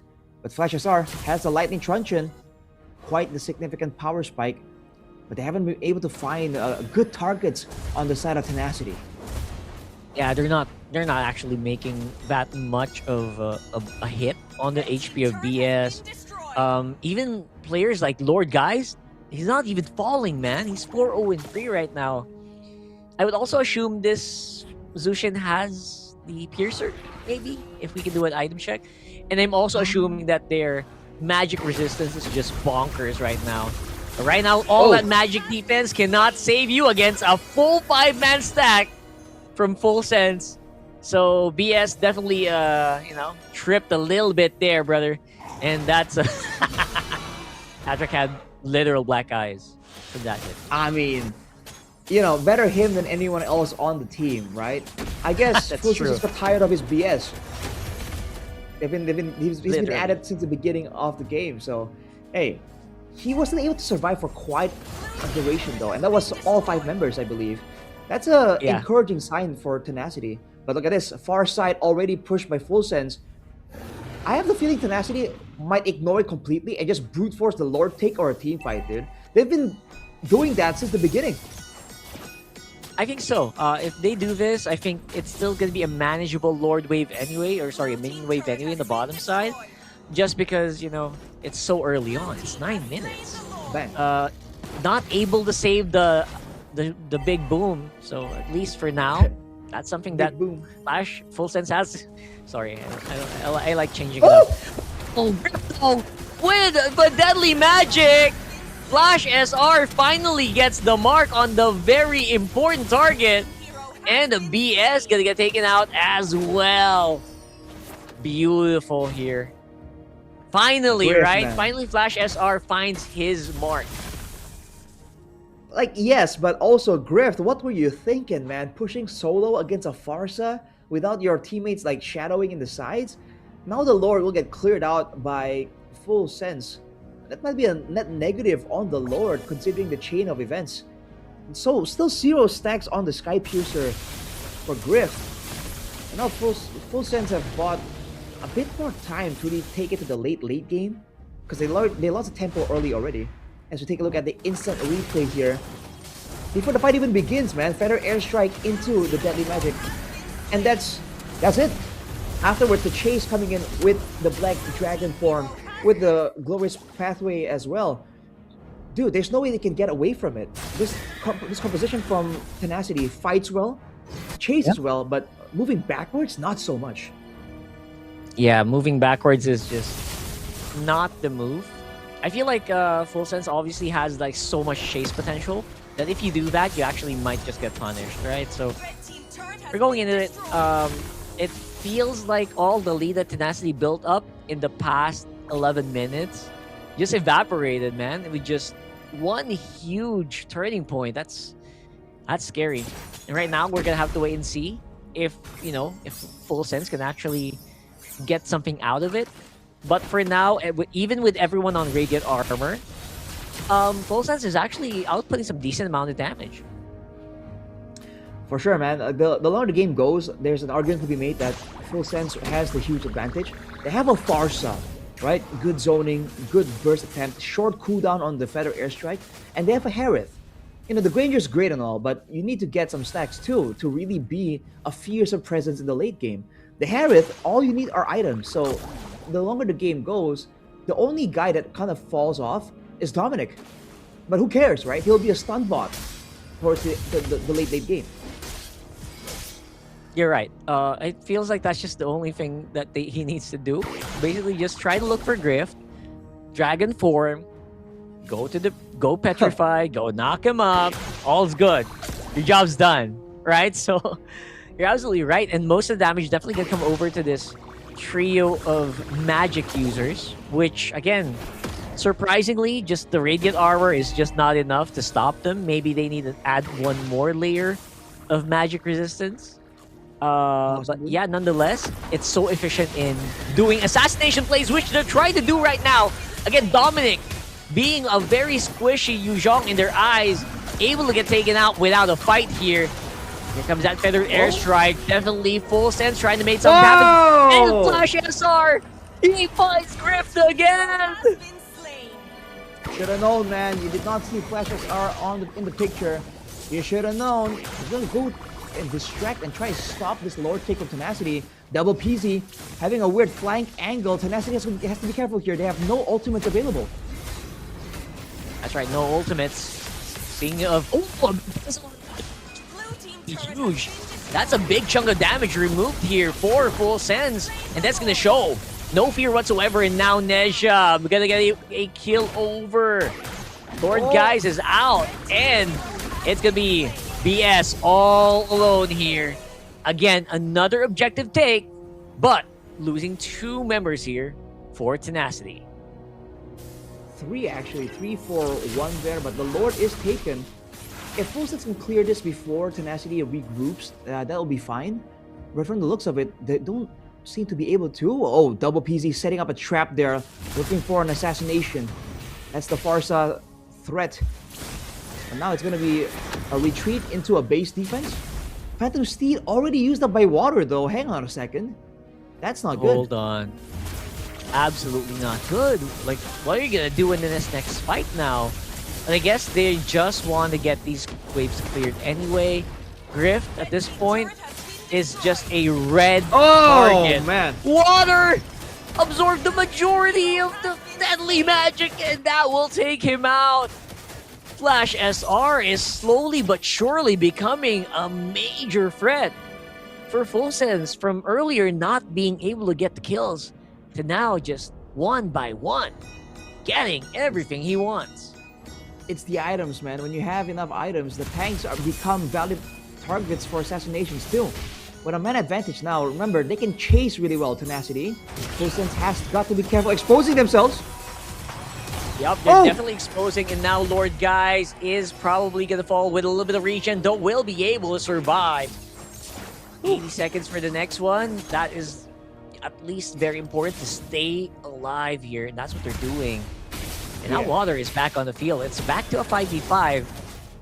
Now it's any man's game, man. That goal lead is gone. You know the secret on how Lord Guys was able to survive? Yep. If you didn't know, he has a Radiant Armor and a Cloak of Destiny.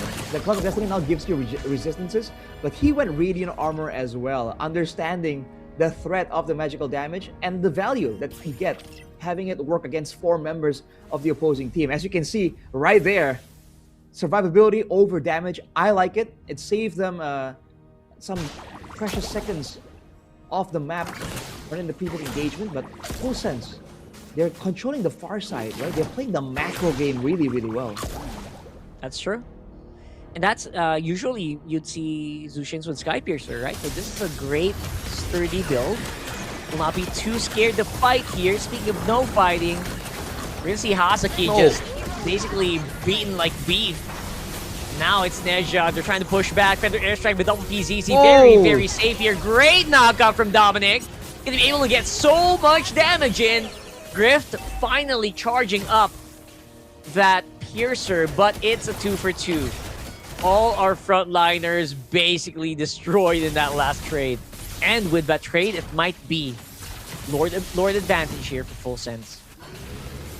This is where the burst damage advantage gives you a lot more prio.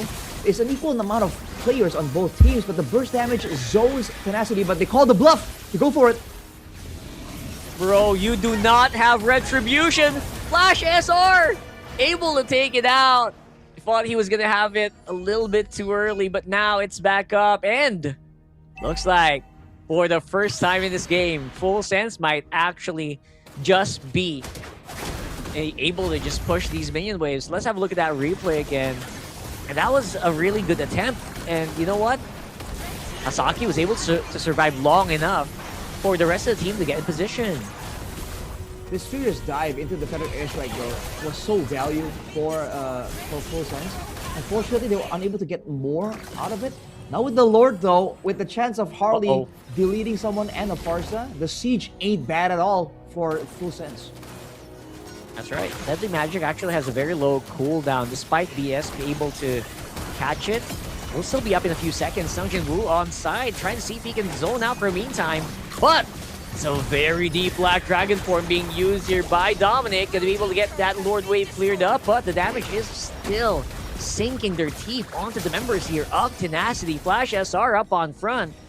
Again, not really a big threat against Lord guys who, you know, he itemized properly against the Harley. Sungjin Woo with the flicker. And the shifting skies misses on his target.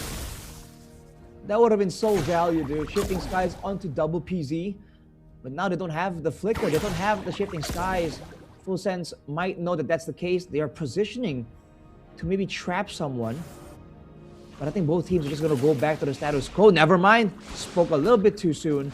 It's a waiting game all the way for 80 more seconds. And every single time it goes back to neutral like this, Flash SR just rubbing his hands in the jungle like, who's my next target? You're right. And that's definitely, he's keeping his eyes on Grift, who seems to be just on Rose Gold. There you go. He's on Winter Crown now. That's what I was about to say was he really, really needed. And now he does that, maybe can survive for a while, but at the cost of obviously mobility, right? He's gonna have to be very tight alongside BS. He's gonna have to stay near Sungjin Woo. Otherwise, he's gonna be a pretty easy pickoff here for this lineup. Shifting size already used up. Forces just a space escape. And look at that. I really still think that Full Sense is on the advantage here. They are, but the small saving grace for Tenacity is that they got a couple of stacks onto Grift in those fights, right? He was a bit more mindful about where Flash SR was, so he wasn't taken out, and he got 2 kills, I believe. It's not a huge amount, but it's something. You know, this Skypiercer has been looking pretty lonely all the way since the beginning of the game. That's true. I mean, those 20 stacks could mean the difference between, a Death Sonata, who just feels like a mosquito bite, to a Death Sonata who's actually doing damage, right? So, right. We'll definitely see what happens here as we go in position for this next Lord. Water and BS up on front. Sungjin Woo looking for a target. He has a flicker. He has Shifting Skies. Has to make a really insane play here. Lord Guy to be able to absorb that first Deadly Magic. It's going to be up on a few more seconds. They're going to go for the Retribution fight here. Phantom Seed used up. And the Retribution goes over. The Tenacity. This fight is just going crazy right now. Double PZZ uses a flicker, stays alive, but the one who is absorbing damage here is going to be Water, who is going to get taken out here. So it is going to be only Water falling, but the Lord actually instantly spawns. So 4v5 for the next few seconds does not look good for Tenacity here. It seems like they keep their path towards the Lord. Oh, Feather Airstrike. Yeah, big Feather Airstrike here, caught by Hasaki as well. Big cancel, by the way. Double PZZ just doesn't have the firepower now. They know the Harley's up on top. And BS says, you know what? No Harley. Let's go. Keep fighting. And they got a little bit. Hasaki for nothing. Well, that's all great and dandy. More stacks on the Grift. 40 seconds without the Hylas on the field. That's great. But they need to find something more. Oh, that's the hat already used by Flash SR, but BS can't catch him. They couldn't use the Lord and its damage reduction efficiently. They have waves to work with right now. They should force something, right? They have the numbers advantage. They have the macro pressure because of the enforced empowered waves. I think they're playing this a bit too passively. You're right. Absolutely. This is way too passive for my liking. especially for a team like Tenacity, who at this point feels like they're just afraid to make a mistake, right? That's what it feels like. Those waves are, you're not going to be able to push out full sense for those waves. So what are we thinking? Do we want to go for another Lord take? I think that's the case, man.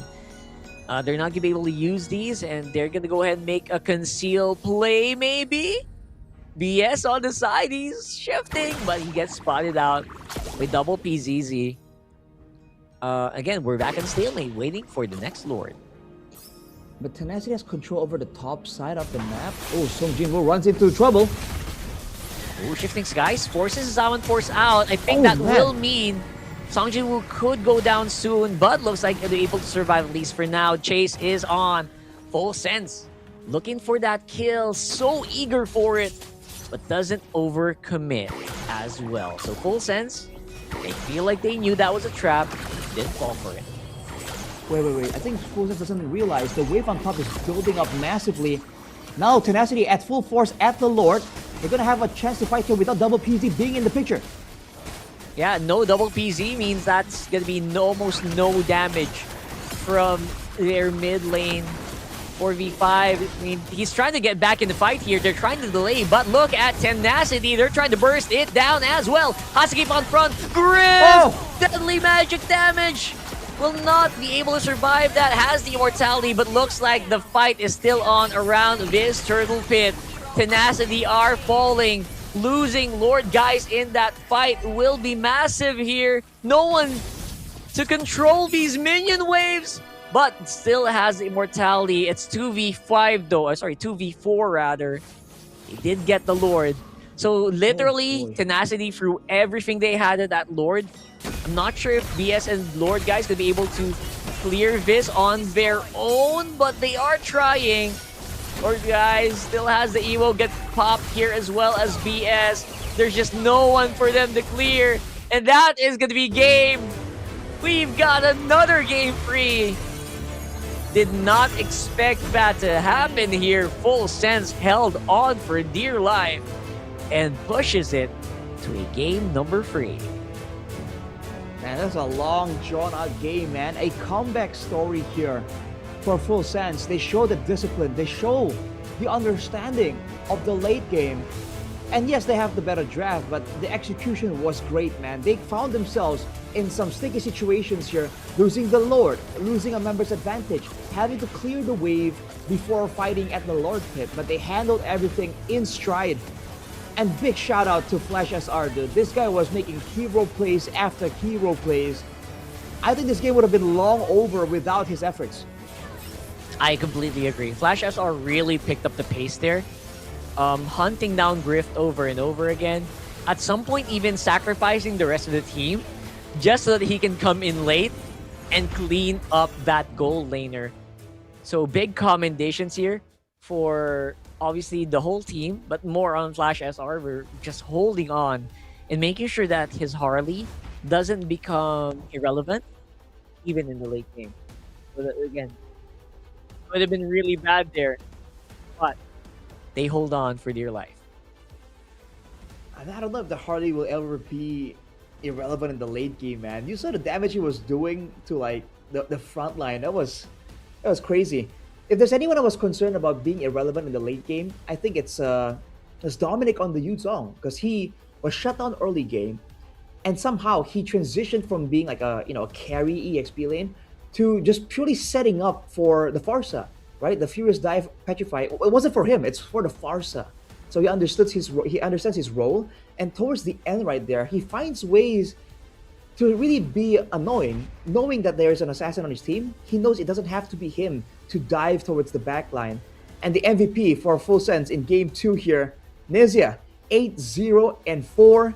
We highlighted the chances of Harith carrying the late game, and this guy, he was doing some real damage. He really was. Despite, having a bit of a slow start, as we kind of expect from Harith players, he was actually able to just make sure that he did not get completely left behind, which is excellent because he didn't die as well. In a game where it feels like you can just get overwhelmed by a Leomord, his Harith actually held on quite well.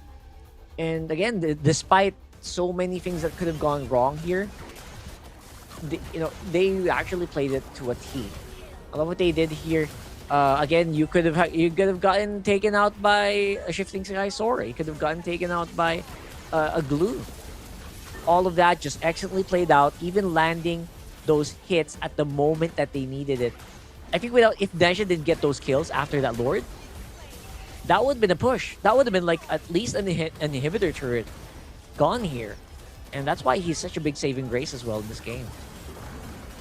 And it's hard to say. It's easy to say that, oh yeah, just focus the Harley, the Harriet down and stun him.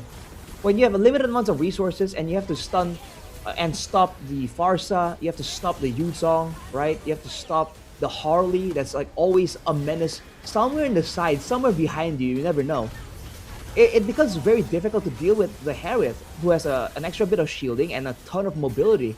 I think that contributes as well to how he's able to find so much success. He really wasn't the guy being focused down because there's so many threats.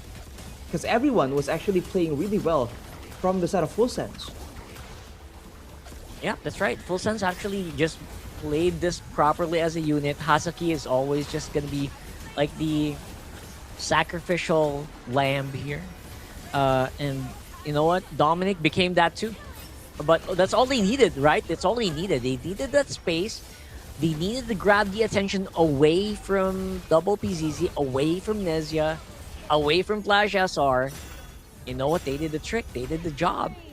And instead of being a sweep, we are going into a game number 3 where we do see, Full Sense just holding on for dear life. And this, again, is for their playoffs lives. Possible playoffs lives.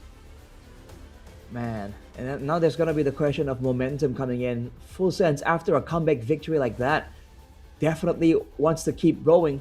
For Tenacity though, the game was in their hands. They're able to get towards the base of Full Sense already. And then for it to be turned around and then failing after a 24-minute game, we're definitely gonna see how the mental fortitude of Tenacity has been developed. If teams are watching here, they want to know if Tenacity has what it takes to go for maybe yet another 20-minute game to finish out the series. Yeah, finishing out the series is not going to be as simple as they thought it would be. So Tenacity, you have to go back to the drawing board, man. You have to go back to, making it work, making sure that Griff doesn't get pushed into, heroes like the Granger, which I don't know about you, bro, but I could tell it was a completely different story when he was playing a Freya and when he plays a Harriet. So, obviously, again, it will start on the draft once more. Maybe prioritize that Harriet, right? Maybe. Right. But we mentioned that earlier. Like, okay, first pick Zushin makes total sense. Total sense. But your Harriet, bro. Come on. He's like so high, right? Remember his stats, right? So high. Mm-hmm. Why are we not prioritizing this guy? So yeah, let's go back to that maybe, and maybe Tenacity can eke out the win. But for now, big props to Full Sense. They really played out Hazaki. Again, Hazaki sandbag best wingman, 100% gonna be the punching bag in that game. But Flash SR, he showed up on that Harley. Again, a bit later than what I like, but still did. I think it's crazy to see that he did the most damage in a team with a Farsa and a Harith, right? In the late game. This was a 24-minute game. It wasn't like they were snowballing hard and the Harley has just been getting kills left and right, building that up. No, this was a long game with a lot of back and forths, a lot of big team fights as well. The long game alone usually makes the damage numbers favor the Farsa, right? Because you burst and you can do it so often from so much further away, right? Like a poking feather airstrike is a thing. The Harith definitely gets a lot of value in the team fights, and despite both of those conditions being met, the highest damage dealer was the Harley. So you think about that for a second, because that is pretty crazy. And it's funny because most of that happened later on in the game, not early, late. So it's so funny because it's rare that happens. And I was half expecting the Farsa to be the most damage dealing hero in this game, but then I realized, oh wait, double PCC was getting canceled a lot.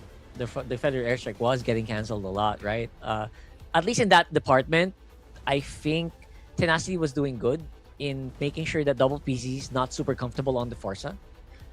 But again, they're all mages. They have like a really high damage ceiling, so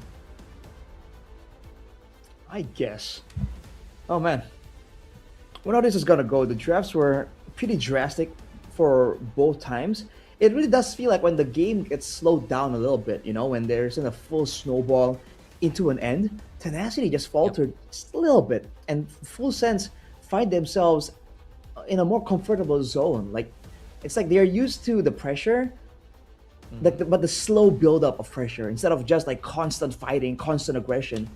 I think that's one of the parts that kind of allowed them to actually get that upset against Buriram too.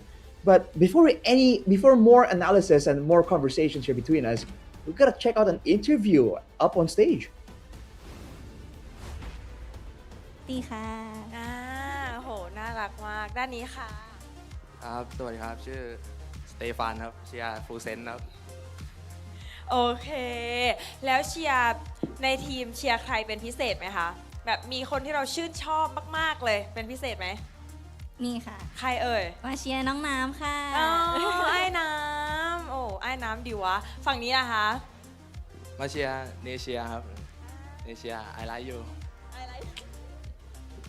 โอเคแล้วอันนี้มาดูกันกี่ครั้งแล้วคะ แบบมาหน้างานเนี่ย มากันกี่รอบแล้ว อันนี้เป็นรอบที่เท่าไหร่แล้วคะ หนูน่าจะรอบที่ อ๋อ มาบ่อย ไอ้น้ำจำหน้าได้หรือยังนะ มาบ่อยขนาดนี้ด้านนี้ล่ะคะ มากี่รอบแล้วเอ่ย มาครั้งที่2ครับ มาครั้งที่2 มาครั้งที่ 2 คือมาหน้างานมันให้ความรู้สึกแตกต่างจากเรานั่งดูอยู่ออนไลน์ไหม ก็ต่างครับ แบบว่าเรื่องเสียงเชียร์ครับ แต่ว่าถ้าดูอยู่บ้านส่วนใหญ่จะดูเป็นวอตปาร์ตี้ครับ เพิ่มอรรถรสด้านนี้ล่ะคะ แบบความรู้สึกมันต่างจากออนไลน์ไหม 3ก็ต่างค่ะ เหมือนมีเพื่อนๆมาช่วยกันเชียร์ด้วยอะไรอย่างเงี้ยค่ะใช่ นักแข่งได้รับกำลังใจทันทีแล้วเนี่ยตอนนี้สถานการณ์มันคือ 1-1 เราคิดว่าทีมที่เราเชียร์เนี่ยจะทำแต้มต่อไปได้ไหม คิดว่าไหวครับ ผมว่าไหวครับ ต้องไหวแล้วครับ ฝั่งนี้เขาว่าเขาทำได้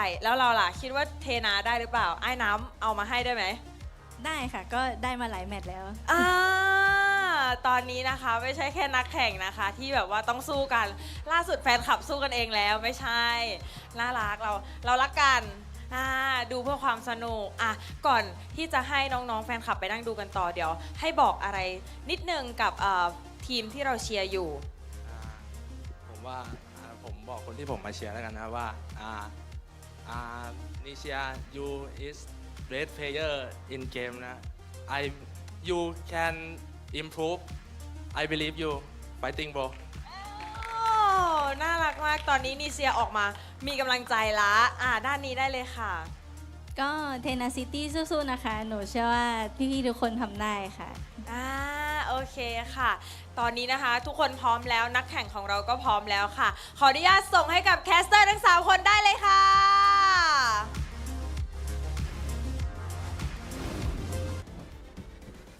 Fighting, indeed, man. That's something we can all understand. I think that cheer, you know, like fighting, it actually transcends a lot of cultures, surprisingly. So, pretty cool, man. The fans are definitely enjoying the show. And how can they not after a comeback like that? And now finally, we're waiting on the conclusion of this very exciting match. That's right. I'm amazed that, you know, Full Sense not having the best season so far, and on the brink is still, you know, we still have like good people behind them that really believe in them. That's all. And sometimes that's all you need. So let's see if that's going to be able to help Full Sense push themselves even further into this next series. In this game rather. I really believe that, you know, they didn't really have the best opening in that game. I'll be honest. It felt like a tenacity game at the very beginning. But if you can make a comeback against that one, your Yuzhong was 1-4, bro. It's like, yeah, let's go. Let's do it, right? You can still do it. It's not that far-fetched that they can still, you know, clinch out this game. Not far-fetched at all, man. It's funny though that they are falling into the opposite problems because a lot of teams, they can win the early game, right? They get good drafts, they get strong heroes, they can win the early game. And then when the mid game rolls around, when you have to improvise a bit more and decide on the fly how you want to move around and make plays, people fall short. But full sense, it's like the opposite, right? They struggle to really get ahead, but you know that in the late game, they're good. They're like MPLID's Geek Fam almost.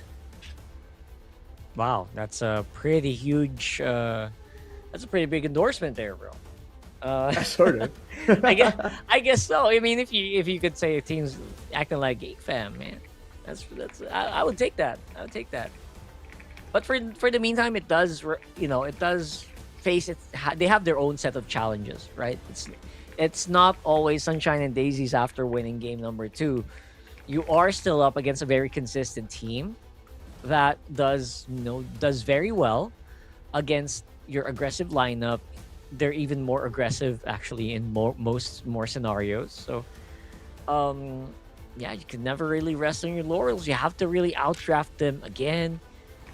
I have to really get behind my my statement earlier.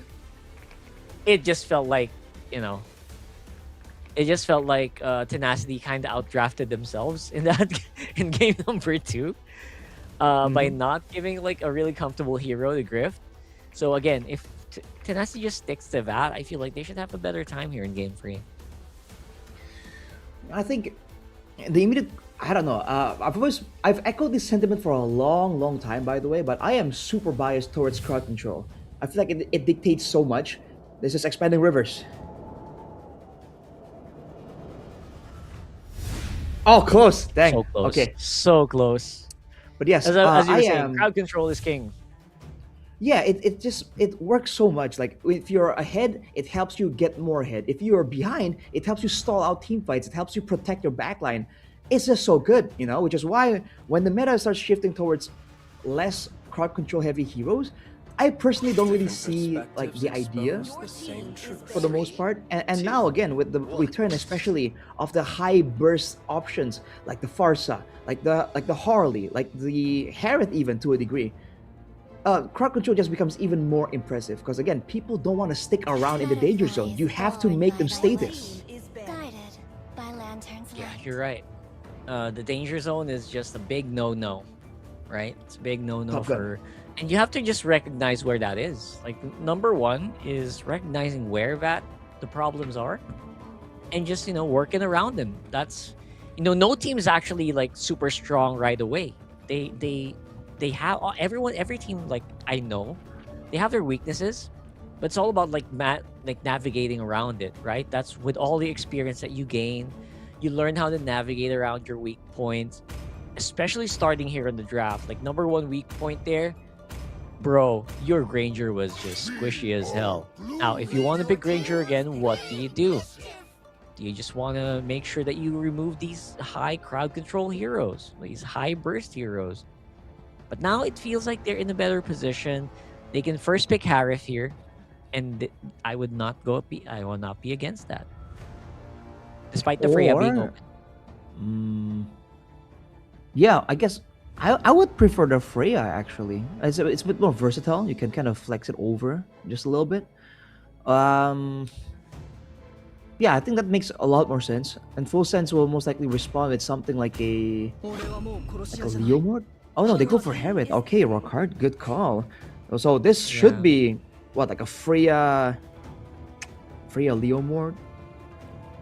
That's why I was thinking, you know what? Maybe not so much Harith, maybe go Freya, because now you're giving away the Freya to the Full Sense. Now, Full Sense, they played the Freya before and it lost.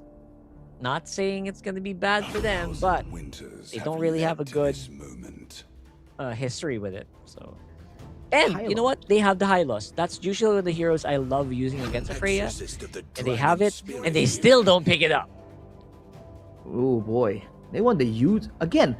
I understand wanting the Ute song. That's fine, and Dominic clearly performs on it. Great. No, don't get me wrong, but is it really first pick worthy though? Like, dang, I feel like this is just them trying to hide a lot of their picks from Tenacity.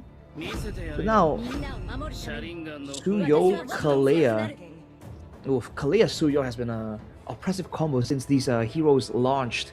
So, full sense, Gato Kacha becomes your usual option, but they won't have that opportunity because they showed their roam and their EXP laner together. There was no flex available. Yeah, zero flex available here. So What? right now the Claude feels like it's a good call for me. For me, it's a good call. You're gonna lose out on your mid, and I think that would be fine. Wow, challenging Lunox here, pretty funny. Because if you do not want to lose out on your gold, that's why I think the Claude is good. Just keep that gold in, and make sure that you don't lose out because you can actually run out pretty easily. Carry could have been a good option depending on how beefy Tenacity decides to go. But Claude is like a good second. Like, it's a good middle ground for me. Your talent is picking. Right. Hayabusa Guinevere though. The Guinevere left alone the whole time. I was thinking the Gwyn would have been a much better like option to show. Because again, you have flex potential to the EXP and roam. It's a bit of a stretch, but it's there, you know, more mind games. Now it's pretty transparent what Full Sense wants. It's like a bit of a front to back, some utility from the Yutong. They could even go for a fighter jungle here if that's the idea they want to go for. I think a Leomord, maybe? On the... Yeah, Wait and see. Leomord or maybe... Yeah, we'll see. Farsa is a great pick. Obviously, they've had lots of success with it already. Alright, Zetian. Zetian, it's actually been really underutilized, I think, in most games lately. So I'm very happy to see it back here. Well, it combos well with the Kalea, right? So now we slam into the Fury of the Phoenix, and your team is helplessly watching you get beat up. So, along with that, something with some... Nah, I think they want to get like a strong laner here to try and like at least win out against Yutong. Like have some real presence. A solid and front line. Yeah. Nice. There you go. That looks good. It's not a winning matchup against the Yutong by all means, but later on it's gonna allow for some really good playmaking. That's what they're banking on. For Full Sense though, oh boy, I think Baksha isn't bad here, no? Like the crimson lightning. Well, Leomord. I mean, I guess you just stick with your intuition here. I think we kind of just imagined the Leomord here earlier, and yeah, that's exactly what they're going for.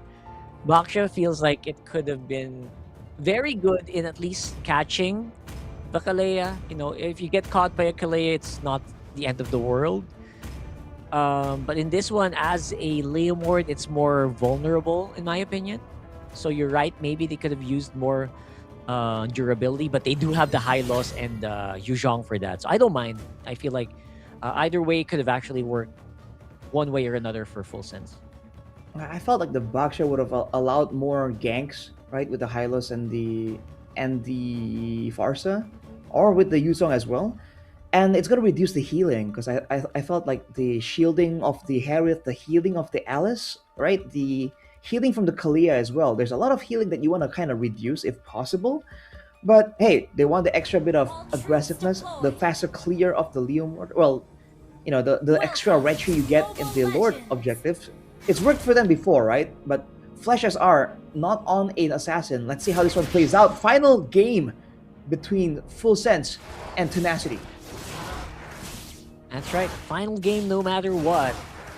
It's been mostly about that tempo that's been built up by Tenacity. Tenacity loves that early game tempo, right? They don't really like it when they play passive. And when they do play passive, actually, they get punished pretty heavily. So, wow, that's a very early attempt at a fight there. I feel like Dominic would have pulled the trigger there if anyone was near. But so far, again, pretty chill on the early. Nothing too crazy quite yet. I would be a little surprised if someone got picked off here for Full Sense. Because again, Tenacity don't really have that much crowd control if, you know, they're not level 4, no Tsunami Slam, and no Fury of the Phoenix. Well, in the mid lane, they gotta be careful because the Zetian outputs at a surprising amount of damage. And with the Kalea, there's an extra level of security, so the Citizen can actually walk up. And you see double PZ trying to find something here. Oh, Yeah, that's gonna be what you're talking about there. If you're not really too crazy about dishing out early on, Flash SR has an opportunity if Lord guys want to bite more of the pie, but again, not falling for it quite yet. They do have a pretty good advantage in the positioning for turtle number 1, at least. Go for the clear. Did Flash SR share on the XP there? A little bit, maybe. But otherwise, they will still be ahead, at least for now. right. Level 4 for Full Sense. They have a Farsight, they have a Yutong. They have good zoning potential here. And they have a solid double red tree from the Leomord. But Flash SR is at no rush to go for the turtle here. Tenacity actually creeps up earlier, despite the fact that the tempo on the EXP was higher.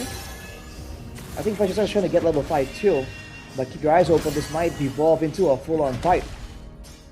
Yeah, I'm pretty sure it's gonna go and devolve into a fight no matter what. You can see here a bit more aggression, Tenacity trying to juggle it, get that lure, that hurt a little bit lower, but look at the dive! Hazuki up front, Jinwoo. It's a great Throne of Ruin, but Flash SR ends up getting that turtle anyway. And not to mention, they also get First Blood. Again, just a little bit too late to the party here for the rest of the members of Tenacity. Slept on it a little bit, and they got punished. You always wonder what the plan was for them. Like, it seemed so sporadic. The Tsunami Slam was used onto double PZ when he was going for a weird side angle. And then, after following up on the Tsunami Slam, double PZ flickered out and he was able to stun the aggressors and back out. So, man, Tenacity has got to decide how they want the fights to go, man. Yeah, I think that's one of the reasons why Tenacity is having a hard time. They're just not as decisive, right? Oh! But look at that decisiveness. The moment I called it out, Lord Guy is going straight for the kill. And it's small things. It's one kill, but I think it's the small things, man, that will really get this game in their favor.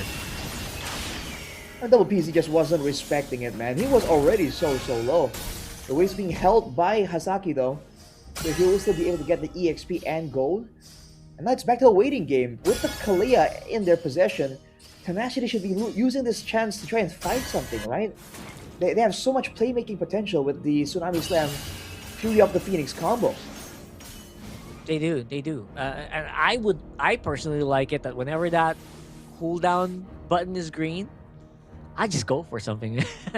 That's what I would do in this scenario, but you know what, Tenacity, they're playing it a little bit safer. They know they've got crowd control, and they're looking for a good time to use it. They layered it quite well, but don't really have enough damage to clean it out. One glorious Pathfish from Hazuki, enough to discourage Tenacity for going for that kill. And now it's going to be Flash SR up on front. It's Full Sense with Lord Turtle Control. Oh, that was an attempt on Nezia's life, but he gets out. Just like that, Full Sense. I felt like the reaction was a bit too much, the Glorious Pathway and this Phantom Steed. But with Tenacity not being around the turtle area, it ends up paying off quite well. And again, Tenacity wants to play for tempo. Full Sense, this is what they want to happen. They have a proper composition with some really solid backline damage. I feel Tenacity now is the one panicking. They're not getting the things that they want to happen in this 5-minute point. That's true. I feel like Tenacity at this point might be just a little bit too worried because they're supposed to be the team that has so much early game tempo, right? That they're supposed to be the ones who are completely in control, but they're getting showed up here by Full Sense. It's slow, right? The gap is super small, but it's there. You can feel it. And I think Tenacity knows. There's a suspicion for sure, man. And you can see the zoning here, the positioning of Full Sense to keep their eyes and knowing where Tenacity is rotating to. It's really good. And Dominic now, he was shut down earlier, but now he has one kill. Double PZ looking for a chance to make a play. Won't go for it though. All right. definitely a better start for Dominic, right? Earlier it was like 1-3, 1-4 on the Yu Zhong early on, and he was making a lot of risky plays, but this time does feel like he's more stable and he's able to just play around his team a lot better now. And let's see if he can keep that up though. Right now we do see Water has decent damage on the Suyo, but having a harder time chunking in that high loss, so that's a good sign for Hasaki. Maybe not, maybe it might be turned out a little bit more differently compared to game number 1 or 2, where he was a high loss who just got bursted and blown up. Oh, right now looking at some of the items, Queen's Wings already for Dominic, so that's gonna be huge in the next big team fight. And Hasaki already has a Radiant Armor, and that works so well against the Tympian, but also against the Alice. Alright, so the long drawn-out fight is exactly what Full Sends are looking for. So they gotta be careful. They're positioning on the turtle. It seems like Tenacity is just gonna go for a steal onto the orange buff and let this one go. Yeah, I don't think they want to do anything further here. Tenacity just doesn't have the license. They do not have the permission from Full Sense to contest for it. And slowly but surely, again, the goal lead isn't big, but it's enough that you're gonna get locked into your turret. I think that's happening right now as well. Hasaki from the back with that glorious pathway, beautifully layered with the Fury of the Phoenix. Only enough taking out Dominic though. So 1 for 2 here, or 1 for 1 rather. And while all that's happening, obviously they're trying to macro their way into a better team fight on the next Lord. But they're just trading at this point. Like, who is actually getting the gold?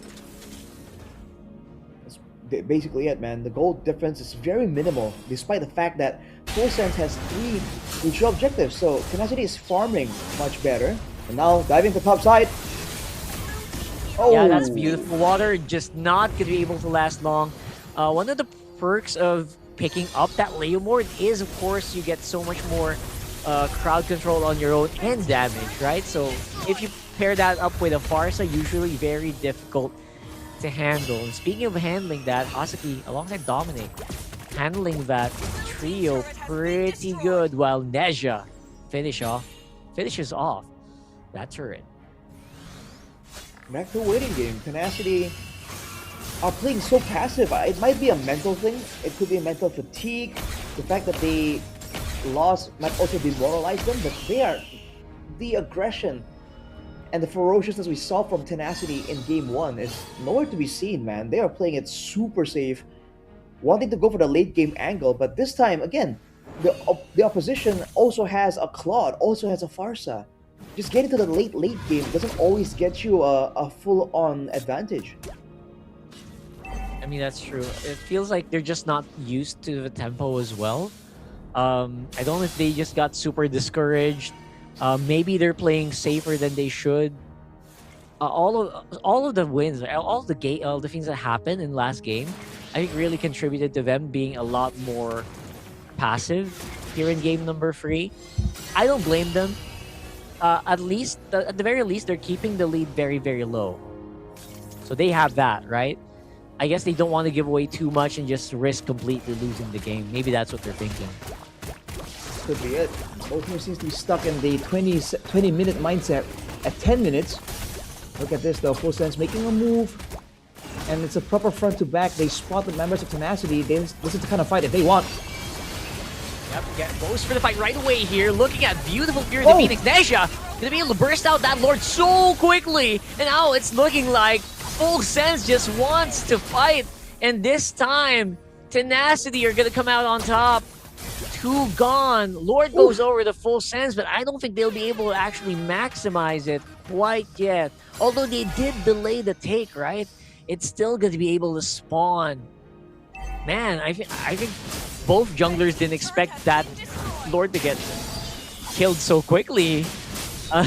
Nezha was actually the one who took it. And look at this. They're trying to defend the Lord from the hands of Tenacity. So Jinwoo is in the area though. Double PZ has got to be careful. And wow, they're spending Nezha up top. Yep, big one here though with the Throne of Ruin. Everyone is locked in. That's a very tight corridor. I don't think you want to take that if you could. Oh! Looks like they're gonna take it anyway. Going with that Fury of the Phoenix. One more going down. That's a double for Water. They're pushing back double PZZ. They're also pushing back Dominic, who can't really make it. And gives his body over for a triple. What was that about?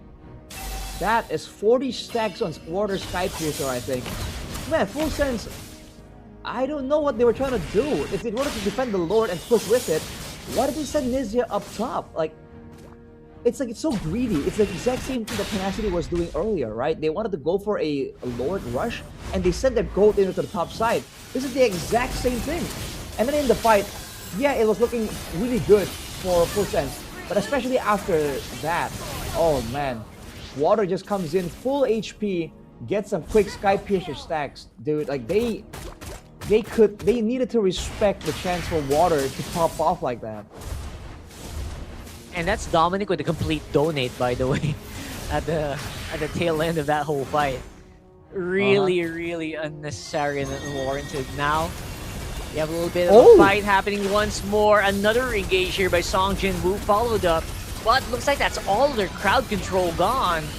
They're gonna try to fight it, but they actually might have to make a run for the hills. Dominic is chasing. Nesha and Hasuki is following suit. No ultimates available, but you know what? Tenacity lost one. Good strike back right there. BS was stuck in the front. Couldn't really get back in time. It was such an aggressive dive from Sung Jin Woo as well, dude. The sort of ruin into a flicker. Like, again, it's great. It would have been great if it worked out too. But was it really necessary? Like, the game isn't won just yet. There's 10 seconds to go here for yet another Lord. It can really swing both ways. It seems like Tenacity is just really desperate to kind of keep some distance between them and Full Sense. Yeah, I think that's it, right? Again, trying to make sure that nothing too local happens. Making sure that, you know, at least if we lose, we know how we lost, right? That's what they're thinking. But Tenacity, you know what?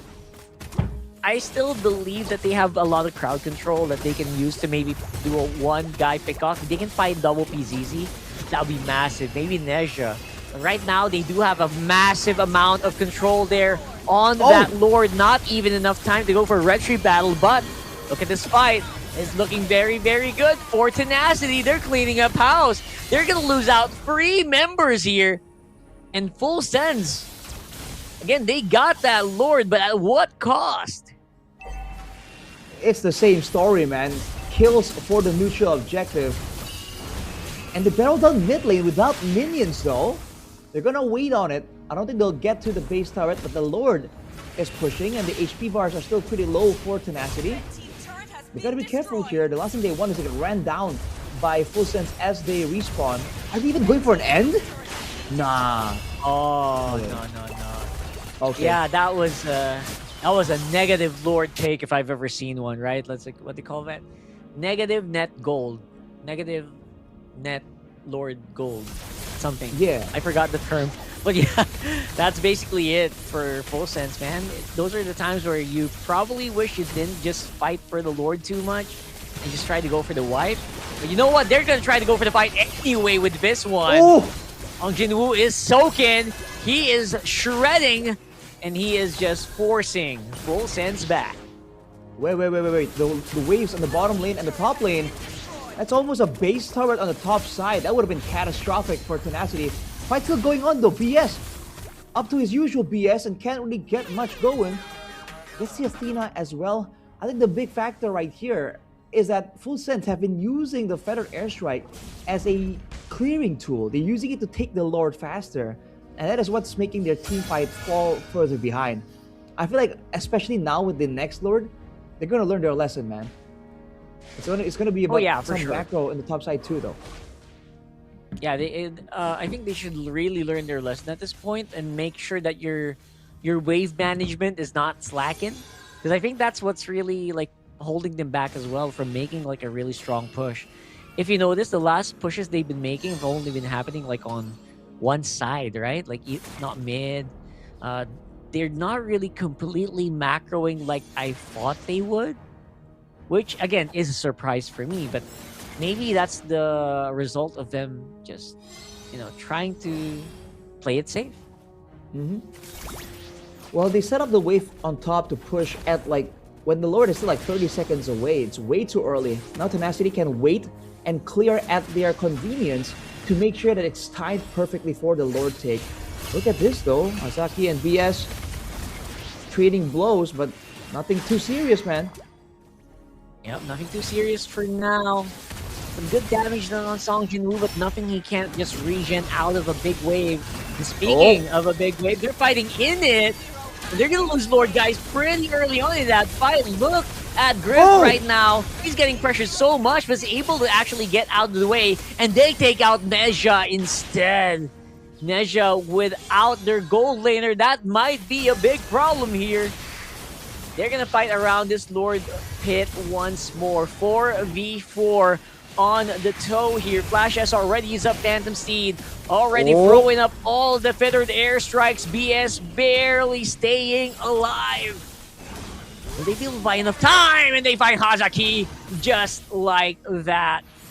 Songjin moves on the side. Flash SR is completely on their vision. And now, Tenacity with a very solid Lord take here in a random death by BS. I mean, that's just unfortunate. The fact that the fight was going so well for Full Sense, but then Nezha jumps in and got immediately deleted. I didn't even see what killed him. He just disappeared off the map out of nowhere. The wave though was set up by what do you call that? He dove into the synchrovision. That's why he probably didn't see. Yeah, I think it's that and some other source of damage.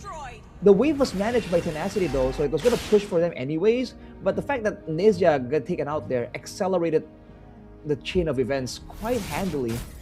With a 3k advantage against a Claude Farsa, won't be an easy base take. It has to be double PZ. Speaking of that Farsa, they were setting their eyes on the double PZZ way too close for comfort. At least for now, he'll be able to walk on here and clear that Lord wave. Or will they though?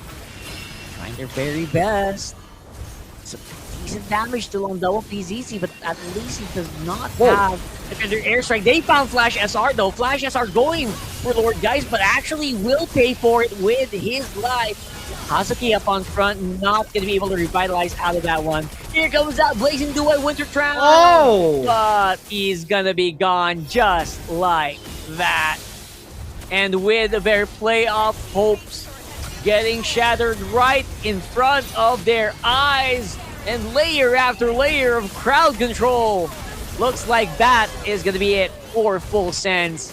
It's Tenacity with the Game 3 victory. A valiant effort, man. The gestures here to stay quiet from water, shutting down the haters. It was a great effort from Full Sense. It really seemed so winnable, but Tenacity were just a bit sharper in the team fights, in the focusing. Man, they knew they couldn't match Full Sense when it comes down to the late game patience and discipline. They go the other route. They ensure that whenever Double PZ or Nezha show up, they are ready for it, immediately blowing them up in every team fight, just denying a proper team fight altogether. Yeah, that was a complete denial. Despite, I think you got it right. I think their firepower was mostly level for a majority of that game. It was always a question of who was gonna make like a stronger pickoff, or who was gonna go for like the wrong target. And more often than not, like plays like that from Flash SR could have worked out well for them, but the punish is just there, right? I mean, there was just no way that they could back up properly. Double PZZ didn't even have the Feather Airstrike there, so Flash SR definitely bit off more than he could chew in that last one. That really resulted that game for them. Otherwise, it felt pretty even. And again, man, it's easy to say, ขอ but แสดง we ควา have ม an ยินดีด้ interview วย on นะคะ stage here. Tenacity ค่ะ ก็คือตอนนี้เนี่ยคะแนนก็คือได้เข้ารอบ Pay Off ไปแล้วนะคะ ขอแสดงความยินดีด้วย ความรู้สึกเป็นยังไงบ้างคะวันนี้ที่เราได้แต้มมาแล้ววันนี้ ก็ดีใจเหมือนเดิมครับ ยังอึ้งอยู่หรือเปล่า ยังอึ้งกับชัยชนะอยู่เมื่อกี้อยู่หรือเปล่า เพราะว่าเกมมันค่อนข้างที่จะตึงมากเลยเมื่อกี้ ก็ไม่ครับ เพราะว่า ไม่เนอะ มีวอเตอร์อยู่ อ่าน้ำเอาให้วอเตอร์ล่ะคะความรู้สึกเป็นยังไงบ้าง ผมก็รู้สึกชิวๆครับไม่ได้อะไรมากครับเพราะคิดว่ายังไงก็ชนะอยู่แล้วครับ ยังไงก็ชนะอยู่แล้วไม่มีความกดดันเลย ไม่มีเลยโอ้โหผ่านมาเกินครึ่งซีซั่นแล้วรู้สึกพอใจกับเพอร์ฟอร์แมนซ์ของทีมเราไหม ตอนนี้ก็พอใจมากครับ แล้วเราจะแบบว่ามีเพิ่มแผนปรับเปลี่ยนแผนอะไรไหม มีแน่นอนครับเดี๋ยวต้องรอชมในรอบเพลย์ออฟ น้ำล่ะ เดี๋ยวรอเจอมาที่ผมครับ โอเค คิดว่าอะไรคือจุดเด่นของทีมเราแบบว่าการเล่นที่รู้ใจหรือว่าแบบการซ้อมมาเยอะมากๆจนมันแบบว่ารู้มือกันหมดแล้ว ก็จะเป็นความกล้าเล่นซะส่วนใหญ่ครับ ความกล้าเล่น เล่น เรากล้าที่จะเปิด ใช่ครับเราเล่นเหมือนในซ้อม แล้วตัวจริงเราชอบเปิดก่อนไหม ไม่ครับ ไม่ แค่ในเกม แค่ในเกมน้ำล่ะ ทีมผมยังซ้อมกันไม่ถึงอาทิตย์เลยครับแล้วก็ชนะหลายทีมได้แล้วครับ โอเคอ่อนซ้อมแต่ไม่อ่อนคอเนาะนี่คือคำถามวัดใจเลยท่านวอเตอร์หลงป่าแล้วโทรเรียกเพื่อนมาช่วย1 คนเลือกใคร ซองจินบูอยู่แล้วครับ ทำไมอันนี้จะช่วยเราได้จริงใช่ไหม ไม่แน่ใจเหมือนกัน ไม่แน่ใจเหมือนกันแล้วถ้าสลับกันเราติดป่าเรียกเพื่อนมาช่วยได้1 คน ก็ต้องวอเตอร์อยู่แล้ว เฮ้ย เพราะว่าวอเตอร์เล่นป่า เอาป่ามาช่วยถ้าหลงป่าโอเคสัปดาห์นี้เนี่ยคือแฟนๆไม่ใช่แค่สัปดาห์นี้ทุกสัปดาห์ที่เทนามาแฟนๆมาเชียร์กันเยอะมากเลยไหนมีอะไรจะบอกกับแฟนๆไหมจริงๆทางออนไลน์ก็ไอ้น้ำดีวะโอ้โหเทนาเต็มไปหมดเลยมีอะไรบอกกับแฟนๆหน่อยได้ไหม ขอบคุณที่มาเชียร์ครับผมขอบคุณครับ โอเคซองจินวูค่ะ ขอบคุณที่มาเชียร์เหมือนกันครับ จะทำให้ดีในทุกๆแมตช์ครับ โอ้โหขอเสียงแฟนคลับเทนาหน่อยได้ไหมคะโอ้โหแฟนคลับ อันนี้คืออะไรดีใจโอเคค่ะเดี๋ยวให้น้องๆ2 คนนะคะไปพักกันก่อนเดี๋ยวขออนุญาตส่งต่อให้กับพี่แคสเตอร์ทั้ง3 คนได้เลยค่ะ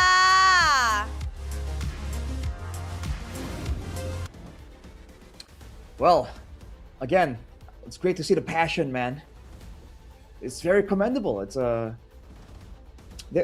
claim was that they are actually the hidden older brother in the Southeast Asian region, and I think, we've been very impressed with how the scene seems so like developed, despite the fact that technically it's new.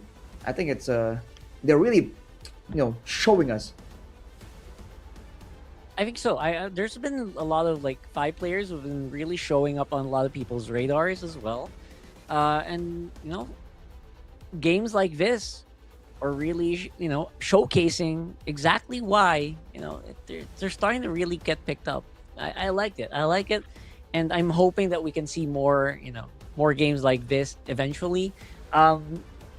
Wow, consecutive free game series, by the way. So all of our teams really pushing it to the limit. But again, with that, I'm pretty sure that Full Sense will not gonna be able to playoffs. But congratulations, MVP for that one is gonna be Water on that Suyo. 2-1 and 2 with the Sky Piercer. He had a very slow start, man. Tenacity had not a lot of moments to really go in there and get kills, but once the fight started getting sporadic, Water just float like water, quite literally, and found his way into the back line. I think it starts here, right? He's 2-1 and 0, maybe 1 stack if I'm not mistaken. But look at how he's positioned, man. He knows the right timing. He comes in with the stun, so he can't really be focused. Cooldowns are all down. Stays in the bush. Picks up Dominic. Immediately 30 stacks is just right there alone. And afterwards, even when the team kind of goes YOLO, look at the composure on Water here, because we're highlighting him. Doesn't really go in immediately. Waits for the right opportune moment. And here, he comes into the whole fray late. Duels Dominic as the whole team fights elsewhere, but he still gets the kill. Gets the chase, helps his team out, understanding that, hey, it's fine. If they take out the Lord, but they lose multiple members, we can still find ways to make this value for us. and he just stays in the backline with his team, and there's no dive capability from the side of Full Sense, right? Dominic was the only guy that can really be a real solo threat. So Water just had all the time in the world to react. He did. And he literally flowed like water in this one. Mr. Lee would be very Bring out the proud of Miyagi that. voice, yeah. Yeah. Wait, was that Miyagi? Did Miyagi say that? All right. I thought that was you like know. Bruce Lee or something. Yes, it is Bruce Lee. Yes, you're right. It's Bruce Lee. All right. So at the end of the day, I think not brute forcing a lot of these fights. It was slower than we wanted. I'm gonna admit that it's a little slower than I wanted, but it got there anyway, and he got actually a massive KDA with that one. So a big congratulations to Tenacity. I guess they were like playing more around Song Jinwoo, making sure that they could utilize the Throne of Ruin before they go for the engage, which sometimes could get punished. But at the end of the day, they made the better decisions, man. And who can blame them for it, right? I think they didn't even make too many big decisions. They were playing so reactive, which is why maybe it seemed passive, right? It's so safe. It's Full Sense that went for these risky, like, rush lords, use all the ultimates to get the lord, lose 3 members. That's not necessary. Initially, when the fights were really starting out, you can see the hesitation in Tenacity. They don't really think it's a good idea to just barrel through in a lord dance towards Full Sense. Because even like they had the Yuzong, for example, as a zoning tool, but they weren't unable to use it all that well. Tenacity kept finding their way into the fights. So by all means, there could be improvements for both teams, but today it's Tenacity's day, and it's a hard-earned victory, and they are sure to learn a lot from it. Yeah, for sure. Learning is part of the process here. For season 1, we don't expect everyone to, be complete gods in macro and again decision making, like we mentioned earlier. So it's all part of the plan, step by step. We're getting there, and I think Tenacity just definitely making their case. I'm checking the standings. It would appear they're very high up. Yeah, they're very high up here, very close to that number 2? coveted second place. Yeah, I think they could be number 2, right? Checking. Huh. Looks like they are second place now. Wow. There you go. Dang. Great. And again, some people might think that they want to see a cleaner game against Full Sense, right? If they are number 2. But, so many factors play into the performance of the day, man. Your mental condition, your physical condition. Who knows what happened right before the match begun, right? They watch a sad movie, Who knows? You're right. Those are big factors. I'm not gonna say anything against that. That affects me. Maybe they had that very dramatic track playing in their ears. So you never know. And hopefully they'll have a better try next time. Full Sense, by the way, completely out of playoff contention, confirmed at this point. Was a nice effort, man. But tonight, it's Tenacity's movie. And with that, we'll be taking a short break. Ladies and gentlemen, me, Arashi, and Rockhard will be back for the 3rd match after the short break.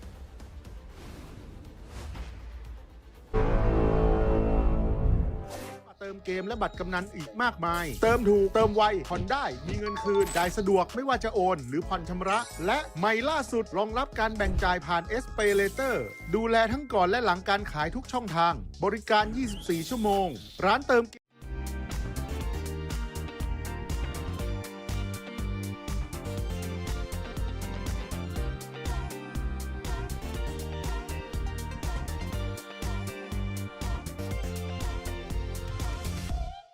Richman Shop โน 1 เรื่องเติมเกมเหนือกว่าทุกการเติมผู้สนับสนุนหลักอย่างเป็นทางการ League MSL Thailand เติมได้นับร้อยเกมพร้อมบัตรเติมเกมและบัตรกำนันอีกมากมายเติมถูกเติมไวผ่อนได้มีเงินคืนจ่ายสะดวกไม่ว่าจะโอนหรือผ่อนชำระและใหม่ล่าสุดรองรับการแบ่งจ่ายผ่าน SPayLater ดูแลทั้งก่อนและหลังการขายทุกช่องทางบริการ 24 ชั่วโมงร้านเติมเกมที่สตรีมเมอร์ส่วนใหญ่ไว้วางใจนึกจะเติมเกมต้อง Richman Shop เท่านั้นแล้วมาเติมกันเยอะๆนะ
Richman Shop No 1เรื่องเติมเกมเหนือกว่าทุกการเติมผู้สนับสนุนหลักอย่างเป็นทางการลีก MSL Thailand เติมได้นับร้อยเกมพร้อมบัตรเติมเกมและบัตรกำนันอีกมากมายเติมถูกเติมไวผ่อนได้มีเงินคืนจ่ายสะดวกไม่ว่าจะโอนหรือผ่อนชำระและใหม่ล่าสุดรองรับการแบ่งจ่ายผ่าน SPayLater ดูแลทั้งก่อนและหลังการขายทุกช่องทางบริการ 24 ชั่วโมงร้านเติมเกมที่สตรีมเมอร์ส่วนใหญ่ไว้วางใจนึกจะเติมเกมต้อง Richman Shop เท่านั้นแล้วมาเติมกันเยอะๆนะ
Richman Shop โนหนึ่งเรื่องเติมเกมเหนือกว่าทุกการเติมผู้สนับสนุนหลักอย่างเป็นทางการ League MSL Thailand เติมได้นับร้อยเกมพร้อมบัตรเติมเกมและบัตรกำนันอีกมากมายเติมถูกเติมไวผ่อนได้มีเงินคืนจ่ายสะดวกไม่ว่าจะโอนหรือผ่อนชำระและใหม่ล่าสุดรองรับการแบ่งจ่ายผ่าน SPayLater ดูแลทั้งก่อนและหลังการขายทุกช่องทางบริการ 24 ชั่วโมงร้านเติมเกมที่สตรีมเมอร์ส่วนใหญ่ไว้วางใจนึกจะเติมเกมต้อง Richman Shop เท่านั้นแล้วมาเติมกันเยอะๆนะ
Richman Shop โนหนึ่งเรื่องเติมเกมเหนือกว่าทุกการเติมผู้สนับสนุนหลักอย่างเป็นทางการ League MSL Thailand เติมได้นับร้อยเกมพร้อมบัตรเติมเกมและบัตรกำนันอีกมากมาย เติมถูกเติมไวผ่อนได้มีเงินคืนจ่ายสะดวกไม่ว่าจะโอนหรือผ่อนชำระ และใหม่ล่าสุดรองรับการแบ่งจ่ายผ่าน SPayLater ดูแลทั้งก่อนและหลังการขายทุกช่องทางบริการ 24 ชั่วโมงร้านเติมเกมที่สตรีมเมอร์ส่วนใหญ่ไว้วางใจนึกจะเติมเกมต้อง Richman Shop เท่านั้นแล้วมาเติมกันเยอะๆนะ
Richman Shop โน1เรื่องเติมเกมเหนือกว่าทุกการเติมผู้สนับสนุนหลักอย่างเป็นทางการ League MSL Thailand เติมได้นับร้อยเกมพร้อมบัตรเติมเกมและบัตรกำนันอีกมากมายเติมถูกเติมไวผ่อนได้มีเงินคืนจ่ายสะดวกไม่ว่าจะโอนหรือผ่อนชำระและใหม่ล่าสุดรองรับการแบ่งจ่ายผ่าน SPayLater ดูแลทั้งก่อนและหลังการขายทุกช่องทางบริการ 24 ชั่วโมงร้านเติมเกมที่สตรีมเมอร์ส่วนใหญ่ไว้วางใจนึกจะเติมเกมต้อง Richman Shop เท่านั้นแล้วมาเติมกันเยอะๆนะ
การแข่งขัน MSL Thailand Season 1 Powered by Moonton Official Telecommunication Partner True 5G Official Gaming Phone by Infinix Official Sponsor by Richman Shop Official Gaming Chair Partner DX Racer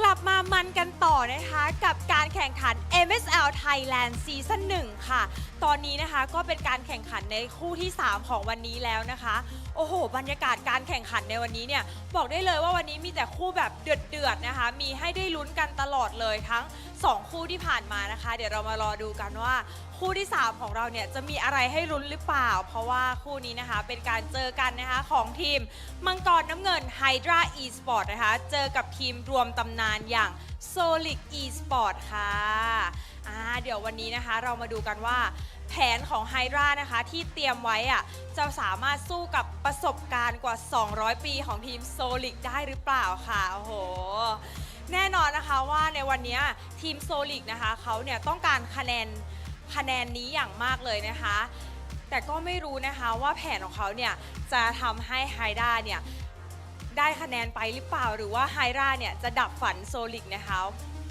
ถ้าทุกคนพร้อมแล้วค่ะพิธีกรพร้อมแล้วแคสเตอร์พร้อมแล้วนะคะนักแข่งของเราค่ะพร้อมแล้วเช่นเดียวกันค่ะขออนุญาตส่งต่อให้กับแคสเตอร์ทั้ง3คนได้เลยค่ะ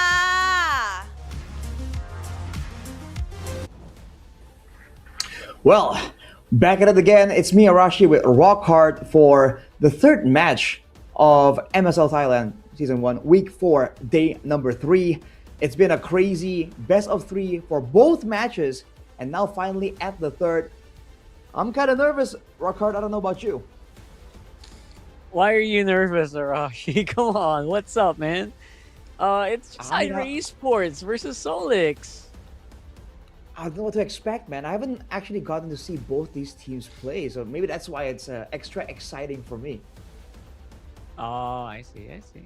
Well, one thing's for sure, right? Solix, I think, really performed a lot more than I anticipated. Because, yeah, I think I was also here when I casted that one game. I mean, they were against Valley 5. There you go. Or no. That was Full Sense. All right, Full Sense. And I think it was also a sweep. And I think I'm from that performance, I would say, they didn't really beat Full Sweep in such a crazy dominant way, but they're obviously very strong on macro, right? And I think that's saying something, considering Tenacity had a hard time with Full Sense earlier anyway. So I would say that Solix has a really strong foothold of this. And I just want to bring up that they're also fighting for their tournament life here, because they are currently still number 6. Oh man, right on the edge there. It must be a very nerve-wracking spot to be in, man, because you don't really know, right? Today against Hydra Esports, though, I think a lot of people are expecting this to be a bit more one-sided. Unfortunately, Hydra, man, they're having tough times right now. I think I've casted one of their games, and it does seem like there were problems.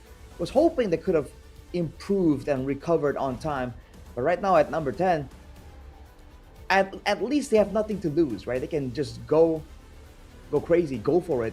And just like earlier, E-Arena seems to have tried to do that, and they were able to get some success. Maybe it's time to bring out the Layla, right? I mean, the Layla. No, I'm just kidding. Obviously, that's something that E-Arena tried. So you know what? We haven't seen Eudora in a while. Maybe nothing to lose. Let's go ahead and try it out. But for Solix, it's a lot more serious for this one, because obviously they're hanging by a thread here. So in all seriousness, I do feel like Hydra Esports, you're right. They might play better with nothing to lose here. But if you base it on these previous games, you're gonna have to say Solix does look like a really strong opponent. I think that we saw this. They went a little bit crazy here. Part of this was, I think, when Valley 5 just went a little overzealous. But as I was saying, their macro was really on point. They knew when to take these fights. They knew when it was a bad idea to take these fights. And they played around their opponent's mistakes very well. So I would say not completely like as dominant like as a team like KOG, but definitely getting up there. Well, I mean, from what I can see right here, I was impressed with the setups for the team fights. The EXP lane Sherry there, definitely having some great few moments. On the other hand, though, for Hydra, as you can see here, the drafts aren't awful, right? There are win conditions available to them right there, but it just seems like they lack that like next level understanding, and through that weakness, a lot of teams have been able to actually get the better of them. Like they would have a strong hero, but the hero will be outplayed macro-wise or outplayed, in combination. Like maybe in the 1v1, the hero would win, but then their opponents would pitch them up to v2, and that skews the balance immediately. So I feel like that's the problem. Hydra needs to study up a lot more and get their fundamentals in order before even talking about, the next level stuff.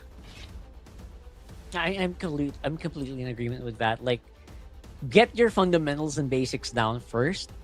I think that's already, I hope we're not being too harsh, but really Hydra, in the games I've seen them play, really do have a lot of micro to kind of boil down on them. So obviously we'll see them here, as we are going to see Solix first. It's Sherry, Daddy Carter, Mimar, Xiao Xiao, and Moss. I'm really happy when I saw their games, and I casted their game in a pretty rough spot as well. They were still gunning, and they're trying to still climb the ladder, and they are now kind of in a better position compared to when I last saw them.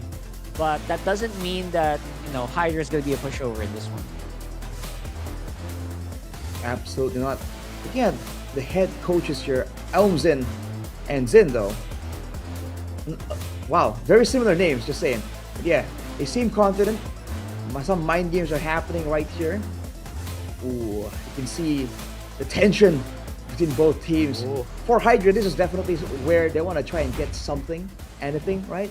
You know, the popular adage is that when you're on the bottom, the only way to go is up. And I guess for Hydra, that's quite literally it. But hey, who's to say they can't really pull up an upset, right? The meta has been shifting. Some interesting picks have shown up. The Leslie won a game. I'm just saying, who knows what could happen? As we take a look at the head-to-head here for the players, Watson against Cao Cao. Overall, actually not too far difference. The KD ratio and the team fights, though, that's definitely where our eyes are at. But a 600 GPM to 700, I guess it's on average, right? But it's not too far off, right? So showing that Watson, despite the team's rate in victory, has still been able to keep up with the farm. And when we talk about fundamentals, farming is one of those core things, especially for a gold laner. Yeah, and that's what I'm saying, right? They've got most Fly of Clouds. the sand weight on it. Flying Clouds. Is he gonna get it? A little bit on the left side of the draw here, brother. So maybe later. But Dangerous Grass, yeah, definitely just elevates the usage of a lot of our, you know, more gank reliant heroes. Always love a Hilda here. Always love Cho in these maps as well. That might open this up. Who knows, right? Options are definitely available here. Seems that for Solix, though, it's all about the EXP lane. For Almzin on Hydra, Marcel is a bit more straightforward, right? We usually see the Freyas too, especially when you're in second phase. There you go. Now, will there be another EXP lane, or do they want to ban like the jungle and get, let's say ban the Suyo, get the Harley, you know, get a definitive edge in the jungle department? Suyo feels like it's been a little bit 50-50 today. And I would say for Hydra, since they're having a hard time with contesting a lot of like jungles, I would actually be more on the side of maybe get them a Fredrin instead, or a Baksha on the jungle for them. Just makes the you know, it just makes the upcoming possible Lord fights a lot more easier to manage. Suyo ban kind of just forces it in that direction as well. All right. Will there be a Harley ban? That's the main question. That hero has been so oppressive whenever it's been let open. If it's not the Harley, it's the Sushin. So either way, Solix will get something very valuable. In fact, maybe not banning it will be the better idea, right? So Hydra can just trade one for the other. Hayabusa ban. It must be a respect type of deal here coming in from Hydra. Yeah, that's massive respect, right? And that's just something, again, just watching games from Danny Carter, you know, he kind of just plays onto that one. For Solix, though, they're not gonna overthink it. Harley has been winning despite the numbers, despite some teams failing on it. Harley can definitely snowball hard, and I think that's a very good idea to target here. Get into that position where you can snowball hard. That's for Solix. But for Hydra, yeah, Coach Ao has a good idea here. Just hold that Zushin and get another tank jungler, maybe. Not tank Uranus. Tank jungle, right? Tank EXP laner. Maybe. Tank XP, yeah, that's 100% tank XP. Unless, Rockhart, unless you are actually hinting that they might go Uranus jungle. That's a bold prediction, man. That's too much, honestly. I am a proponent of fun stuff. Uranus jungle's win rate, though, I don't think I would risk that. No. But we do have the Kali. Again, this is Solix, just no frills, right? This is no frills gaming for Solix. And you're seeing why the glue was banned out. They want to go with the Alice. This seems to be a power pick. We just saw the highlights earlier, and Sherry on the Alice was absolutely rocking the Throne of Ruin. So hey, two big teamfight ultimates to engage or disengage, and you got the Harley that can kind of do his own thing. Or the answer though for Hydra, it's gonna be the Leomord. So we're having a bit more of a, I don't know, a pressure, like sustain damage composition against a bit more of burst heavy coming in from Solix. And so far, burst seems to have the natural edge, although that's a Valier ban. So Hydra really believes that this front to back dive composition is gonna get them success. Yeah, I really feel like the Valier is really popping up on a lot of scrims recently. That's probably why it's very valid to go ahead and just control it as much as you can.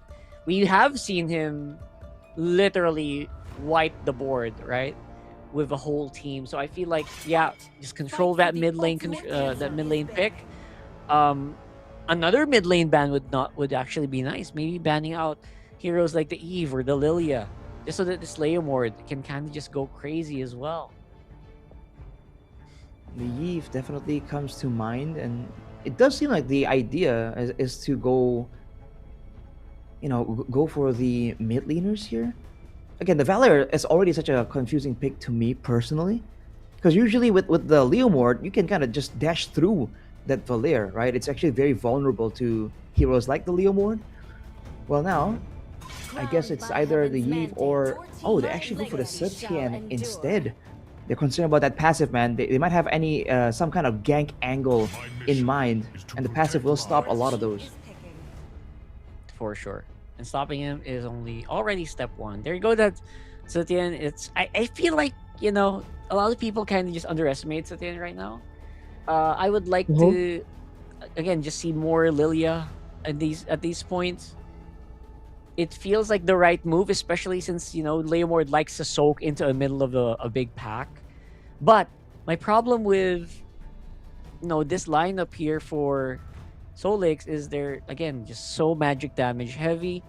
They will need like a really big carry here, right? For the Uranus. So, their survivability is a little bit questionable for me.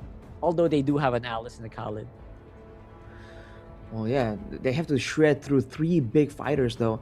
And again, we've seen this before, like a 3 beefy composition with the Sushin. It's a lot of dive. It's not a combo to counter engage from Solix, but they definitely want some more damage output, some AoE damage along with that. Oh, okay, so it's just the Eve, pretty generic, and the carry. Straightforward, man. There's not a lot of fluff here for Solix. It just makes sense. Yeah, that's right. And that's why, that's what kind of worries me as well for Solix is this is kind of predictable, right? I think you and I saw this coming a mile away. So that might actually be dealt with pretty easily here, pretty handily here by Hydra. Depending on, how willing they are to fight, go lane toe-to-toe. I would say Claude is okay. Bruno is a little difficult, but doable. But yeah, it's Claude. Right. All right. I think it's okay for me. Claudius brings too much value, man. Like, this AoE, the mobility too. So, all right. Now the cards are dealt already. Off the bat, I do think that there's way more counters, quote-unquote, from Solix for Hydra. But again, if Hydra gets going early, they can force their game plan onto Solix instead. Yeah, for sure. I feel like, especially late game, Hydra does feel like they can have, more firepower, more AoE. I always like better AoE in my teams. If you like crowd control, I like it when teams don't just all go single target, which is it's like my big pet peeve. Is like you kind of forget that you have to clear waves. Some teams kind of forget that, and they just try to win out a team fight, and then they forget. Oh wait, right. I can't clear wave. I'm what's it like? What's a hero that does that? Like, I'm a Novaria. Like, I can't clear wave properly without. I hate it when they do that. But looks like in this one, it looks like a good balance of crowd control and good damage from both sides. I would say, more assassination potential on the side of, Solix. But other than that, could be a fair fight. All right, ladies and gentlemen, game number 1 between Solix and Hydra. Let's see how this one goes, man. The damage output, or lack thereof of damage output from the side of Hydra concerns me, but off the bat already, that's the Khalid trying to be aggressive. Moss has got to be careful though. Okay, so at least for Big call now, battle. we know these guys are just gonna have some fun. They know they can't really kill each other too much without suffering any major consequences. For now, though, I'm keeping my eyes against just on this mid trio here of Solix. At this point, Nongyo, bit too deep there. You know you don't have the rebuttals anymore. Very, very close here. I like that, right? You saw that move from Moss trying to bait out the Gallo Cash. Very slick move. Didn't work though. Yep. One more Void Blast and that would have been it for Nongyo though. The Vitalize has been used. There won't be a little fight either way though, so Clover K gets some value out of there. Both teams playing it really slow. The only real action we're seeing is in the mid lane. And honestly, the Yve can play so safe in the situation. Oh, wait a minute. Oh, that kind of hurts, man. Nongyo, they be able to survive here, and Moss is actually going to go down first blood. A bit more magic damage just soaked in, and Deadly Magic was able to get a little bit of revenge. But there's Outcon. He's coming for you. That's a Uranus. Can't really skirmish too much or too heavily against it. Could be punished here. Sherry is close by. Oh! The world could be flickering over there. Just make sure don't get locked in, but you still get locked in anyway with the Throne of Ruin. But you locked him in. Can you dish more damage? That is the question for Solix. Looks like because of that, they're going to get pushed back, and that's a whole lot of nothing for both of these teams. Well, dude, Vitalize was used up, but so is the Throne of Ruin. Oh, Clover K! See you later! Smell you later. That's the burst damage at work for Solix. Takes the turtle now too. Outcon trying to push them away, but it won't be possible. Man, it's a slow game until a burst of action really happens.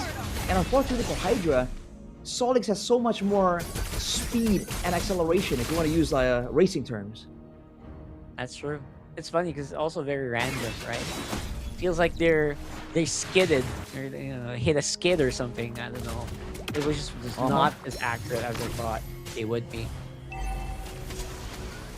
Definitely wasn't what we were expecting, but Nongyo taking a lot of punishment. The poke damage coming in from Solix is gonna be a huge problem, man. Because it's Yve, but it's also Danny Carter on the Harley. Keep getting that mixed up, but Outcon is tanky, but is he tanky enough? All right, Uranus shielding, one of the best heroes to actually absorb Deadly Magic because you kind of get caught by surprise, but how much regen Uranus actually does, right? It's so hard to calculate against that. Now it just feels like if you stick with the Harley, you should be able to save more of your teammates, right? If your enemy Harley is on you as a Uranus, and that just means you're giving more space to your other teammates. That seems to be the case here. Topside, by the way, they've been slapping each other like kids on the playground for like the past 4 minutes. Seem to be very happy to just one-on-one. I think Xiao Xiao has an advantage though. XP-wise, he's almost a level ahead. Oh, taunt immediately. Danny Carter! Yeah, Danny Carter is in trouble here. Lock in with a real world, but not going to be able to get helped here at all by me marks. Just kind of underestimated the damage that can come from Zhu Shin here in this game, and because of that, they will have a big space to play with coming into turtle number 2. Outcon upon front. Watson is close by, so they cannot just go in willy-nilly. Sherry up on front. Get some decent damage on his Alice though. Outcon being a very pesky Uranus. Can tank most hits coming from Solix, but not for long. They're gonna go for that turtle, and it's gonna go over the Clover K. However, it will also be a trade. XP for XP. Still a net positive here for Hydra. Man, that's confusing because both teams are trying to play it so slow. It's almost like they're trying to bait each other until the last possible second. So even the Flicker Throne of Ruin from Sherry came in so late, barely enough time. But Clover K was still able to get the retry. And throughout the whole time, Xiao Xiao was in the area, but he was not participating in the fight. You know, if he regrouped this team before they kind of like set up for the neutral objective, that would have been a huge deterrent to Outcon. It would have pushed him back away and allowed his team to get more space to set up for a surprise of their own. That's true. I mean, like, those surprises are how you really get like big advantages. And now we're back on a bit of a stalemate. I don't kind of understand why. It's just so hard to actually just force yourself to make plays here, but they're gonna try anyway. That's a free man unbreakable. Love it, and the engagement coming here from Hydra, and Outcon with a double kill. Solix did not expect that. Completely disrespected it, man. There was nobody on the map. That was a 3-man taunt from Nongyo into a Avatar of the Guardian. That was perfectly played by him. Ooh, purple. Still taken by Danny Carter. He still has his buff, fortunately. But that's a massive setback. There are lots of turret off the back of that play as well. Yeah, that's a massive loss in terms of your economy. You were basically a 1k ahead, and now it swung 2k the other way. And HD just very happy to just Danny Carter keep pushing.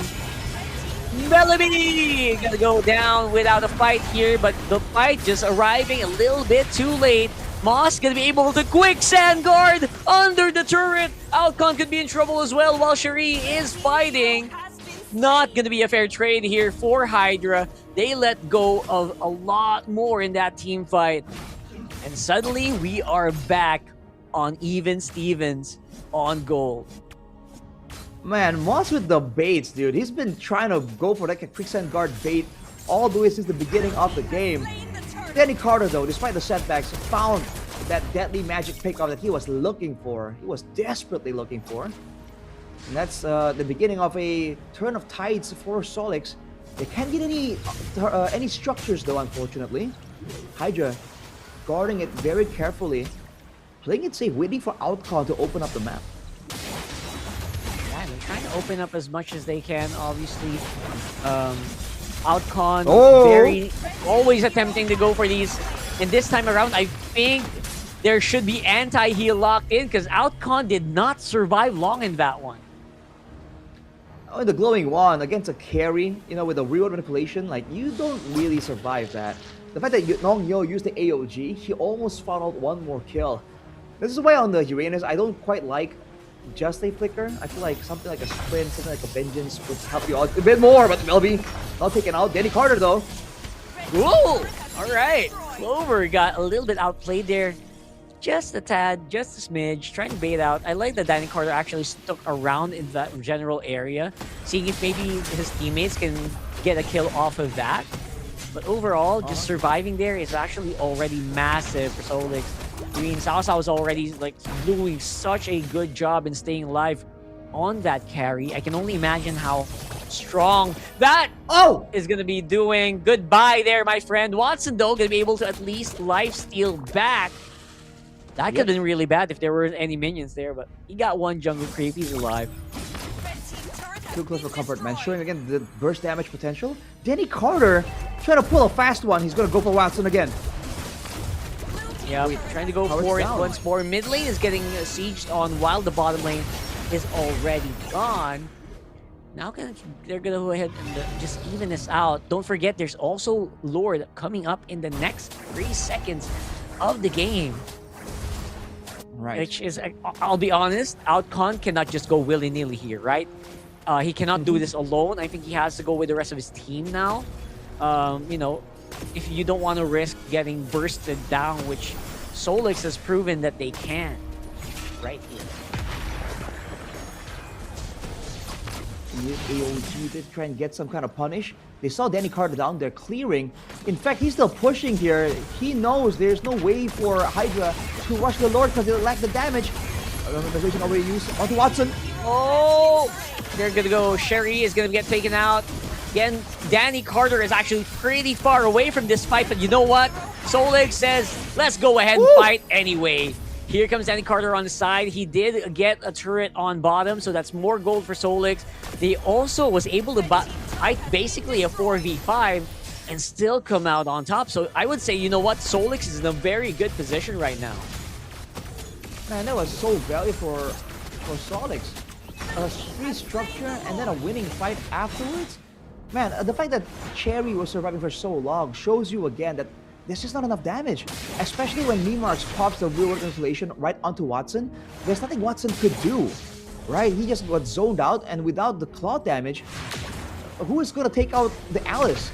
The Khalid? These are all very tanky heroes that has a ton of built-in healing. That's true. Look at that. Oh my goodness. All that oomph is just getting thrown onto the floor there. Zaza goes down. That's going to be the carry removed from the play. I'm sure the Riz very happy with that one, but looks like Danny Carter is going to be here looking to clean this up, looking to save the day here. Nice swapperoonie look at the tag team being done by Memarks, and Danny Carter here with the slick footwork. And you saw that, bro. I'm looking at the player camera.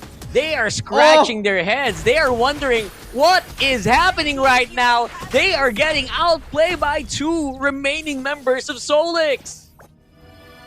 Honestly, man, fighting that even though your main gold laner got taken out, that was a very, very bold move, but it paid out because of the fact that they have a Yi, right? This is a mid laner, but also constant DPS, a lot of Void Blast every 2 to 3 seconds. So he was serving as the primary DPS tool for the team there, and it worked out. Like, Hydra underestimated the amount of damage that was still available without the carry present, and they have paid the price, man. Base turret on the bottom side, and still a siege here built up by Solix. Yeah, that was very big price to pay. Looking at the fight here, Clover and Danny Carter 1v1 this time around. No space for you to run. Finally able to take out Danny Carter at the end. And now they're searching it up. They're trying to look for more. But for now, Solix is going to be pretty happy with that 3k gold lead and those turrets taken out. So good right now. The gold lane hasn't really been touched. Cao Cao is having a gold advantage. Already the Wind of Nature as well. And technically the only real magic damage is Uranus and the Sushin. The Gatot's first skill has some magic damage, but not enough to really be concerned about. You have to look towards Memarks' items though. The double wand into the Divine Glaive immediately. Probably a Wishing Letter after, but Cherry! Oh, look at that. Cherry's up on front, able at least throw at the Throne of Ruin, but he's gonna be taken out without basically an answer. So Solix, for some reason, just letting go of that gas pedal, even using a Raging Sandstorm defensively. So I guess they're trying to buy some time here for Sherry. It's 20 seconds, and 5 seconds on the next Lord means they will be out positioned if they're not careful. Well, luckily for Solix, there are multiple members of Hydra are split up. Claude is on top side. Watson clearing that wave for now. So you know what? Sherry will be back in time for this Lord fight, but looks like Danny Carter has actually found the Leomord so early on. Risking himself though. That is very, very crazy. Able to space escape on out of there, even dodging that AOG. This is insanity here. All of their skills being used basically to hunt down Danny Carter and then punished by the rest of his team. He just straight up won that fight. He might have won the game for the team based off that. How did he survive? Well, if the gun completed, there's a wave available right here. Watson buying time for 4 more seconds for Clover K. And that's it. Oh my goodness, I'm literally mind blown. What the heck did we just watch? Danny Carter literally playing like an NBA player, breaking ankles left, right, and center. Solix clutched it out in a 1-0. Danny Carter, wow. Apparently, from my Google results, he's a football player. But he definitely struck the goal on that one.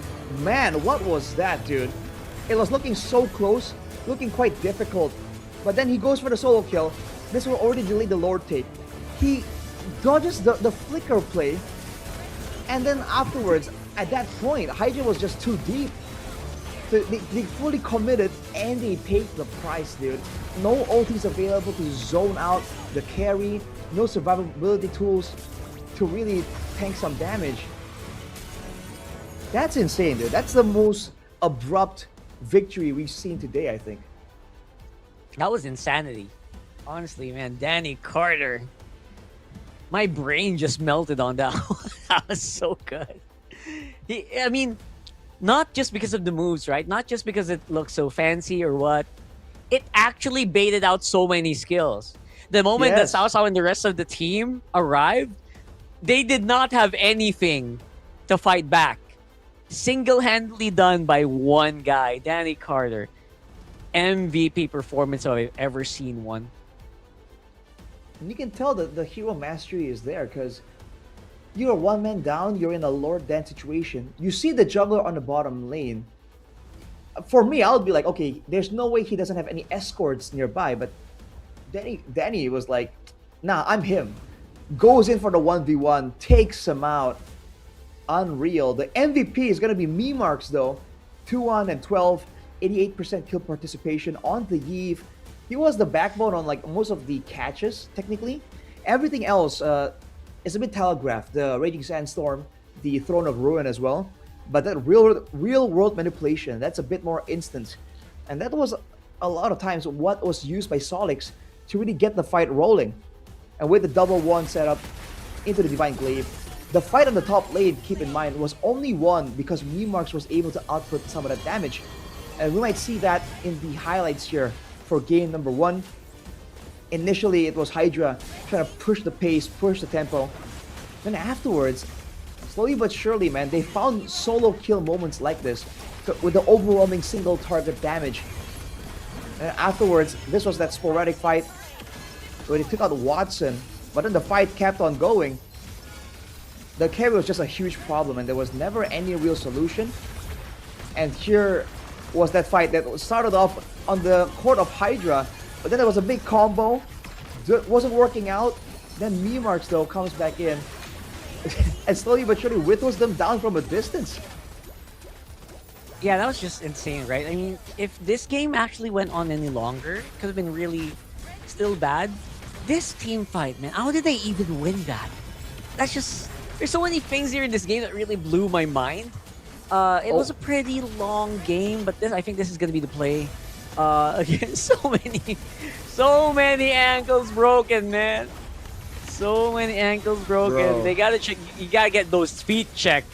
Know what I'm saying? They gotta get those checked. Call the masseuse, man, because those ankles are suffering.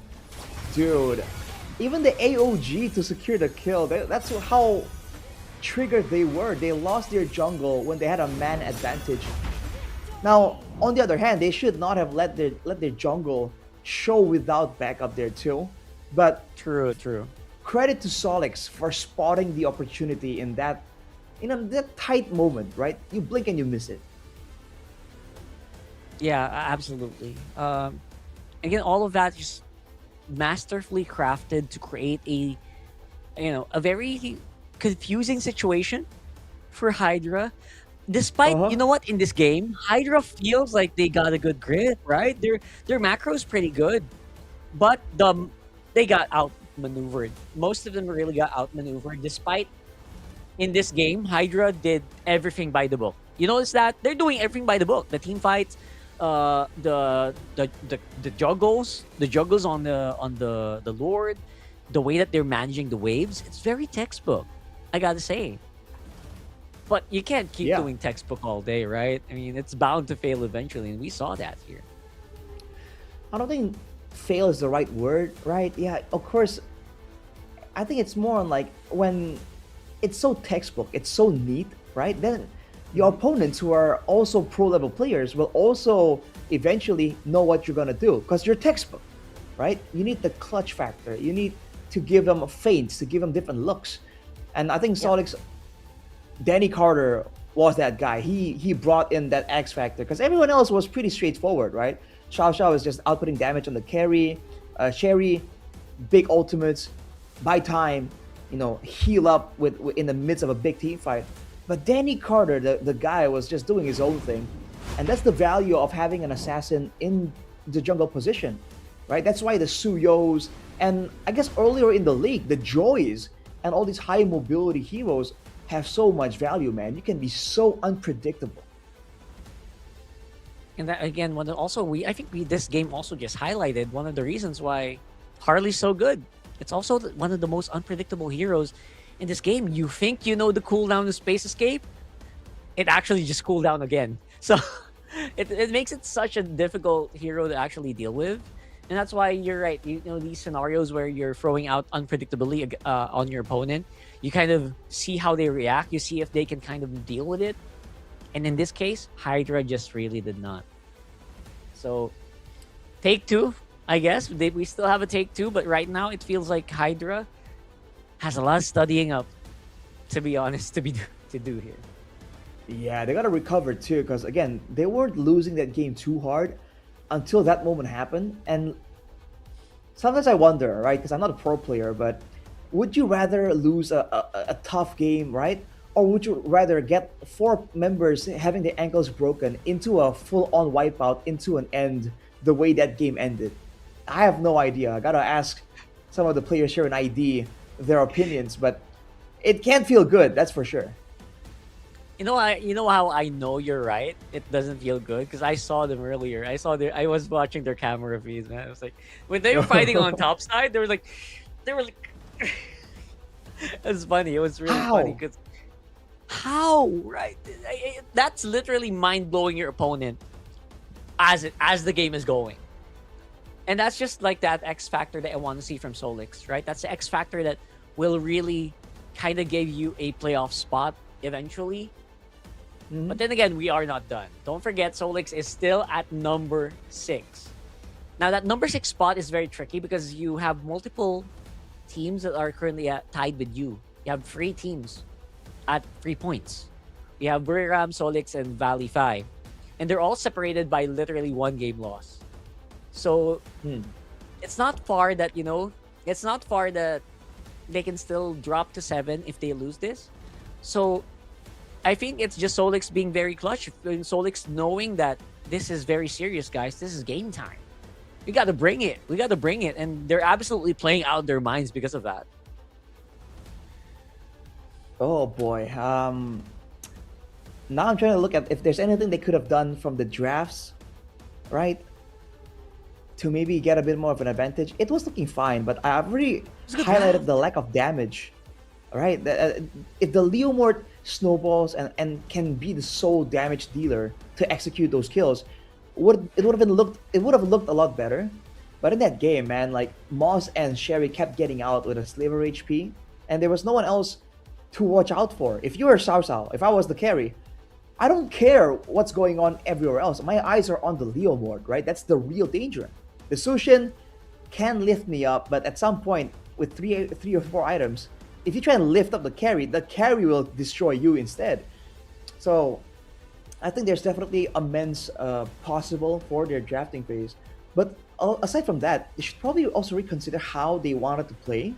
As in, are they focused on the jungle? Are they focused on the gold lane? Because I feel like a lot of moments there seem so improvised from Hydra. And sometimes it works, but sometimes, you that's when you try and catch the Harley and you end up wasting everything. I think a bit more of a calculated game plan might benefit them. That's true. Definitely have a more calculated. Wow. Okay. You know what? I am gonna be. Translation, please. I am doing that right now. I am translating right now. Hold on. Oh, you're right. We have technology. What am I doing? Yeah, come on, man. You gotta roll back the clip, though. I translated it. It just says sold out. I don't know what that means. I'm sorry, guys. Wait, are you serious? I don't know what that means. It literally means sold out. Sold out. What is that? What does that mean? That could be like a cultural jargon from Thailand. Maybe. Or it's just like, it's just like lingo. It might stand for something, it might be some form of banter. But we have a substitution right here. The second substitution of the day. Like, dude, if I had a cent, here we go again. If I had a penny, a coin for every sub we've seen today, I'll have 2, which is not much, but it's odd that it happened twice. You could do a lot with a penny these days, Really? Oh, Wait, no, wait, Whoa, Rockhard, is this second another one? like, is this a role change instead of a proper substitute like we saw just earlier in match 1? I think it is. I'm gonna have to. It was so quick though. Let me replay that real quick. So it was. It's BLC in, Nongyu out, Okay. and then it's another swap. Yuri in, Belby out. So it's like a two-person sub. No, it's a two-person swap from the roam and the mid lane. Oh. And you gotta immediately wonder, like, what is this? Like, oh, against aggressive people we want this combo, against more defensive people we want this combo. Is that it? Why would you do a swap like this late into the season? That's a big move from Hydra. At this point, Hydra, it feels like everyone just wants to play out what they want to do. So I think that Layla pick is starting to look a little bit more viable here, man. Starting to, Why are you stuck on the Layla, bro? I don't know. I just have that feeling, I have a feeling this pick is gonna come out sometime, so especially if you get a lot of the gold lane bans. I don't know. Man. I don't know. It's so vulnerable, man. I think you're gonna be feeling for quite a while. Because like, yo, how are you? I don't know, man. I in theory it works the same way like a carry, but even the carry has more mobility. No, you work more like an Ixia or like a Bruno.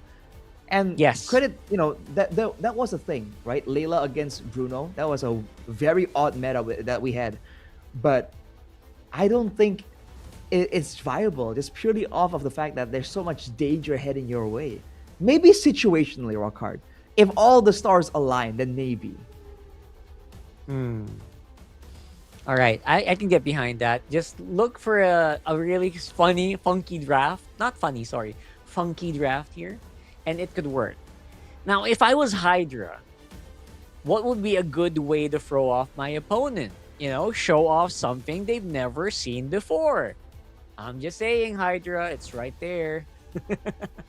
You're talking about the Harith jungle. Whoa. I'm loco, but I'm not that loco, brother. I'm not sure about the Harith jungle here. There were some changes that allowed the Harith to function better as a jungle. And in fact, I believe when I was at midnight, when I was casting one of these days of MSL Thailand, we did see a jungle Harith. So, hey, never say never. Never say never. You're right. Especially against a team that feels like, guys, we don't have anything to lose. Let's go. Let's just go. Let's have fun here. Right? You never know. And that's why I'm so excited. I am very, very excited for this. They look excited for this draft, right? So let's do it. You want to. Now, I'm still hoping that obviously we still get a very cohesive lineup. I don't want it to get out. Let me see if I can get what this means again. I guess they're throwing out the, what do you call that? I guess they're throwing out the translations because maybe it's possibly their last game. But this guy says when I practice, I'm stronger than anyone. But when I actually compete, I become weak. Wait. I hope that was correct translation. Wait, that's crazy. All that packed into that one sentence? Yeah. Seems so. Interesting. I'm good. If anyone's watching can confirm, please. I don't know. Man, really, the language really fascinates me, dude. It has so much like history behind it. In a weird way, some alphabets that are used in Indo also look very similar. So it's so cool to me that something connects us from so far back. Did you recognize something there? Like do you recognize absolutely some stuff not. There? Okay. I just wanted to check. But yes, I think the guys from Bali again, might. Oh. Yeah. You think they can? They're very similar to that. They might. That's where I see it more often, right? It's the Sanskrit text that they usually do. It looks a bit similar, but probably. To be fair, right? To us, it probably looks similar. To the people who can actually read it, they're probably like, "What are you talking about?" It's so different. Way different. I can tell that sometimes happens. Like the same way that some people think Japanese and Chinese are pretty similar. But then you look at it, it's like, wait, no, not really. Very far, right? To Some be people fair, would say- Rockhard, like I speak a bit of both, and like some words are quite literally the same. But the way they're Really, written, really. right? It's pretty, the curves are a bit, sharper. Some of the curves are No. So there's extra alphabets, quote unquote, for Japanese, but for the most part, their traditional like text is still like the same characters that's used in Mandarin. So, hey, fun fact. Really? That's the same thing happening with Korea. Like the traditional text is actually still like the same characters for Mandarin, but then they have Hangul, right? They have like the new alphabets that make things easier for people. I Very see. cool. So that's like it's their simplified version or something. Like the difference In a between way. simplified and traditional.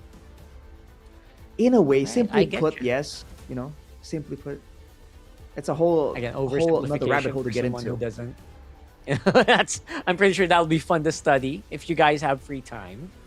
Oh, yeah. But other than that, yeah, learning a different language is very difficult as well. So go ahead and try, and you never know. You never know if you learn a new language, then you have a vacation and you want to go and visit.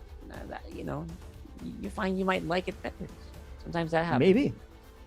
Midnight was telling me like, it would be cool if you just keep casting for MSL Thailand, and then it will pick up on the language. And I was like, yes, Oh, wow. but also like this language has like multiple tones. You think Mandarin is difficult? There's 4 tones there. I believe the Thai language has like multiple. Like, No tonalities, way. More than which 4? is like more than 4. I believe so. So it is a very difficult language to learn, I think. So credit to all you So Thai speakers out there. It's a great language, man. You're saying Thai can have like one word means 5 or 6 different things? Like one sound, depending on the tone, can mean different things. Oh my type of deal. God. And fun fact, by the way, when they're laughing, when they laugh, ha ha ha, in a chat room, they just Yeah. type 5, because 5 is ha. Oh yeah, I've Thai. seen that. That's I've seen pretty that funny. multiple times. Yeah, I oh love my that. God, I don't know. Just 5s. I all want to know across the where board. that came from. I want to know where that came from. Maybe It's just good old internet wait. culture. Does the number 5 in their language sound a certain way? It's ha. So you're right. That's it. Yeah, it's literally just like, instead of typing HA, let's just go 5. It's like, it's just a little bit of internet culture. Very cool. Life simpler. Yes, sir. Okay, I Efficiency saw is it. the name of the game. All right, it's confirmed. You're absolutely right. I looked it up. Well, you doubted me, more rock hard. fives- Bro, I had to double check because it was funny. It's for me. It's funny. I don't know. I don't know if it's true or not. You can sound serious and not be actually serious. What? But I To like spread it. misinformation. It was my initial, it was my initial idea about it. So Gotcha. Okay. okay, so are they doing ping checks because they swapped players? I think they are, right? They should be. That could be it. Yeah. Yeah. Please be patient, though, ladies and gentlemen. This is what we have to do to ensure that proper, fair play is ensured, right? You don't want any, well, on one hand, any excuses or anything to like call out when the games go one way or the other. You know what? You're right. Especially now, it might be a little, it might be a little light. The mood might be a bit lighter for Hydra, but it's 100% tense for Solix. Dangerous 'Cause Grass. like we mentioned, yeah, Dangerous Grass. Bang, dude. Are you keeping score right now? What's their standing? Are we half? 3-3 3-3 or something like that. All right. I don't know. Nah, it's probably like a bit lower. I think last match I didn't get a lot of right ones at all. All right, Yeah, ladies and so gentlemen, it's nice. guessing phase for Let's go, game let's number go. 2. So Valir this first one- ban. what? Excuse What me, is that? what? I have a bad That feeling is- about that. Bro, you know what that is? That is unusual. That is what that is. What do they have in store that they really fear the Valir that bad? Like, the only thing that comes to mind is a Phoveus and a Fredrin. right? Those two get really blocked, really shafted by the Valir, if I can say so. Yeah, same with Uranus. Heroes that kind of just play a little slower. Hylos also hates But that. So I'm But assuming they that's banned the where we're going for. Phobias. Rockhard, I don't understand. This is beyond science. Oh yeah, Like absolutely. the Valir would be good against the phobias, but then they ban it. So like, But I this is don't what I'm understand saying, it. right? They're throwing every curveball they know. That's what they're trying to do here. You trying to say And that if you know they what? don't know what they're Could doing, work. then nobody does? Exactly. Even I don't know my plan, so how will you know what my plan is? Right? Next level, bro. Next level. This might be the play. This might be the play, man. I'm assuming there's a lot of fives in the chat right now. But Harley Tsushin is still pretty. It makes sense. Uranus, though, again, this is a hero they use themselves, so this is a completely different look from Hydra. Mm-hmm. And the Uranus is actually one of the picks I thought they'd pick, because you don't have a Valir anymore. So what is up? What's the jig here? Are they going Leo mode? No, Suyo. Right, because the Phobias can stop the Suyo's mobility. The Uranus can kind of zone you away, because as the Suyo, you can't really like 1v1 the Uranus without items. It has to be the assassin. I don't think fighters would care too much about the Uranus Phobias. That's true. That's true, right? And just getting out that Valir just means they want to make a Oh, fight never mind. happen. Oh, it's a Marcel. All right. That's fine. For me, that's fine. Although, again, Marcel, as strong as the Marcel can be, again, just can get disrupted by so many picks. Like a Cho coming in here would be nuts. I think we talked about this earlier, right? About the Marcel weaknesses. It's not as strong. It's not Yep. like the one all be all. Absolutely not. Weak to heroes that can heal and heroes that can punish him for overextending, for trying to abuse the snapshot. Hilda, Khalid, right? These types of heroes comes to mind. The glue as well. I know Solix, they're taking their time with this one. I wonder if they have a hero that can go both Roam and EXP for Solix. That would be ideal. Baksha and the Alice. Wow, no flex whatsoever, bro. It's straightforward. It's in your face. I guess the Baksha can go Roam or jungle, but man, they love that Alice, dude. Yeah, for me, it feels like it goes straight into the slot, right? That's 100% jungler. You do not want to roam as much, especially you don't want to do it against, what do you call that? A Marcel? So for now, it does feel like they're going to have a lot more, you know. You know what? You're right. Wait a second. Now I think about it, maybe you could roam Baksha against Marcel. You could maybe do a juke on the golden hour since you can kind of dodge well, but see, okay, that's why they banned the Valir. They wanted to bring out CC. That makes sense. That makes perfect sense for me. Does it though? I guess it kinda does. CC, Leo Mort, Marcel. You know what this screams to me? Where's the front line, right? It's two fighters and a utility pick. Can it work? Yes, but there is some risks involved here, that's for sure. Satian will be the option for Solix. Probably able to stop the counter the golden hour technically. So once it's about to, it's about to expire, you pop the Fury of the Phoenix, and then technically your friends get out of there, no problem. Yeah.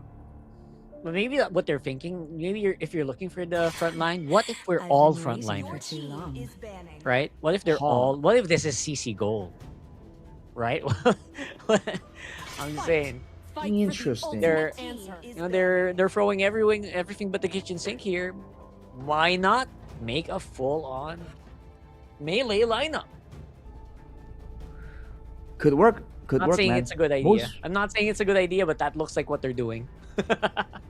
It's one of the ideas of all time, that's for sure. Let's see how this goes. The carry is the most used hero for Sao Sao, but they banned the carry themselves. they seem to be trying to abuse the tankiness, right? Go for these beefier type of members. But again, that's fine and dandy. I want to see more damage. I want to see a bit more crowd control too. Because otherwise, you can get kited back quite efficiently. And Hydra already banning away the Hilda, definitely trying to take away tankiness. And again, Marcel punishing prowess, which the Hilda and the Khalid both have. What options are the glue is still there? And I think it works fine for Solix. Take it away. Well, they can leave it open too, right? They can force Hydra to maybe go for the glue, and then like it's the Alice can heal so much from the splits too.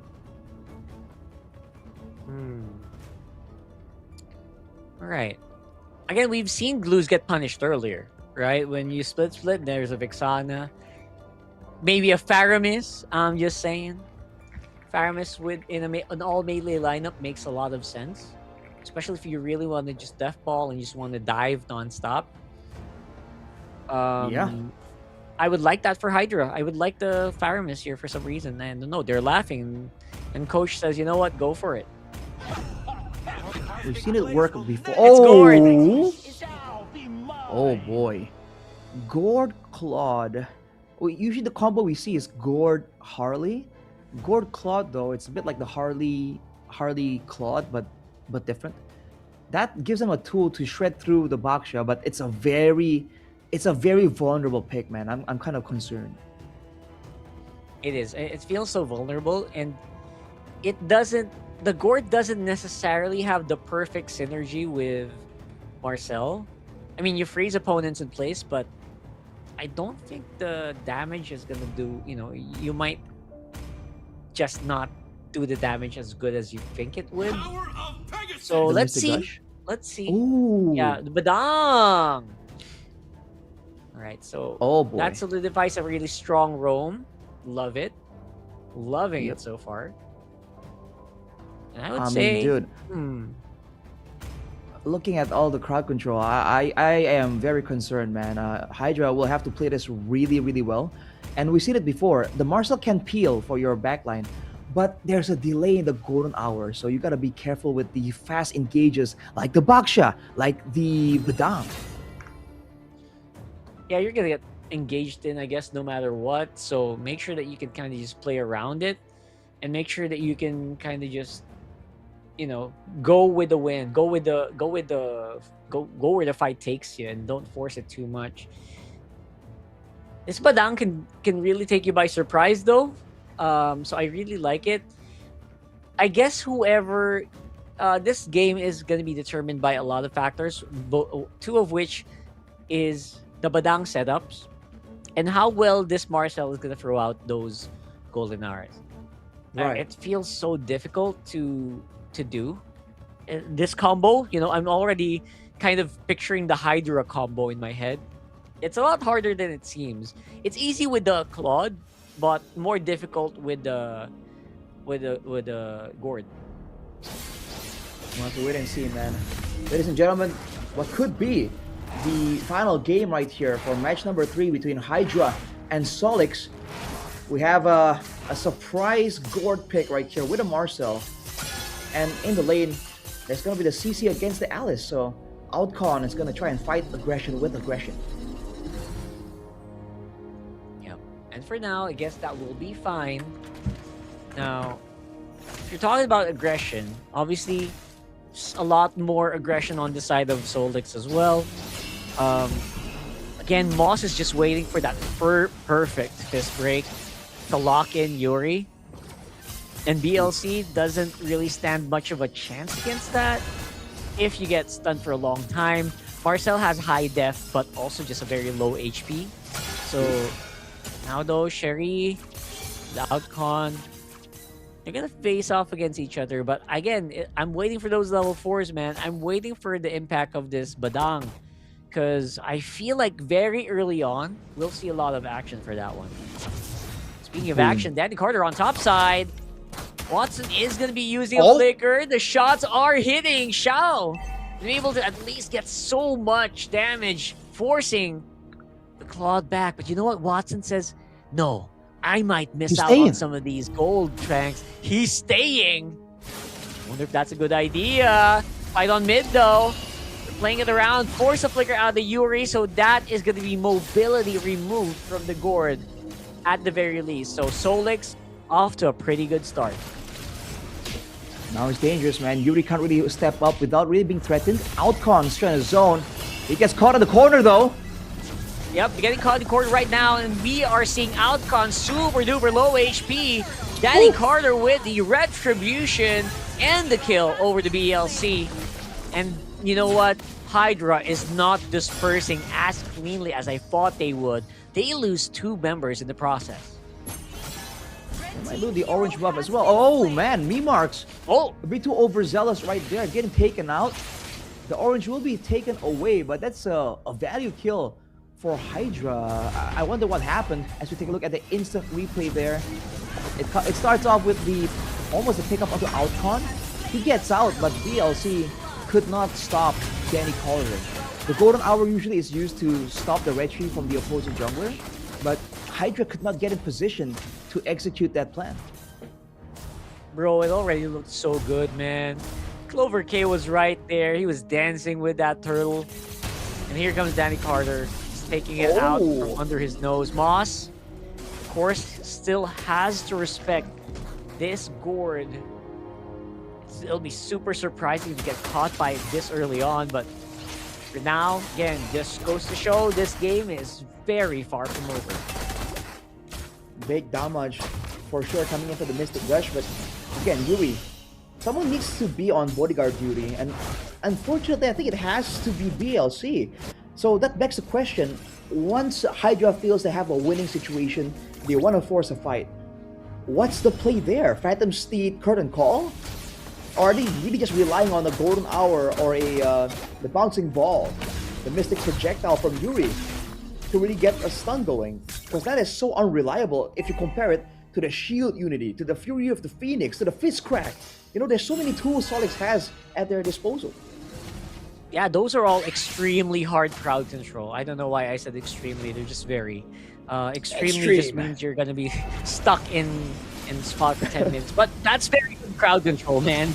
It feels like you just cannot move if that's layered correctly. Maybe that's what I'm thinking. If you layer that correctly, you're just not moving at all. But speaking of not moving, you might not be if you get hit by that Throne of Ruin. But this time around, Clover K gonna be able to secure that turtle for his team. But they're gonna have to make a run for it. Beautiful fist break, fist crack combination coming in from Moss. Forces a flicker out of Yuri as well.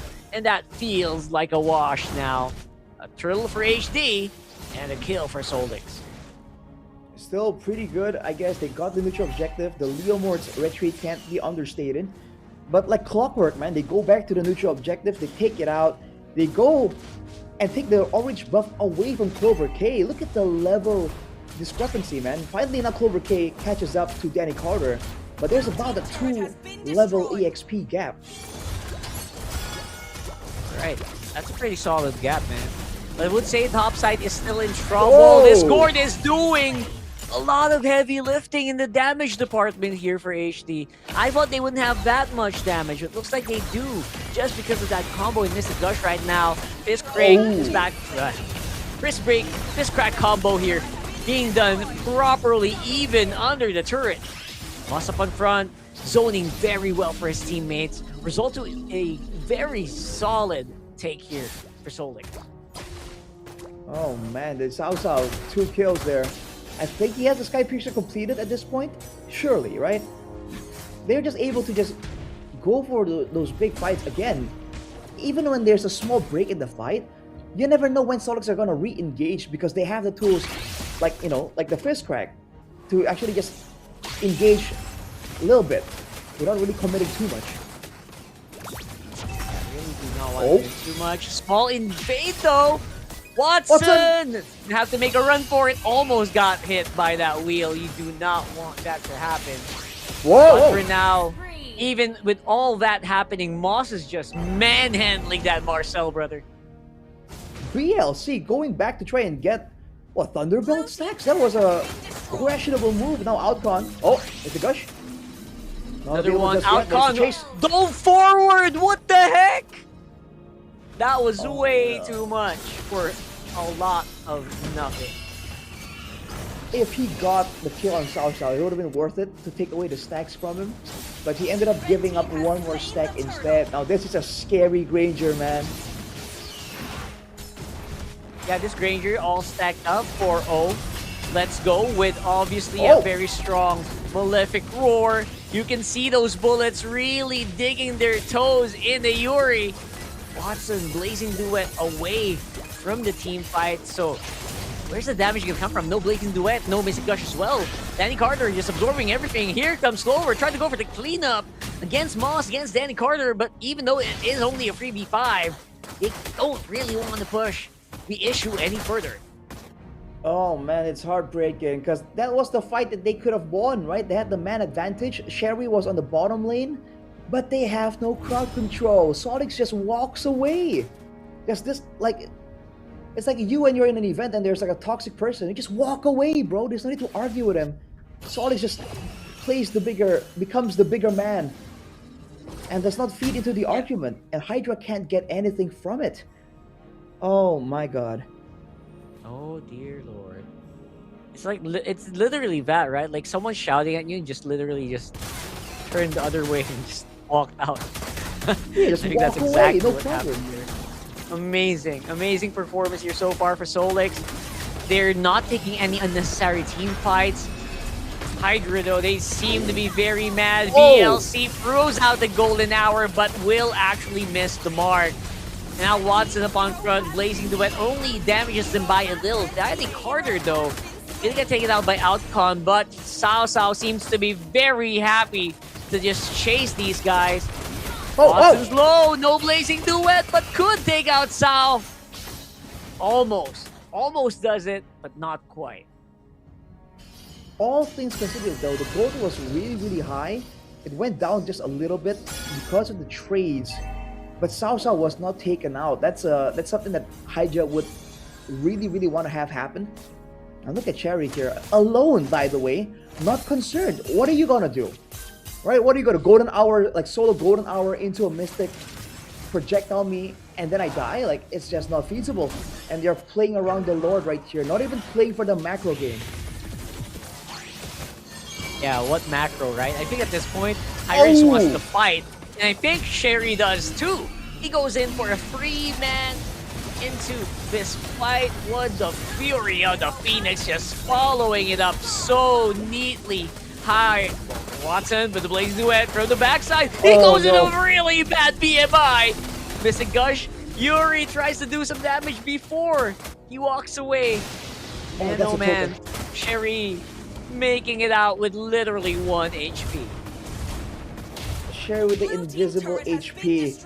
Yuri got pressured by the damage coming through from Solix, so he flickered backwards to save himself, but that saved Cherry as well. Like, dude, Solix is playing defense by being offensive. They're not backing away from the Blazing Duet, from the Mystic Gush. They just make sure that if you don't stop it, they'll beat you up. It's that one kid that keeps shouting at you at the school playground. You know, you better stop it, or I'll beat you up. And they usually stand down. And you know what? That's exactly what happened, right? I mean, look at Moss here, just so happy to just take these fights once more. And I think, you know, with everything Moss has been doing, by the way, 100% MVP performance with what he's doing, he's giving to the team. It feels like there's just not much room for error here for Hydra. Even though they seem to be willing to go to these fights, they're just getting kicked back. And Moss, Conceal's already used up. He wants to go for that. Misses on the fist break, but gets the kill anyway. Golden Hour will hold that Lord, but only for a few moments as the bullets of Cao Cao does hit their targets. This time around with another flicker fist break. Moss is just giving it so much space to his team, and that will also give them victory here for game number 2. Damn, Cao Cao really wanted that streak, but it was not given to him. But he'll settle for the victory. A dominant 2-0 sweep, and there was nothing that could be done by Hydra. The setups were great, the follow-ups were great. Oh boy, it's not the cleanest of performances for Solix, but you gotta admit the X factor, the clutch factor that they have built into this team is something to be reckoned with. For sure. For sure. So much clutch factor. It was so clean all around. Solix is, you know, they're the guys who know when to fight. They will not take a fight if they know they are not ready to take it. And I really respect that. We talked about this before the game started. They know their macro. They're not the best micro players. Well, they did show off some micro, but they're not definitely... There are teams who can kind of do just that, but they showed up very strong decision-making. They showed up very strong communication. You could tell they were communicating for the most part, especially in this game where Moss, it was very crucial to play with him, right? It was so crucial to play with this Badang, and they were able to win because of that. And again, the draft, it can't be understated, man. This is a great draft coming through for Solix. They had Hydra's number at every turn, man. The disengage, the engages, the poke game, the all-in game. You can see the idea of what Hydra were looking for, but Solix absolutely denies it. ตอนนี้ And now we นะ have คะ our เราก็ interview อยู่ on กับ stage ผู้ชนะ with นะ the คะ winners. ทั้งสองคนจากทีม Solix Esport ค่ะ โอ้โห บอกได้เลยนะคะว่าแต้มนี้เนี่ยเป็นแต้มที่สำคัญกับทีมนี้มากๆเลยนะคะ และในวันนี้นะคะเขาก็เอาแต้มมาได้แล้ว และยังมีผู้เล่นใหม่อีกด้วย เดี๋ยวให้เขาทั้งคู่แนะนำตัวกันก่อนเลยนะคะ Can you please introduce yourself? My name is Danny Carter and I'm from Myanmar. I play jungle for Solid Esport. Okay. สวัสดีครับ ผมเฉาๆจาก Solid Esport เล่นตำแหน่งโกลเด้นครับ อันนี้ก็จะเป็นผู้เล่นใหม่ของทีม Solix นะคะ นั่นก็คือ Danny Carter นั่นเองค่ะ เล่นตำแหน่ง Jungle นะคะ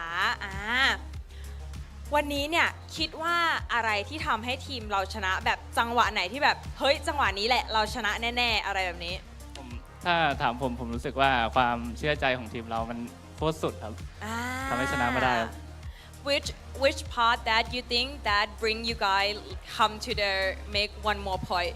Which part like this? Oh, we're gonna win.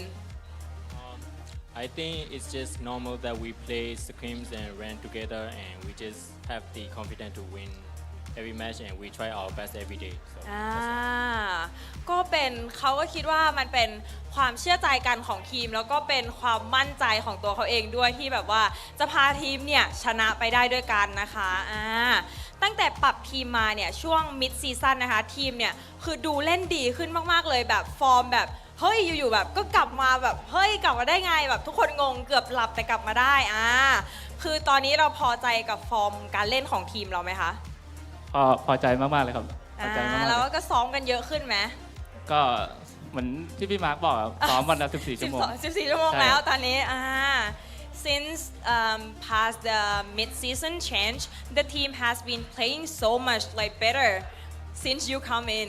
Like, are you happy with the performance right now? not that really, but I know I can do better. So please vote in us.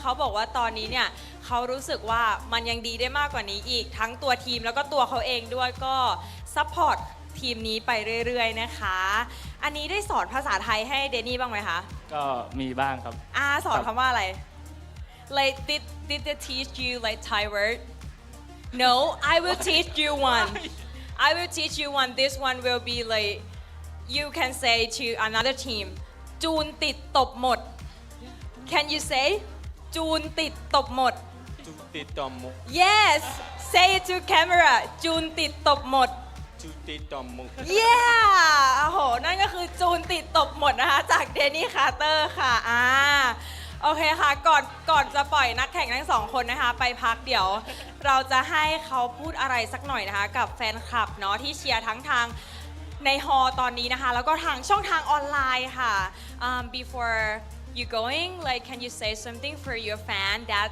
support you here and online I'm really appreciative for every fan that watching this match and everything and keep supporting us and we will do our best every day every match so thank you โอเคค่ะก็ซัพพอร์ตโซลิกไปเรื่อยๆนะคะแล้วทีมนี้เนี่ยก็จะพัฒนาฟอร์มไปเรื่อยๆแล้วก็จะดีขึ้นในทุกๆวันนะคะเฉาๆมีอะไรบอกแฟนๆไหมคะ ก็ขอบคุณที่เชียร์กันมาตั้งแต่พวกผมอยู่กันท้ายตารางจนตอนนี้เริ่มขึ้นมากลางตารางได้แล้วครับก็ขอสัญญาว่าจะทำหน้าที่ตรงนี้ให้ดีที่สุดแล้วเราจะไปเพลย์ออฟด้วยกันขอบคุณครับ ขอบคุณนะคะเดี๋ยวตอนนี้เนี่ยเราจะให้นักแข่งทั้งสองคนของเราไปพักนะคะตอนนี้ขออนุญาตส่งต่อให้กับพี่แคสเตอร์ทั้ง3คนได้เลยค่ะ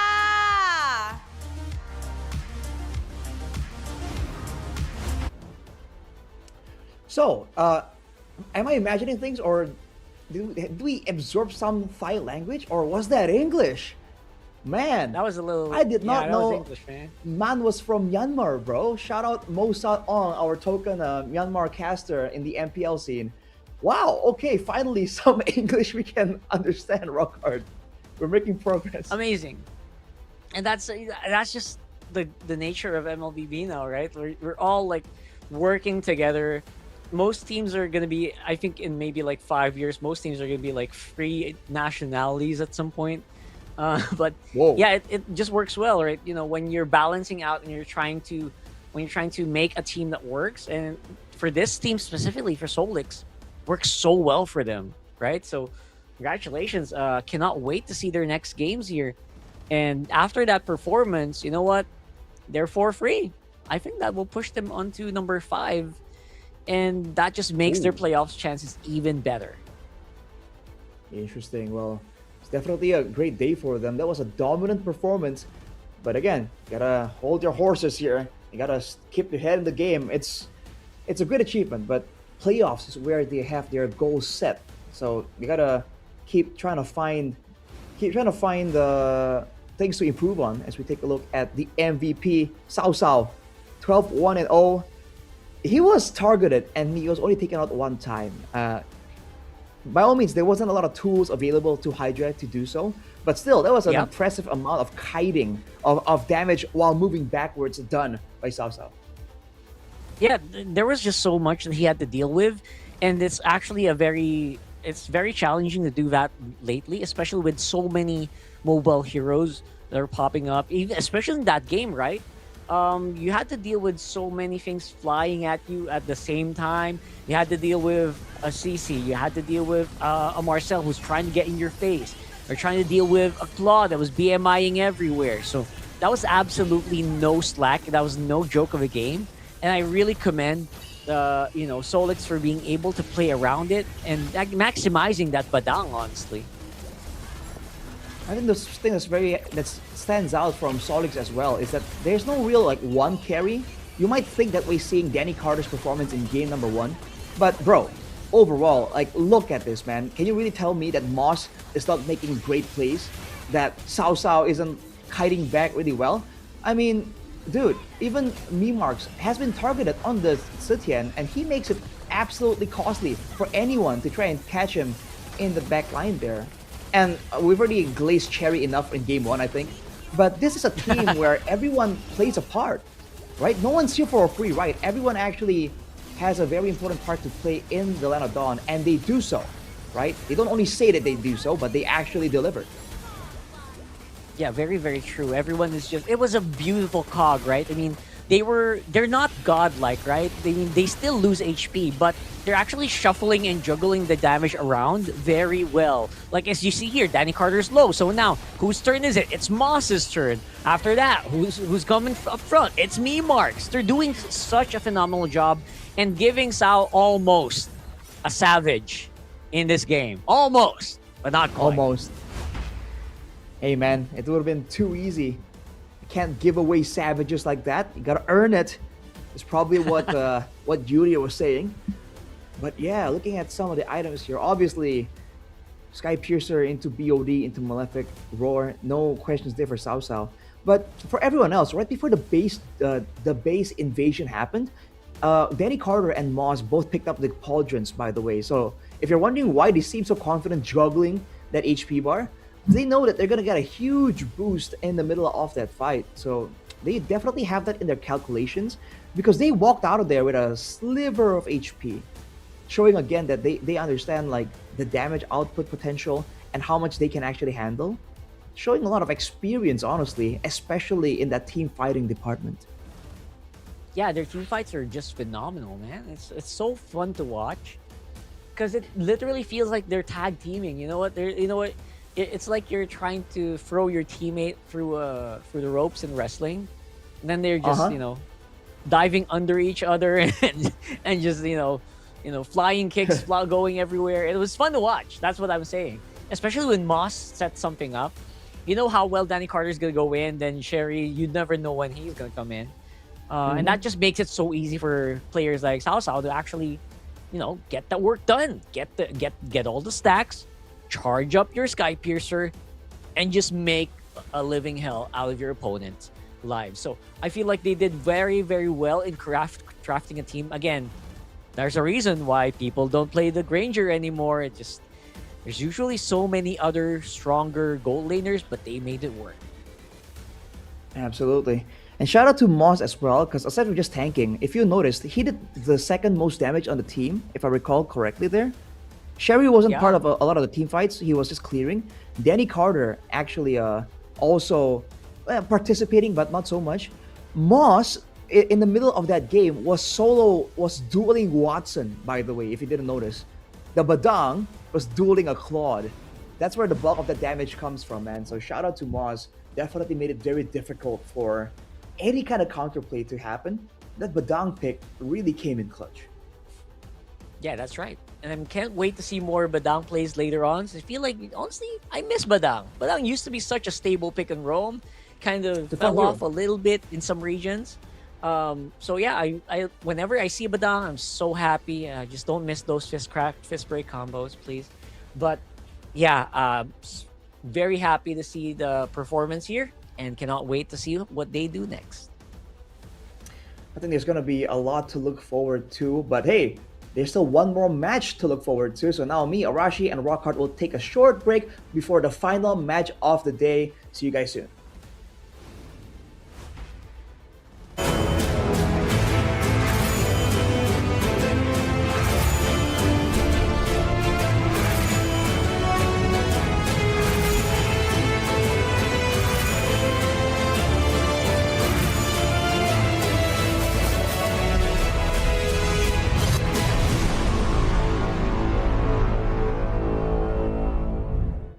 เกมเหนือกว่าทุกการเติมผู้สนับสนุนหลักอย่างเป็นทางการ League MSL Thailand เติมได้นับร้อยเกมพร้อมบัตรเติมเกมและบัตรกำนันอีกมากมายเติมถูกเติมไวผ่อนได้มีเงินคืนจ่ายสะดวกไม่ว่าจะโอนหรือผ่อนชำระและใหม่ล่าสุดรองรับการแบ่งจ่ายผ่าน SPayLater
Richman Shop โนหนึ่งเรื่องเติมเกมเหนือกว่าทุกการเติมผู้สนับสนุนหลักอย่างเป็นทางการ League MSL Thailand เติมได้นับร้อยเกมพร้อมบัตรเติมเกมและบัตรกำนันอีกมากมายเติมถูกเติมไวผ่อนได้มีเงินคืนจ่ายสะดวกไม่ว่าจะโอนหรือผ่อนชำระและใหม่ล่าสุดรองรับการแบ่งจ่ายผ่าน SPayLater ดูแลทั้งก่อนและหลังการขายทุกช่องทางบริการ 24 ชั่วโมงร้านเติมเกมที่สตรีมเมอร์ส่วนใหญ่ไว้วางใจนึกจะเติมเกมต้อง Richman Shop เท่านั้นแล้วมาเติมกันเยอะๆนะ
Richman Shop โน1เรื่องเติมเกมเหนือกว่าทุกการเติมผู้สนับสนุนหลักอย่างเป็นทางการ League MSL Thailand เติมได้นับร้อยเกมพร้อมบัตรเติมเกมและบัตรกำนันอีกมากมายเติมถูกเติมไวผ่อนได้มีเงินคืนจ่ายสะดวกไม่ว่าจะโอนหรือผ่อนชำระและใหม่ล่าสุดรองรับการแบ่งจ่ายผ่าน SPay Later ดูแลทั้งก่อนและหลังการขายทุกช่องทางบริการ 24 ชั่วโมงร้านเติมเกมที่สตรีมเมอร์ส่วนใหญ่ไว้วางใจนึกจะเติมเกมต้อง Richman Shop เท่านั้นแล้วมาเติมกันเยอะๆนะ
Richman Shop No 1 เรื่องเติมเกมเหนือกว่าทุกการเติมผู้สนับสนุนหลักอย่างเป็นทางการ League MSL Thailand เติมได้นับร้อยเกมพร้อมบัตรเติมเกมและบัตรกำนันอีกมากมายเติมถูกเติมไวผ่อนได้มีเงินคืนจ่ายสะดวกไม่ว่าจะโอนหรือผ่อนชำระและใหม่ล่าสุดรองรับการแบ่งจ่ายผ่าน SPayLater ดูแลทั้งก่อนและหลังการขายทุกช่องทางบริการ 24 ชั่วโมงร้านเติมเกมที่สตรีมเมอร์ส่วนใหญ่ไว้วางใจนึกจะเติมเกมต้อง Richman Shop เท่านั้นแล้วมาเติมกันเยอะๆนะ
การแข่งขัน MSL Thailand Season 1 Powered by Moonton Official Telecommunication Partner True 5G Official Gaming Phone by Infinix Official Sponsor by Richman Shop Official Gaming Chair Partner DX Racer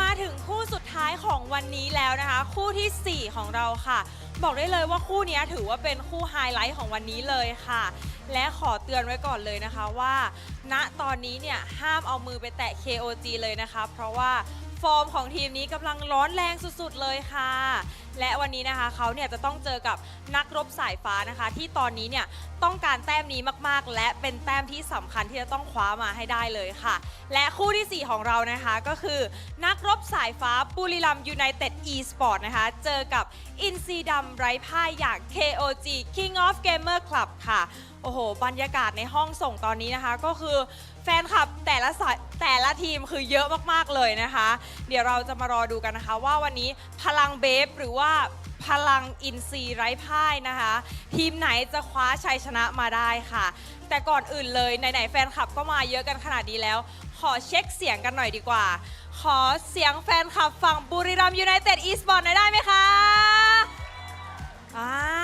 โอเคค่ะถือว่าเริ่มต้นได้ดีมีแถมด้วยโอเคขอเสียงแฟนคลับฝั่ง KOG หน่อยได้ไหมคะ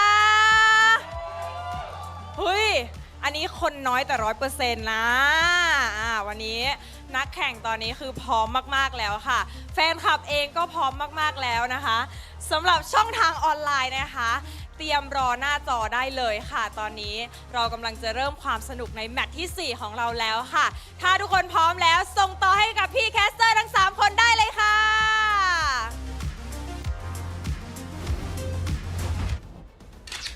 Thank you for that great opening. Once again, the host is amazing, man. Wow.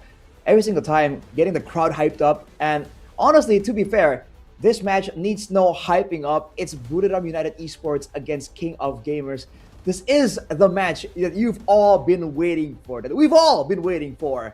And I can't wait to get into it. I'm stumbling over my words, Rockhard. What about you?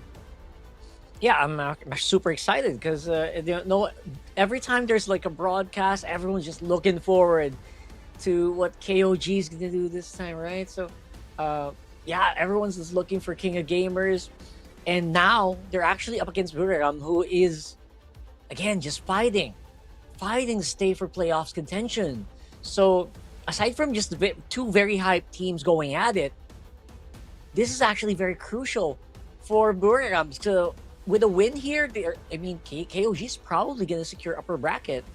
I mean, they probably do secure it anyway, no matter what, but that's going to be a big win, right? If they can get 2 matches ahead of ACT, 2 matches ahead of Bacon Time, makes it almost impossible for these other teams to catch up. So this actually might be, upper bracket secured for KOG if they get the win here. It's a bit of make or break for Buriram as well, but again, even though you're up top, there's always something that someone's fighting for, right? In a league like this. So for KOG, they can't even afford to take it easy or experiment, man. They are trying to make sure that they cement their position up there with a guaranteed upper bracket slot. And for Buriram, with the success of Solix, man, yeah, they're at 6, man. If they don't really pull through here, it's looking a bit difficult, a bit dire, I gotta say. Despite being one of the more hyped up contenders of the league this season, there's definitely a lot of pressure on their shoulders, bro. And of course, for KOG, bro, would I not want to be the team that went undefeated for the maiden season of MSL Thailand? I mean, that would be an achievement in and of itself. You're not just a champion. You became one of the teams that didn't get bruised at all. And dude. Yeah, that sounds about right. I love it. Dude, whoever made this image, like, give that man a raise, dude. The memes are the future, okay? You don't know how to get to the young people, the new generation. It is memes, bro. And Unstoppable is very appropriate for KOG. They've been so good. I've had the honor of casting one of their games before, and I gotta say, even back then, I was already impressed. The fact that they kept it up all this time, even more so impressed now. That's right. Now I feel so old because I remember that meme being hand-drawn, and now it's 3D. What is happening here, bro? So yeah, KOG definitely is a team. It's a fan favorite team at this point. Might just become like the big representative of MSL with the way they're doing, right? With the way they're going right now. It's not far that they're going to be one of the teams that will really represent Thailand.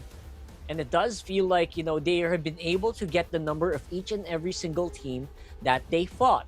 Again, the last time I saw them, that was like earlier this week.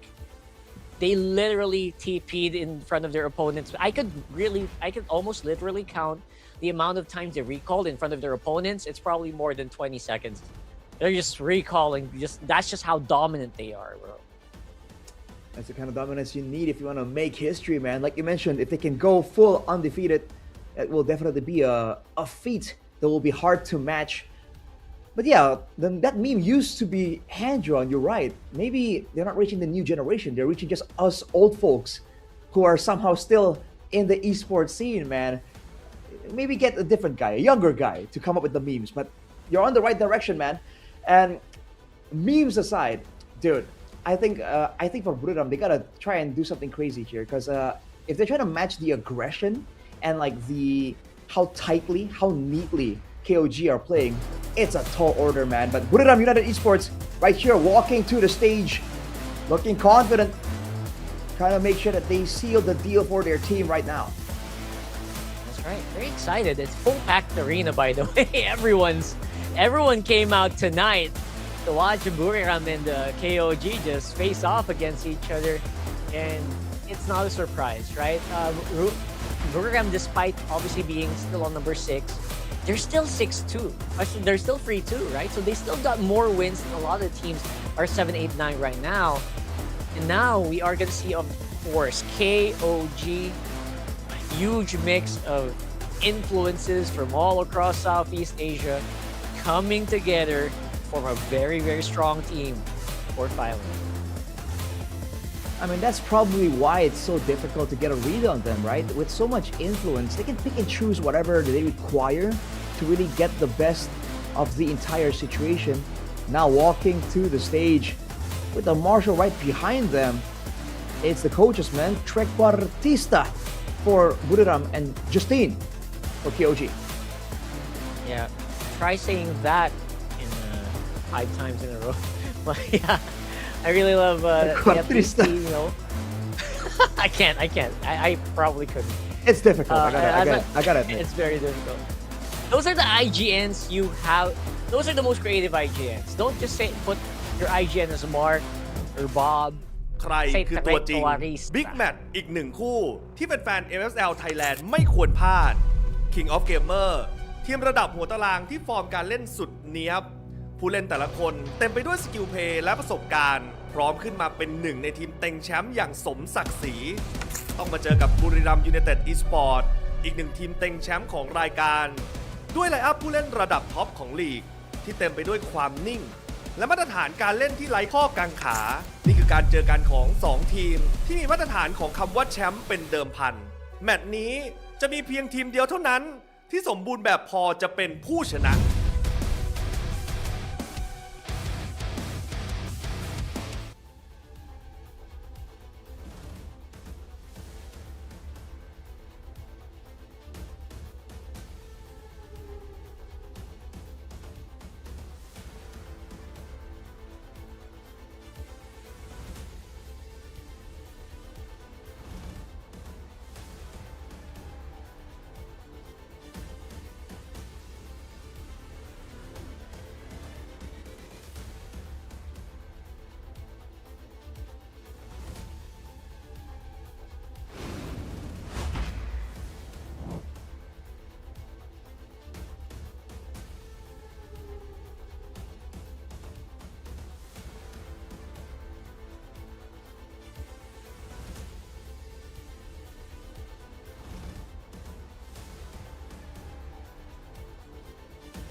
And Trying to I figure am out what- just gonna assume that means something I don't understand.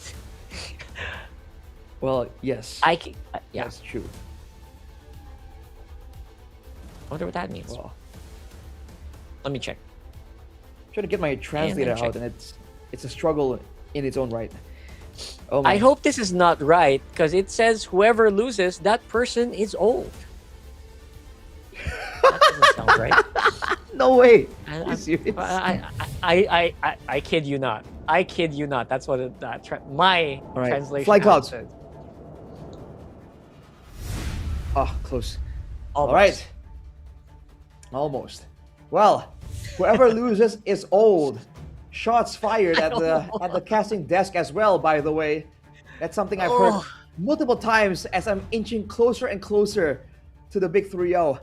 But ladies and gentlemen, this is the drafting phase for match number 4. Game number 1 between Buriram United Esports and King of Gamers. Let's see how this one goes. Yeah, this should be pretty fun here. Again, Phobius out just means, they're going to be able to at least control some aggression, which is what they need. Honestly, scary stuff that I've seen coming in from KOG. One thing we have to ban against KOG, bro, it's that Baksha. They love picking that up. KZ is happy to throw that Baksha first. They've actually been Baksha first picking, I think, in this one. And with the Baksha pick, they can flex it. And KZ's been very happy to take it on jungle. It's one of his oldest heroes as well. I think even when he was playing way back here, he's been playing that hero over and over. So, again, one of the things you might just want to stop getting picked up for KOG. All right, the Baksha with the Phobius and the Kalia. And for KOG, Freya, Marcel, Tushin, KOG has the more generic ban pattern that can kind of signal that they don't really know what Buriram are up to, or it might signal that they just don't care, right? They just go with the generic bans because they know they have what it takes to adapt on the fly. First pick here, it's gonna be the Harith. Interesting. Harley is up. Harley is up. Suyo is up. Oh, are we going to be even surprised at this point? It feels like Harith is going to become one of the strongest picks in MSL Thailand so far. Would not be surprised. I would be. It feels like a lot of our players here right now are just really putting so much priority over it. Maybe because of experience, because we did see today, like, a lot of Hariths just went cray-cray, man. Well, yes, but also a lot of Harris haven't really been contested, hasn't really been pressured, and I feel like when we saw the Harris pop up today, at least, they're kind of left to their own devices. They can farm. They are not completely focused down in the fights. I feel like you should test the hero on their worst days instead of their best days. So we'll wait and see. Ooh. But the Guinevere Zetian, quite flexible still. A lot of options on how to engage fights too. You mentioned how they were really keen on the Baksha, so it's usually a tempo type deal. But they let go of that Harley though. Is that a confidence or an oversight? Harley and the Valentina. Hey, you know what? I've seen many leagues first pick a Guinevere anyway, so it just boils down to your game plan, I think. You want to go for Guinevere if you want like a really strong catch, obviously, and you're trying to combo it with a lot of heroes. Unfortunately, obviously, Kalea is banned out. So sometimes you kind of think, you know what? What's another hero that can kind of knock up, multiple members on the field?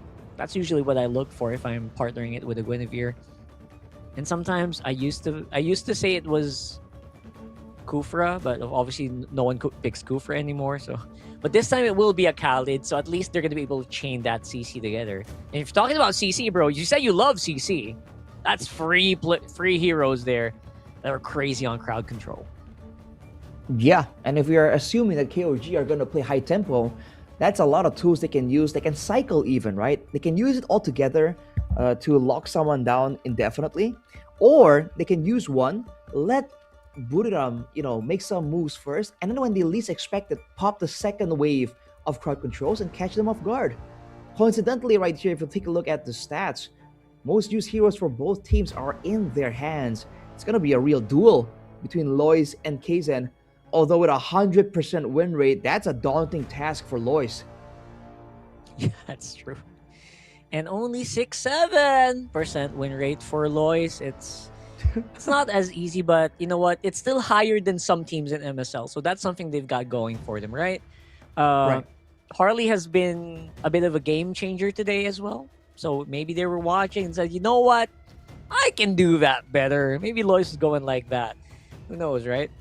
But right now, I think giving up the Harley is not necessarily like a death sentence in some scenarios, especially if you have if you're ready to deal with it, right?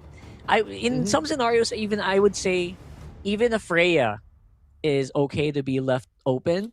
as long as you have like at least some picks that can kind of handle it, you know. That's true. I do agree, man. If you have the right tools for the job, the right counters, it's okay to leave some picks out. Alice, though, banned out by Buriram, that could hit at a potential glue that they want to pick up for themselves, right? Alice heals way too much against a glue. So that with the Uranus, that's a lot of sustain. So on one hand, they're banning away sustain heroes like the Alice and Uranus. On the other, playmakers like the Arlott and Yu Zong. So this is an odd circumstance we find ourselves in. You're noticing there's so many XP laners out. It's like 6 XP laners. Oh, 7. All right. Well, yeah. Moskov is the option for KOG. Very versatile, having options. Now for Buriram, like, do they want to go through with the glue? Right? They can always KOG with the last pick here. I feel like second pick right now is so good because you can just have like the last say towards a lot of things, you know. And there's enough prio heroes. You don't run out after the first phase. They actually kind of need that glue. They need a solid front line because right now, very mobile. Oh. But it's also a little hard to, you know, get going. And if you want front line, Terizla's a great option. Badang, like I was saying earlier, is completely underutilized. And now, you know what? They can use it. That's true. They have a Valentina as well that can pick up a very easy Raging Sandstorm or Fury of the Phoenix. So that Sitian pick, man, can backfire against KOG. What is their final answer to this, though? They've hidden the EXP lane for so long against Terizla. Well, like a CC? But they need tankiness as well, so they find themselves in a tough spot. Yeah, they do. They really need that tankiness. Glue is definitely the pick I want to see here. Can kind of survive better against a Harley, although you will get destroyed by a Synchrovision. But other than that, they need that. Wow! Wow! You play a Sora into a Valentina? What? That's peculiar. Although again, on the other hand, right? If the Valentina takes the Shifting Skies, it's actually quite difficult to really be impactful when you're not a tank build Valentina, right? You do more damage, don't get me wrong, with the Shifting Skies, but it's easy to burst you down as well. So some teams have shown that they don't really mind it as long as the Valentina is not EXP. So that could be the idea. Right. Because if you go for Shifting Skies, you also might just lack damage, right? Which maybe they want that. Maybe they want the Valentina to take the Shifting Skies, because then you won't have the Fury of the Phoenix, right? You won't have Raging Sandstorm. Maybe they're trying to overload this Valentina at the end of the day. That could be the case, man. Again, with the playmaking tools that they have at their disposal. Again, I'm biased towards crowd control, and there's more surprising methods available for KOG overall, but it's still very, very close. I think the Harley might be the big difference maker.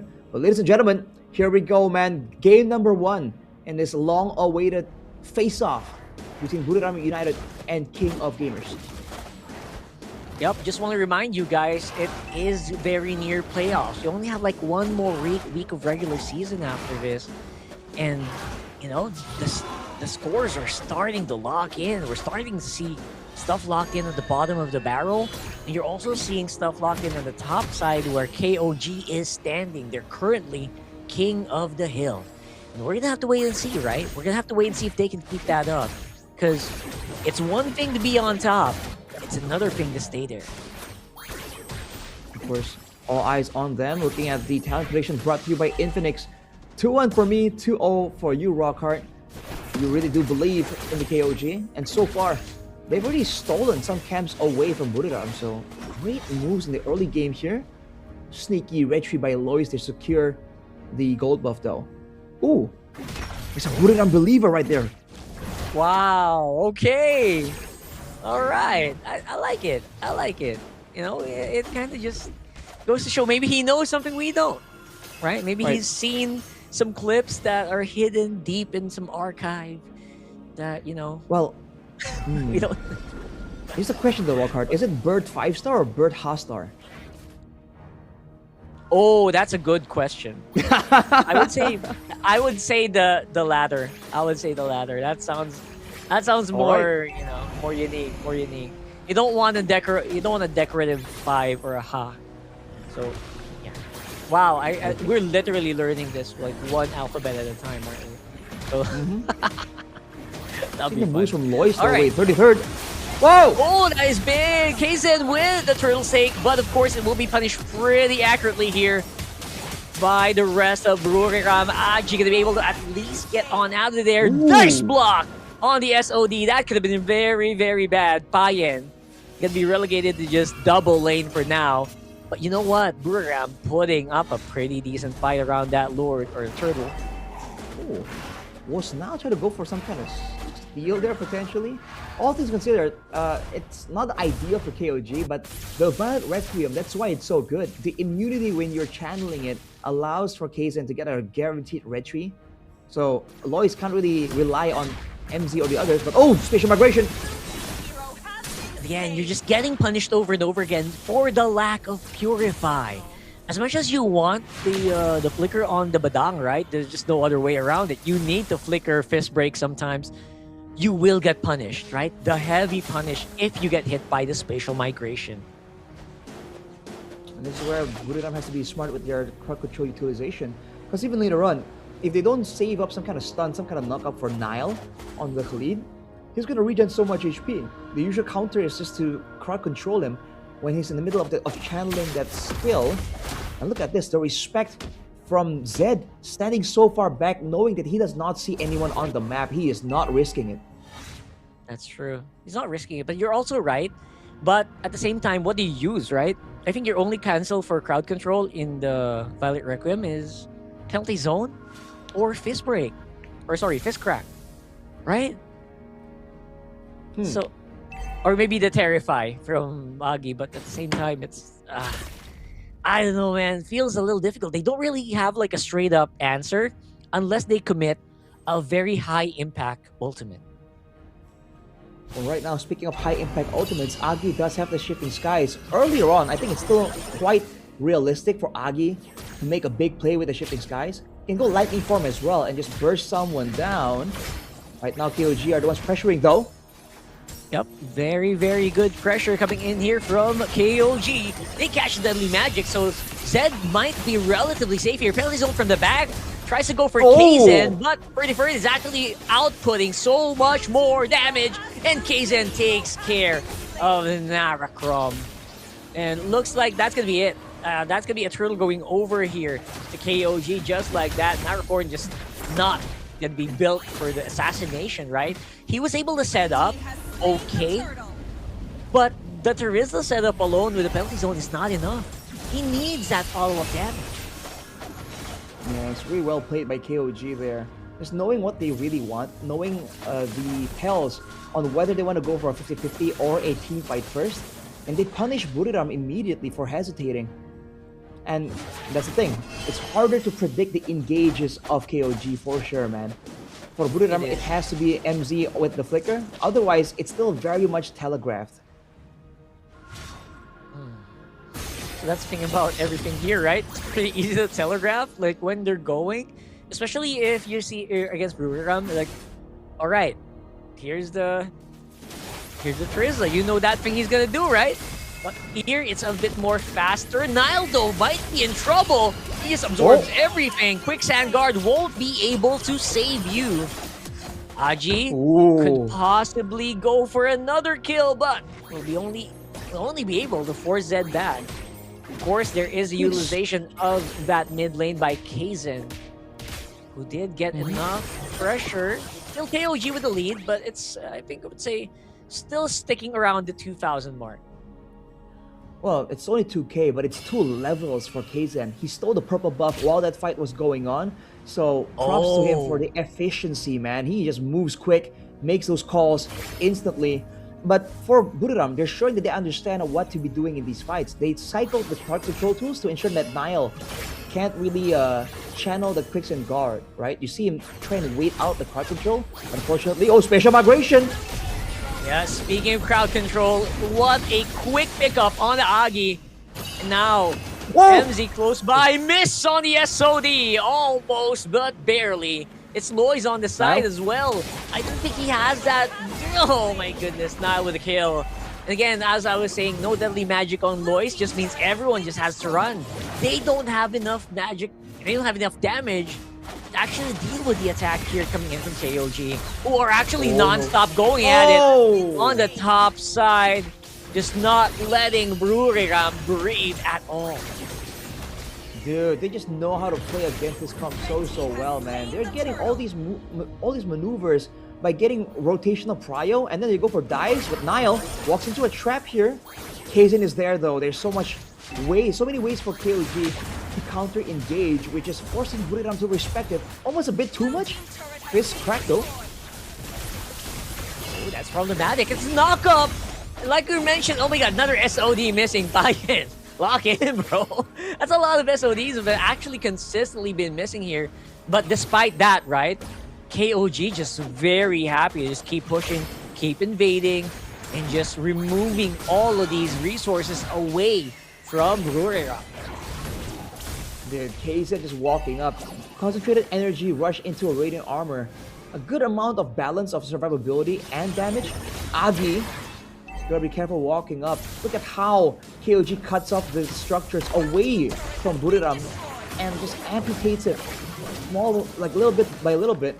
This map is getting darker for Buriram.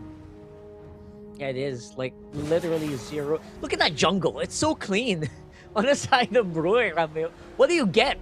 If you're Lois, you're just getting stuck in this loop where you're gonna lose another member and then you're trying to stay alive and then your jungle gets cleaned up. And then because of that, I think Kaizen is about to hit 13. There you go. He does hit 13. Yep. And it's going to be a lot more difficult in this coming Lord fight. It's 45 seconds in. The waves are also just not favoring them at all. And don't forget, for KOG, there's more of a global threat, because at any point, if you split push alone, you can get hit by a random SOD into a Fury of the Phoenix. There's so many ways for them to be creative like that. And the fact that Kaizen is just taking away so much of their attention is not helping at all. Fist crack. Yep, huge fist crack here. At least it looks like a better engagement this time around.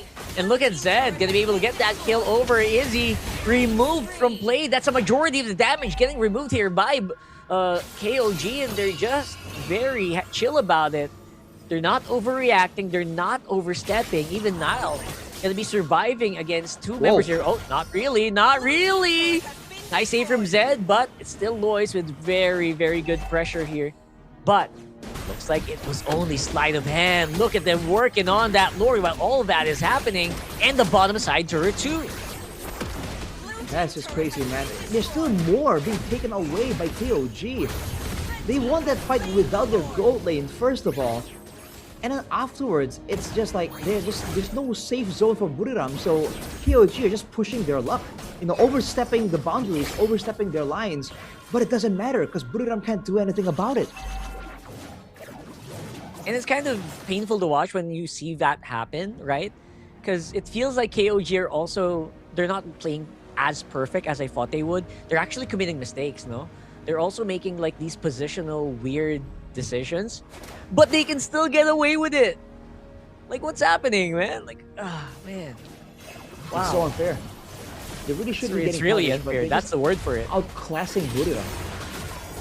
Yep. SOD refuses to hit, bro. It just refuses to hit right now. We got Lord to deal with here. No holy defense for them to actually deal with it, but it's all good in the hood.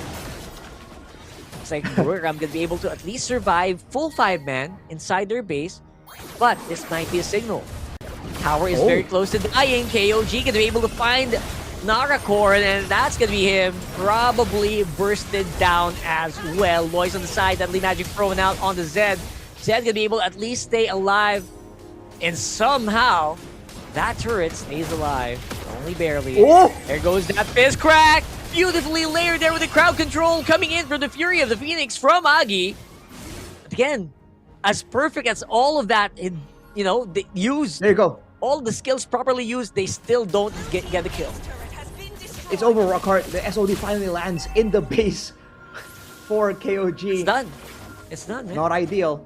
but looking at the items here, the Athenas on the side of KOG, they understand that the damage comes in waves for Lois and Agi, right? Even with the Fury of the Phoenix. So as long as they don't get immediately shut down, right? If they survive long enough to get their spells off, the Quicksand Guard, the Shifting Skies, it's way more than enough already. So you're seeing Athenas on both. And in fact, Radiant Armor as well for Nile, because he is going to be taking the brunt of the punishment. The Kaizen is playing so disrespectfully. Lois, what? Oh boy, Lois almost getting knocked up there. Just a small inch from just staying airborne and just removed from play. And again, in the very crucial time, 45 seconds on the next Lord again. Everyone is going to be up. Who's going to get picked off first? It's looking really good here for Buriram. Finally getting able to at least make some play, go around the map. But, you know, that might happen just in a few moments. Look at the control here. KOG staying on the far side. Oh, SOD! Oh! He hit him! He hit the SOD! Gets a deadly magic, but will be actually surviving for some reason. Just unstoppable. Somebody stop Payan! I guess it's good for Buriram if the SOD's not hitting, because that guy is just so crazy right now. Pretty for as well. Going and dipping and diving and profiling as well into Narakor, and it's like he's gonna be able to get taken out. All Aji is alone. Lord is a trap. It's all over. It's only Aji with the defense. So many minions to deal with, and that's gonna be game number 1 going over to KOG. Crazy clean gameplay from KOG, man. We expected it, but damn. Mistakes were there. Opportunities were shown for Buriram. But KOG says, nah. You think it is, but we have everything under control. You're only dancing to our tune the whole time. There were so many promising moments, right? Like, oh, look, the crowd control hit. But did anything happen? Not really. That's what we're seeing, right? Like, there's so much crowd control. Okay, fine, you have a copy. But where's the follow-up damage? And even here, the most promising moment where you thought something could happen, they hit Payan. You know what Payan did? He just hit back. Wait a second. Payan's HP bar filled back to half HP after the deadly magic. I'm not sure if I missaw that. Might have to check on the replay. Definitely an interesting moment, but yeah, we were clowning on the SOD for so long. The one time it hits, it's in the base. Okay, nothing happens. Goes for the solo play. Almost gets outplayed, but it's all calm, chill, collected. And while we're distracted, when we're assuming Buriram also were distracted, that's where 33 shows up in the back and just decimates the back line. I mean, bro, all these heroes that KOG have going for them have the ability to solo playmake. But there was no need to solo playmake on all 5 fronts, dude. They're just styling on Buriram. It's ridiculous. Yeah, that's what I was saying. This is exactly the KOG I was watching. And I casted as well. Just like, they just knew how to deal with it, right? They were able to style so perfectly. And again, not perfect gameplay. This is, you know, they're good, but you saw some holes, right? You saw some missteps. But at the end of the day, it didn't matter. It didn't matter because they were just that far ahead. 10,000 almost. And I see, I'm trying to rewind onto that SOD. It just felt like the deadly magic bar got replaced by lifesteal, right? Which is crazy. So Zed obviously has massive KP there. Always able to cast the Fury of the Phoenix in the exact moment they need it. So I would say, you know what? He did the job perfectly. Definitely deserves that MVP. Although, Kaizen is a very close second, in my opinion. Oh, for sure. The whole team really delivered, man. You can make an argument for 33rd as well, because he was an absolute menace from the beginning of the game. This is the kind of Sora that made this hero so feared, right? He wasn't even going lightning form for the majority of the time, but the moment he does, assassinations happen. He just flickers and chases people down. So, yeah, everyone really delivered. Zed is no exception, of course, the MVP. And I don't know, man, when you have a comp like this, it's hard to execute because there's so many things you can do. But when you're a team at the level of KOG, then you can actually do all those things without having any internal conflict on which one should be done first. And I think that's very, very impressive. Yeah, it is extremely impressive here. And the confidence of, I think KOG was also just bolstered here by Freddy. Look at that, guys. It even happened off camera. I feel like they were able to do so many confident plays because, well, number one, they have Nile, who just absorbs most of the deadly magic in the early game. They have Freddy Ferd, who just comes out of nowhere and just, you know, spears everyone in range. And just goes in with lightning forms here, just non-stop. Nowhere is safe, not even under your own turret. And just like this, you're concerned about the spatial migration, the raging sandstorm. Oh, it's already used. All G. Shifting skies, bro. And when you're worried about the shifting skies, spatial migration, raging sandstorm, and they know how to play with your expectations like that. And you can see there, dude, the HP bar fills back in. The deadly magic, you know, deleted bar. I think it came back for Payan. I'm not sure what caused it, but that certainly swung that fight in the balance. You know, Payan could have been taken out there. That's the first time I've actually seen that bar look like that. I actually replayed it a little bit. The bar went over the deadly magic. His HP bar went over the deadly magic marker. So we're gonna have to study that. I'm gonna send that to Wolf. We're gonna have to study that over and over again. But it just feels like they were just ahead. It just feels like maybe it's also the rose gold. Maybe. Could be. Could be. Whatever it was, right? It really filled up in a way that seems almost unnatural. We'll look into that for a bit more. But looking at the items here, while we're at it, as you can see, lightning truncheons, you know, burst damage, Athena here, Athena there, radiant rush, by the way, for Kaizen. Despite being on a hero that can go aggressive, there's no greed, there's no ego involved here. Goes for the radiant armor, knows that is what will shut down the opponent's game plan the most. Works against the Harith too, against the Valentina, against the Harley. It's just smart itemization coming in from the frontliners of KOG, which raises the question again for Buriram. Did they triple down too much on the magical damage? Which I think we've seen that earlier, right? I think we've seen a few teams do this. I think almost this exact lineup, except like I kind of forgot who it was. But in these situations, Radiant Armor is really goated, man. It's so goated. If not the Athena shield. And that's the thing. Like, if you itemize properly, you recognize your opponent's win condition, some games can look pretty easy, right? The moment you hit level... the moment you hit the 5-minute mark, you already have Radiant Armor. You're not going to die against a Harley, probably. You're probably not going to die against heroes like the Valentino, who just like to do that trickle poke damage, right? With a Terrify.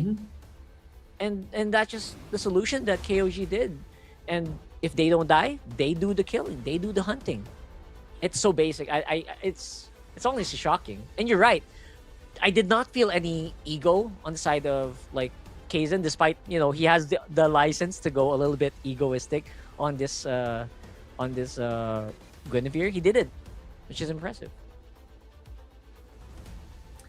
Definitely, man. By all means, he was walking up YOLO. Like, again, you can see that there's calculations going on in the background. And of course, always, right? Even us casters or you guys at home, when you play the game, you try and calculate kind of. Oh, there's that much damage. I can survive for a bit longer. But what I'm saying is with KOG, it feels like it goes a level above that. Because the moment they get an item power spike, the moment they recognize that, hey, that guy is behind. We've invaded his jungle. He's low on items, etc., etc. They're willing to actually take more risks because they understand that your punishing power is not sufficient to really make this costly for us. And so when you understand the calculations that well, it's so annoying, man. Because there were some moments that Buriram, I think they saw that Kaizen walk up and you know, facing the whole team, and he didn't back away. He just stood there like, yeah, what you gonna do? You're gonna commit on the tank Guinevere and then risk getting like counter engaged, really? And he just stood there. That's demoralizing, man, really. Yeah, it is. Absolutely. I think that's part of the game plan. Maybe for KOG, just demoralize your opponent into oblivion. here. At least that's what I saw, right? It's all about the mind games, right? So I think KOG just has that aura, literally living up to the name, the King.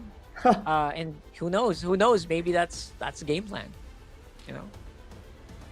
Too bad Sung Jinwoo is on a different team, right? You know, Yeah. the whole aura thing going on would be a bit more fitting, but hey, let's see how this one goes, man.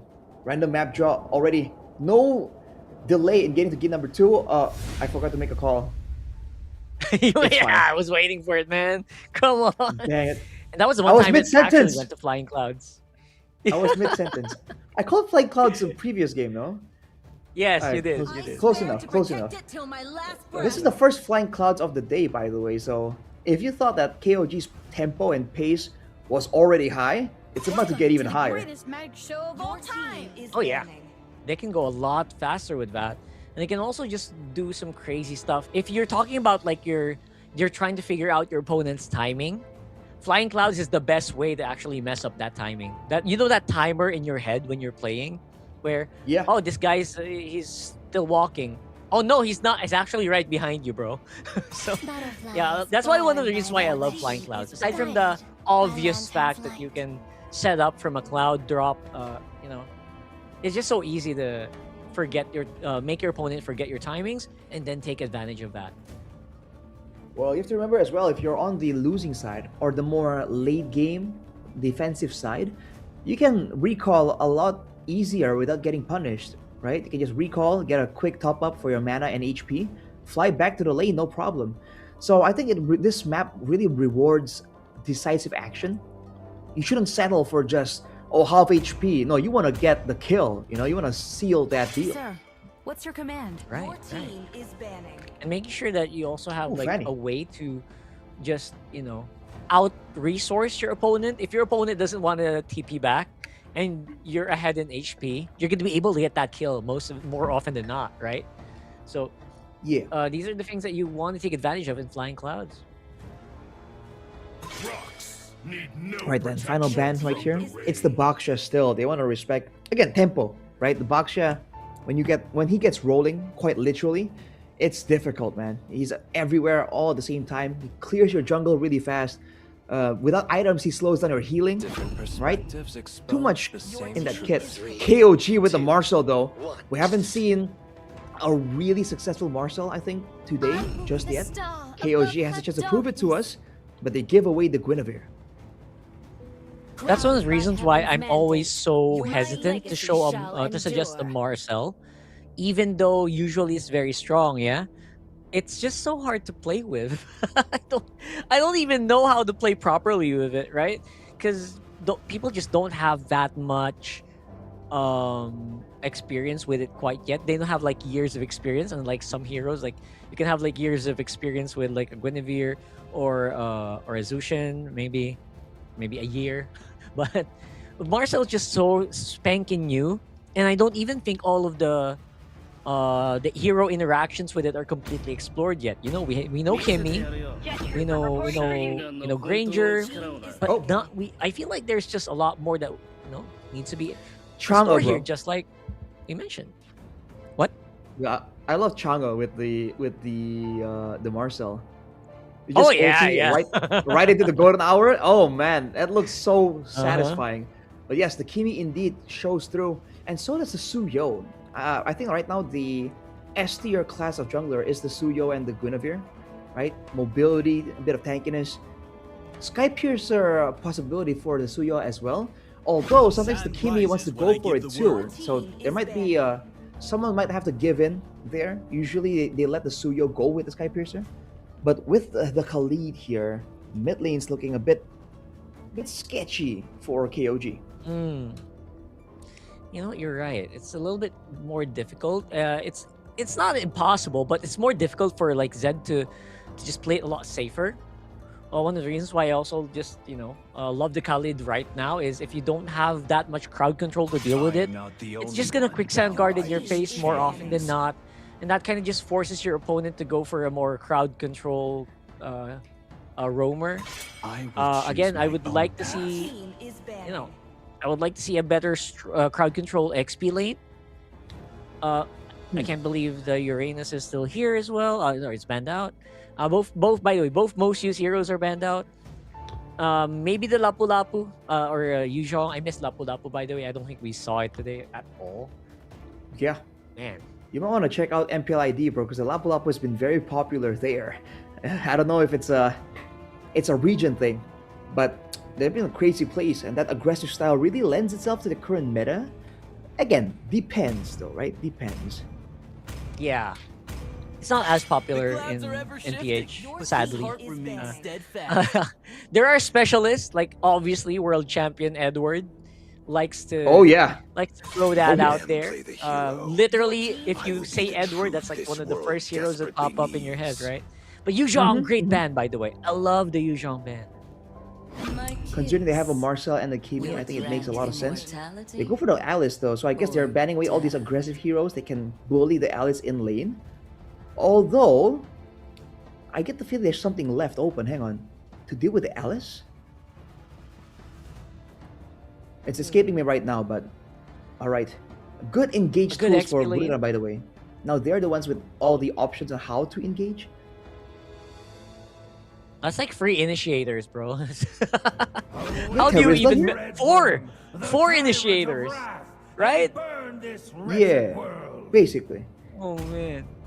They do get That's the a lot of Moskov crowd though. control. Is it Terizla, you think, bro? Like, Terizla, possible. Right? You want to dive into that dive. If they're diving on you, you want to dive back. Right? Possibly Terizla. Solid philosophy there. It's a Lapu, bro. Oh. They don't care about frontline. Who needs a frontline when the opponents are all dead? That's what they're saying. Yisun Shin. What a throwback right here. That's a curveball for sure. Was not expecting that. I agree. What a curveball. I mean, when was the last time we saw a... Okay, this is basically a 4 protect 1 Yisun Shin, right? Like most people, most of the team, they're just gonna try to play around the Yisun Shin timers. Double global vision. So you should not get surprised if you are Bururagam. So, okay, I can get behind this lineup from Brew here. Although with free purifies, very good as well for KOG. They know what's gonna happen. They're gonna get chain crowd controlled. They're not gonna like it, but they're gonna try to play against it anyway. I'm kind of concerned because again, everyone's clumping up. It's ideal for the golden hour. And a good Marcel, even if he doesn't land the golden hour onto your team, if he lands it between your team, that's one guy like stuck away from protection, away from any backup for a good 3 or 4 seconds. So ladies and gentlemen, game number 2 between KOG and BRU. Let's see how this goes, man. Surprise picks have been shown. The Lapu, the Yisun Shin as well. A bit of a throwback. This is gonna be an exciting one. I think both lineups are pretty much, just having that win condition of, finding their gold laner first. I think that's super crucial, right? Although there is going to be a lot more crowd control that is going to be concerning for the side of Bururagam. Just because of that, I feel like they actually have a good chance of winning this. I suddenly feel a little bit scared of my 2-0 prediction. But it's still very much a skill check, right? It's a skill check if Kaizen can dodge against it. If Zed can just not die until he gets a good setup done, which is like that. Kaizen, wow! Alright, he's showing up here. He's showing up. Again, you don't want to clump up together, bro. There's so much danger there. Fortunately, the second skill, the fighter form of the Suyo, doesn't land too much on both of the members of BRU. That could have easily been fatal.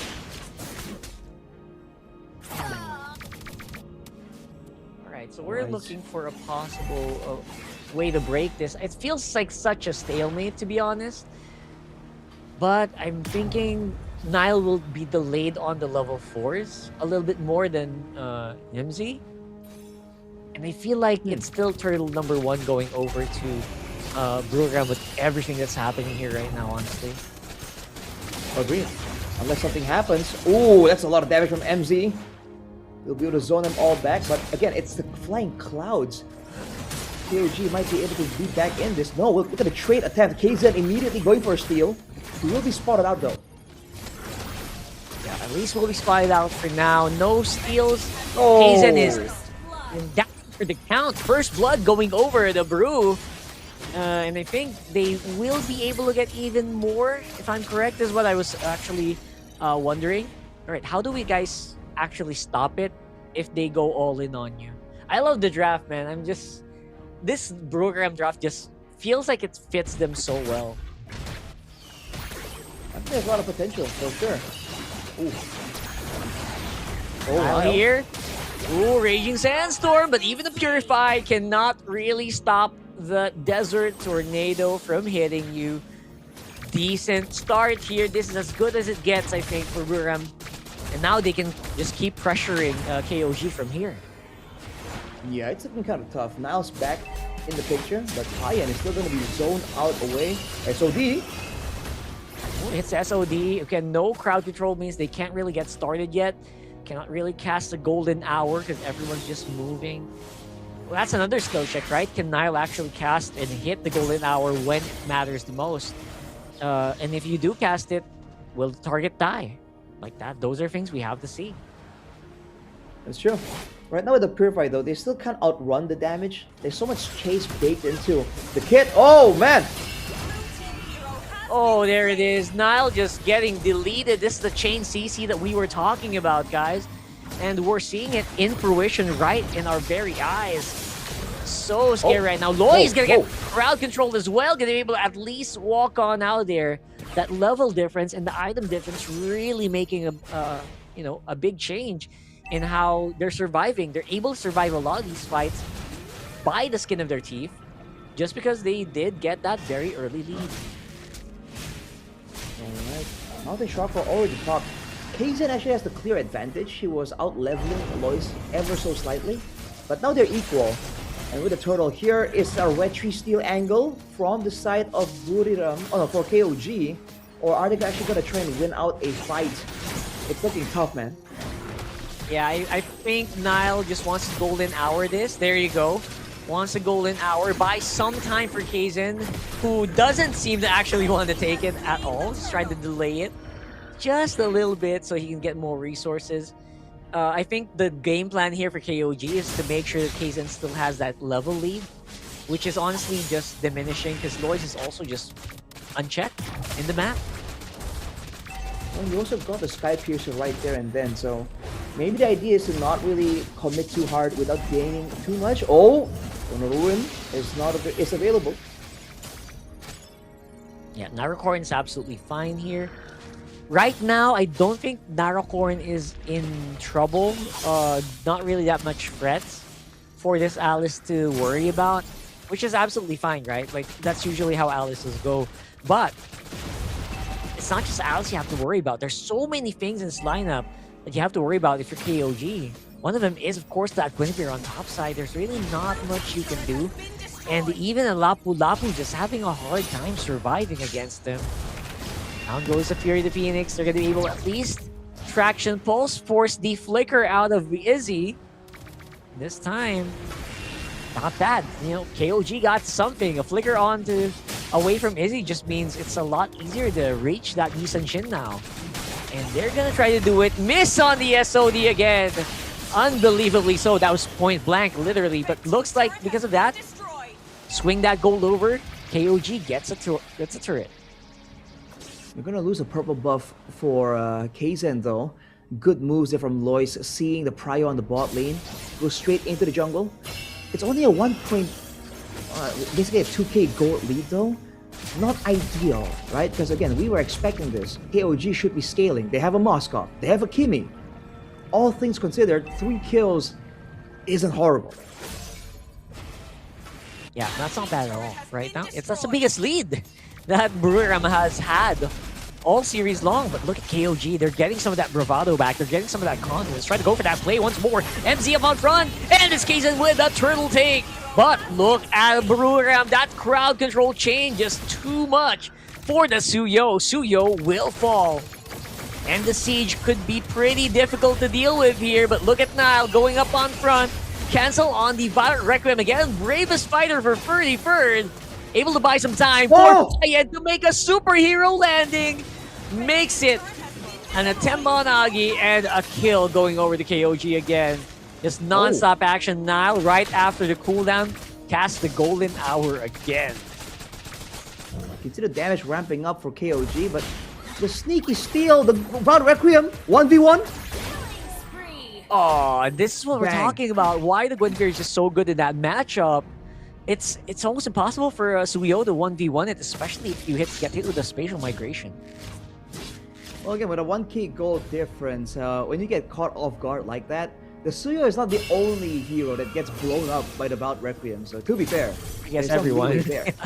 But man, Kaizen has no stacks on the Sky Piercer, and look at this. Oh, Nile. Oh, look at that. That's what I guess what you're saying, right? Like anyone that gets hit with a Violent Requiem with a pretty solid lead like that is just bound to get melted. And there's just not much you can do about it. Now it's gonna be Breweram with the invade into the purple buff here of KOG. And somehow Kaizen trying to go for it, just not gonna be able to secure it. And now it's Kaizen who's getting chokeholded here on his buffs. And now ready for committing basically the bravest fighter to go and clear that mid wave. Now it's important to keep that mid wave alive, right? Because that's gonna control your tempo. It's like your big door going to your jungle. Yep. Now with the Lord spawning though, what is the move from KOG? They've tried to contest. They were able to get a successful red tree win though, so that should be a concern for Buriram, right? But with all the macro tools they have, the Fury of the Phoenix and the Mountain Shocker, they should always have the intelligence advantage against KOG. Yeah, 100%. Look at that though, Nile. Casting the golden hour again. Will be able to find MZ, but again, that kind of forces a flicker. You don't really have a choice against that. Not recording up on front. Again, this Alice feels like there's not really many heroes in KOG that can kind of deal with it. They're having a hard time dancing with his Lord. But look at where Payen is. He is all across the map. And you know what? Breweram knows it. They're going for it. They're going straight for it. And Loy is going to be able to secure that Lord. Fight looks good. SOD will connect. And in this one, the damage is actually quite real. Payen has an opportunity to go for more kills here. Zed is up on front. Lots of low HP members here for Brew. But you know what KOG says? We cannot really take this. We just have to back off for now. And Payen, a big saving grace here for KOG. Pushes the lead back to 1.3. Hang on a second. He built like Demon Hunter Sword last out of the Swift Trinity? That's interesting because usually Demon Hunter Sword is the one that you always go for. Everything else you can kind of switch around. Instant replay though in that fight. SOD definitely is prepped up. The Lord reset it. SOD lands, but the paid actor Lord knocks up Nile. And afterwards, it's just the AoE from KOG carrying the fight. The fact that everyone is so clumped up together. You can see Zed and Payen relatively healthy at the end of that fight. That is what Buriram wants to avoid. Right? They won that engagement, but they are down in gold. At least for now. Yeah, they're very much down in gold here. It's like a negative take here. But, you know what, at least for now, they do have a lot of pressure still. Their crowd control is still very solid once it hits. Now they've got a Lord walking up on top with them. Can we get some, do some damage? That'll be a beautiful Throne of Ruin coming from not recording. That is going to do a lot of damage. But MZ, maybe just a little too deep there. Kaizen with the cleanup. And Payen SOD hits to the faces. That spear is really doing such good AoE damage. Almost tore down 2 members of Brew with just one go. Force 2 flickers immediately, man. That's the danger that is present right now. Payen, with only the Swift Trinity, is actually a real menace to the backline. Kaizen did a great job entering the fight on the side as well. Look at Nile though, trying to find info. Probably setting something up. He has a few more items now, so he can actually afford to play like this. It's a little bit more, because he has an extra bit of tankiness. That's right. That's right. I mean, it's not the tankiest hero in the world, but the defense for sure is off the charts. Are you seeing the damage not really quite sinking into the Marcel? And he has a golden hour, don't forget. We have a split push happening as well by Kaizen, really forcing a lot of aggression, a lot of rotations to the top side, splitting up Brew. Now that's very important, right? Because Brew, they just have to look at their item charts and they'll notice that it's not even 1k anymore. It's very close by. We are approaching an equilibrium in our items. Just the farming efficiency and the way they're able to just send one member and do some mini split pushes around the map. That is what is giving KOG so much more advantage here in the farming speed. Buriram are doing great, but they're sticking together because this is a team fight composition. They have to use combos. The Moskov, the Suyo, they are very happy to take 1v1s if they have the right items. No, but Payan, I think he wants a 1v2, man. He wants a spread onto that Moskov to go and, you know, just deal with multiple members of Buriram. We have IG up on front, MZ as well. There's still a question of how they're going to deal with Narakorn, but I think at this point they should have enough anti-heal to make it a little bit harder for the Alice to go. But that Throne of Ruin can really catch you off guard, so those are the things that they're going to have to watch out for. Don't forget, Ian is not in this fight. Lois dives in. He actually will be missing out. And there goes that Bravest Fighter, 33rd. He's able to find it. SOD is going to be delayed. And that will mean that it also misses. Kaizen up on front. No one can go for the red tree if Kaizen dies. But for some reason, still alive. Payan. Oh my god, that's a scary mock-up right now. Bit of a difficult hero to stop. Payan clutching it a little bit. Flicker by Agi and a cleanup by the mage. Look at this, what is happening right now. Zed and Nile go for the chase. Lois is all alone. Izzy is on the mid trying to clear that turret, but turret will still fall. Non-stop action happening here. Fraction Pulse pulls him back, but look, it is going to be the rest of Brew holding on for dear life, backing up their team. Nice sidestep from Zed as well. End of the day, Brew is going to have a big advantage. They will get that Lord. Man, that is so unfortunate. They tried to do so many things right there, but you're seeing again the problem with the Marcel, the unforeseen circumstances. The SOD got caught in the golden hour. If Payan was there earlier, that would have been a done deal, I think. That fight was already so close when Payan entered late. Fortunately, it's not the Evolve Lord. There's still a good amount of clear available for the set of KOG, but that was definitely quite a costly mistake. That's true. It really is. Payan kind of had an indecisive moment there, and that moment really cost him a lot as well in terms of pressure and map control, and of course that goal lead with that comes with getting that Lord or losing that Lord. So now Nile is up for a pretty difficult decision. Where do you cast the golden hour? Where does the attack happen? They're gonna try to see if they can do it on the middle. Able to catch Narakorn on the golden hour. Traction Pulse pulls him back in. A decent trade of crowd control here. Down goes that Fury of the Phoenix. The Izzy damage dealing capabilities, of course, of the YSS being felt very, very strongly here. Wait a minute. I'm overstaying here. Yeah, that's a huge overstay now. Very low. Dive in by Lois. MZ on the side. Izzy and Agi working hand in hand. Just taking down targets who are right in front of them. 31st Brave Spider out, but not going to be able to stay alive. Zed and Nile all alone on the map. It's 2v3, but a few minions should be pretty easy for them to clear. You got one more wave coming up on top and bottom. And Haya is going to be able to stay in this one. Oh my goodness. What a crazy trade. All things considered, definitely super value for Buriram. 2 base turrets, one on the far side. Now, fortunately for KOG, though, they do have that Moskov, right?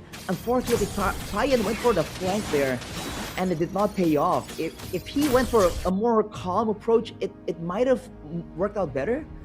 But hindsight is 2020. Right now, the thing is, Payan can clear the base and still be able to participate in the Lord fight. That is something that Buriram have to take into consideration. That's true. I feel like maybe a front to back would have been a lot easier in that last one. Think so? But yeah, they're trying to go for like global control, I guess, which is fine. But eventually, sometimes, you know, people will really commit mistakes. You might miss the SOD and that just might cost you the game. Ooh. This is a possibility happened here. Kaizen so close. He could have actually gone down there. But you know what? KOG, they're still in the game. They're getting pushed back though. Narcorn on the side. Throne of Ruin is going to be available. They're trying to dance on out there. Izzy and Agi are nowhere to be seen. What's the plan going to be here? No flickers means it's going to be up to KOG to react to what Buriram is going to do, since all three of them actually have Purify. So yeah, basically it's only for Deferred who has that who has a prerogative to go ahead and make a flicker play here. So they might have to play around that, or if Kyle gets golden hour. They're sending Easy down there to clear, so there is a window here if they so choose to take it. At this point, at almost 20 minutes, the gold lead won't really be that massive of a deal, technically. Just item swaps for the most part. We're seeing Payan and Izzy get dangerously close, though. Payan has shown. There's burst rage. Kaizen is getting hunted down here by Narakorn. Where is the SOD? We're looking for that. If you are Buriram, and now Lois is up on front, Narakorn as well. Keeping that Lord on half HP. SOD is still nowhere to be seen. I think they might be able to burst this down if they want to. But here comes Pretty Bird, and down goes the golden hour. They're fighting. Kaizen is in a lot of pressure, and the SOD misses again. And now Nile is all alone here. It's Kaizen running for the hills. Pretty Bird trying to keep them in check, but you know what? You'll be able to get so much pressure at the bottom. MZ is running. Oh, they want him. And it's a 2v4 down there at the bottom, man. That might just be Payan going down. But you know what? He is actually still surviving for some reason. Has the Wind of Nature, has the Immortality, but that is 4 members of Buriram. I don't think they're going to get much done there. That is going to be 3 for 1 at the end of the day. Beautiful adjustment being done here by Brew. Zed is up in 7 seconds. It's good. You see an angle for Buriram though. They want to try and force it. I think this is unwise. They should have gone for the Lord. Yeah, this should have been a Lord play, man. That's gonna be Zed getting back in play. You might be underestimating the amount of damage that you can get from a Kimmy and see. That's what you're saying, right? Like that should have been easy Lord right there. They'll still get the Lord. As the minions are still in the base of KOG. They're moving in for some kind of steal here. Niall's buying some time. Oh, they are. Throne of Ruin is activated, but actually will not be hitting. There goes Kaizen. They got him with a 1v2. I think that could be game right there. No marksman just means so hard to miss. Oh my god, another miss on the SOD. Seriously, man. No way, dude. Seriously. What the heck is happening? That is just amazing. Buriram finding their marks. And somehow Payan just not finding any pushes us to game number 3. Absolutely ridiculous, bro. Like, BS isn't in this game, but that was absolute BS. What was that, man? At every single turn, something always goes wrong in the SOD usage. Whether the fight has moved, whether the golden hour is there, Payan is just having the worst of luck in this game. That is so unreal, dude.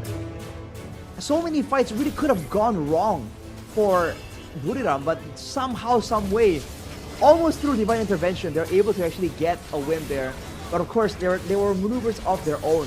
The fact that they trapped Kaizen, know that he was gonna be on the way to the Lord for sure, was what kicked off this whole play. Like, the Suyo was not part of this fight. When they're fighting all clumped up like this, you know the Suyo can do an absolute huge amount of damage. I'm just flabbergasted, man. I'm just... How do you miss that many SODs in one series? That was BS. That's unreal.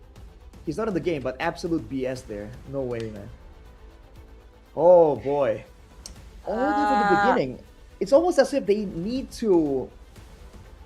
I don't know, man. I'm even thinking like, is it not better for them just to engage with the golden hour and then just throw the SOD to whoever's in the golden hour? You know, would that not increase the hit rate? I have no clue, man. That's just crazy. It's crazy. All right, you gotta work on that. Like that's one thing they gotta work on is either the comms or a literal gameplay style, right? Just change your gameplay style by. I mean, if you can't hit the SODs from that distance, go near, go up on front. Just. I know what he was trying to do. He's trying to macro the game, right? He's trying to macro the map. But what are you macroing if your teammates are dead? Like, come on. It's just very glaring issues. It could have been coordinated better, you know? Because, like, I feel like if it's communicated properly, if the fight is going in their favor, or if they're backing away, or if they're engaging, you can kind of time the SOD, right? That's how a lot of people are able to get so much success with it. Looking at the MVP for this game, though, it's your boy Izzy, 805, snowballing from the gold lane, getting the Sky Piercer. The guy was definitely a menace, man. One skill and a passive, you know, the crit basic attack, and the Kimi and the Suyo gets all absolutely chunked down. That's true. I feel like there's just so much usage of the YSS. People have been kind of just putting YSS on the side, just because there's just so many more flashier gold laners right now. But you kind of forget how crazy the damage is. That even a Suyo, even like literally even a Marcel who's supposed to have like a really high defense stat, is just not really able to sustain against it. Especially if you can kind of just distance yourself, normal hit, back, then it's just so good. And we kind of forget the global presence as well. There was no opportunity that they were surprised. It was, if you get surprised here, if you have Sutian's Fury the Phoenix, you have the Mount Shocker, you're doing something wrong. And I guess that happened. It didn't happen here, right? I don't think at any point were Buriram taken by surprise. No, I don't think so. They have that extra bit of scouting, which is probably why Payan was just extra tentative. But dude, a lot of times like some tomfoolery happens, quite literally. It's insane. And at some point, I feel like that tilted KOG just a little bit, you know? That fight in the bottom lane when Payan shows up behind them, I feel like that was such a huge mistake. And right here too, if they grouped up as 5 and then played like a proper front to back, even with the Lord, I feel like they have some sort of chance, dude, honestly. Even there, like the SOD just cannot land. It's ridiculous. So much BS in this game. Oh man. It's just so funny. It's just so funny. I can't hold it in, right? It's just, that's like almost statistically impossible, right? It's more impressive you throw away to not so land many any. SODs, you're supposed to land more than half of them. Ridiculous, dude. That's ridiculous. Anyway, we are on going to game number 3. I did not really, I did say, right? We did say that Buriram's draft here just feels so immaculate. That's just so much crowd control stuffed into one packaging. It feels like it's overflowing. But it was still a pretty even fight up until the very end. Despite, again, some crucial engages missing. They played the best with what they had, but again, you're seeing the difference in when they had crowd control, right? They were trying to make plays off the traction pulse, using the golden hour. Everything is so extremely telegraphed, like extremely telegraphed. This is almost like KOG are playing the draft that BRU had game 1, and the weaknesses are just amplified.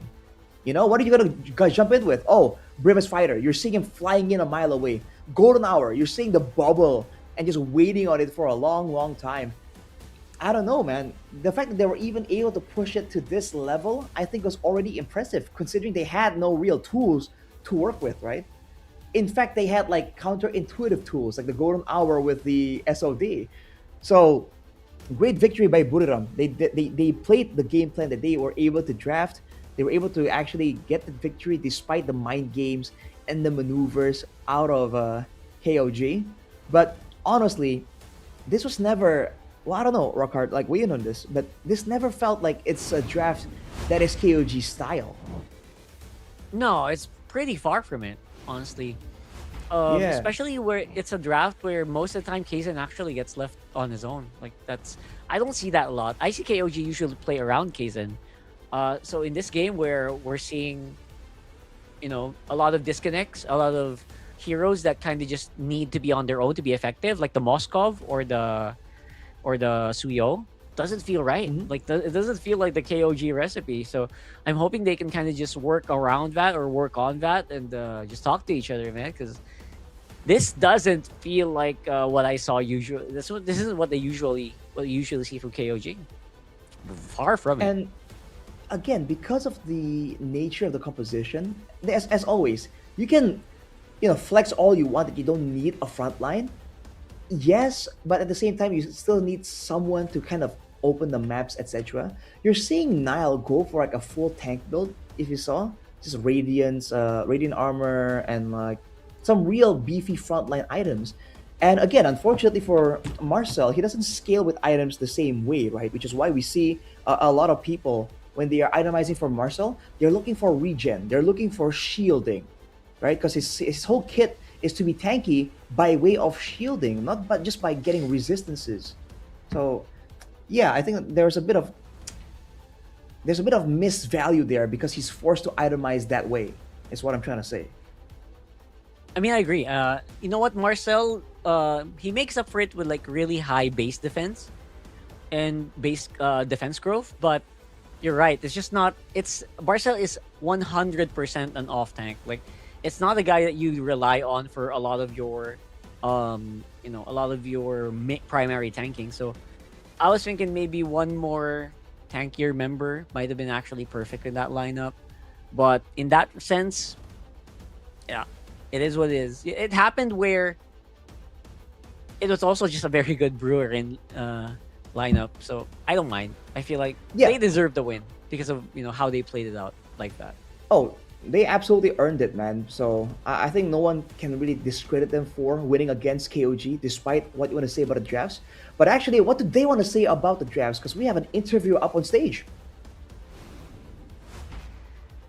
กันก่อนดีกว่าแต่รู้สึกเหมือนว่าแฟนคลับจะน่าคุ้นๆนะคะตรงนี้เดี๋ยวให้เขาแนะนำตัวก่อนดีกว่าค่ะด้านนี้ได้เลยค่ะครับสวัสดีครับโค้ดดินได้ครับด้านนี้ค่ะสวัสดีครับจีลองเลสครับจากเทนัสซิตี้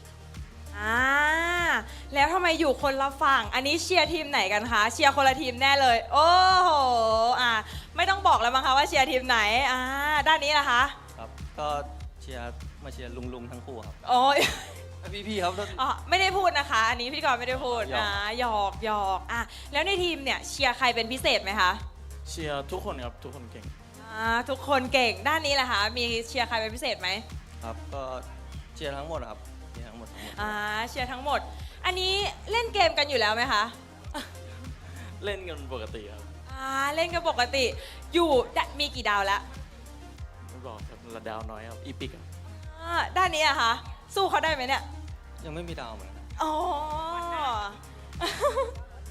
อันนี้มาดูกี่ครั้งแล้วคะแล้วมาทุกแมตช์ที่เทนนาซิตี้ลงไม่ค่อยเยอะเท่าไหร่ทีมเดียวกันอันนี้ก็เหมือนกันคำตอบเดียวกันแล้วเราเนี่ยแบบว่ามีอะไรอยากจะบอกทีมที่เราเชียร์ไหมขอขึ้นที่1นะครับพี่วันนี้เขามาตึงใช่ไหมวันนี้อาจจะเพราะว่าพลังเบฟหรือเปล่าเป็นไปได้นะเป็นไปได้ด้านนี้อะคะเหมือนกันครับขอขึ้นที่1นะเฮ้ยทำไมเป็นงั้นน่ะแล้วตอนนี้คือเหตุการณ์เกมมันตึงเครียดมากแล้วมัน1-1เราคิดว่าด้านนี้เนี่ยเขาจะทำให้เราได้ไหมอีก1แต้มเนี่ยคาดหวังครับทำได้แน่นอนครับคาดหวังทำได้แน่นอนด้านนี้ล่ะคะคิดว่า KOG จะเอาแต้มนี้ไปได้ไหมก็ต้องดูที่หน้าดาบด้วยครับต้องดูที่นี่พูดแบบมีหลักการนี่เห็นฟอร์มการเล่นของวันนี้แล้วอยากจะมอบยาดมหรือว่ากำลังใจให้ใครในทีมไหมคะให้คนดูดีกว่าคนดูดีกว่าจริงๆ หมายถึงกำลังใจหรือยาดมคะดิ อย่าดมดีกว่า เกมมันตึงเกินแล้วฝั่งนี้นะคะ อยากมอบยาดมหรือว่ากำลังใจให้ใครไหม ก็กำลังใจให้พี่ๆแล้วกัน กำลังใจให้พี่ๆเดี๋ยวก่อนเราจะปล่อยแฟนคลับไปนั่งพักขออนุญาตซาวเสียงก่อนดีกว่า เพื่อเป็นกำลังใจให้นักแข่งให้เอามาได้อีกแต้มหนึ่งขอฟังเสียงแฟนคลับบุรีรัมย์ยูไนเต็ดอีสปอร์ตหน่อยค่ะวันนี้พลังเบฟเขามานะด้านนี้ล่ะคะอินซีดำไร้พ่ายขอฟังเสียงแฟนคลับหน่อยได้ไหมคะไม่ยอมกันวันนี้นะคะทั้งนักแข่งและแฟนคลับไม่มีใครยอมกันเลยทุกคนคงอยากดูแล้วว่าแต้มต่อไปจะไปเป็นของใครนะคะนักแข่งพร้อมแล้วแฟนคลับพร้อมมากๆค่ะเดี๋ยวเราจะส่งต่อให้พี่แคสเตอร์ทั้ง3คนได้เลยค่ะ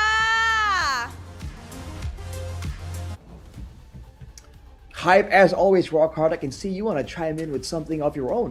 What's up? What do you mean? What do you mean? You seem just ready to make a statement here. I don't know. I'm not gonna. I'm just excited to see. They're still awake there. I know it's a little. They're. It's a. What do you call that? It's 8 p.m. I think over there. We have the same time zone, Jakarta and Thailand. Right. Yeah. All right. So you guys are an hour time, earlier. I'm an hour earlier. Oh, ahead. Later. Ahead. Yeah. An hour ahead. That's what I was gonna say. Like I was thinking, what time is it there right now? Oh no, all right, fine. They're still pretty early on. But I'm just saying, I'm just happy to see that a lot of the other players are also just watching, on the other big fans of them. They're taking notes, bro. Even players are just big fans of KOG at this point, right?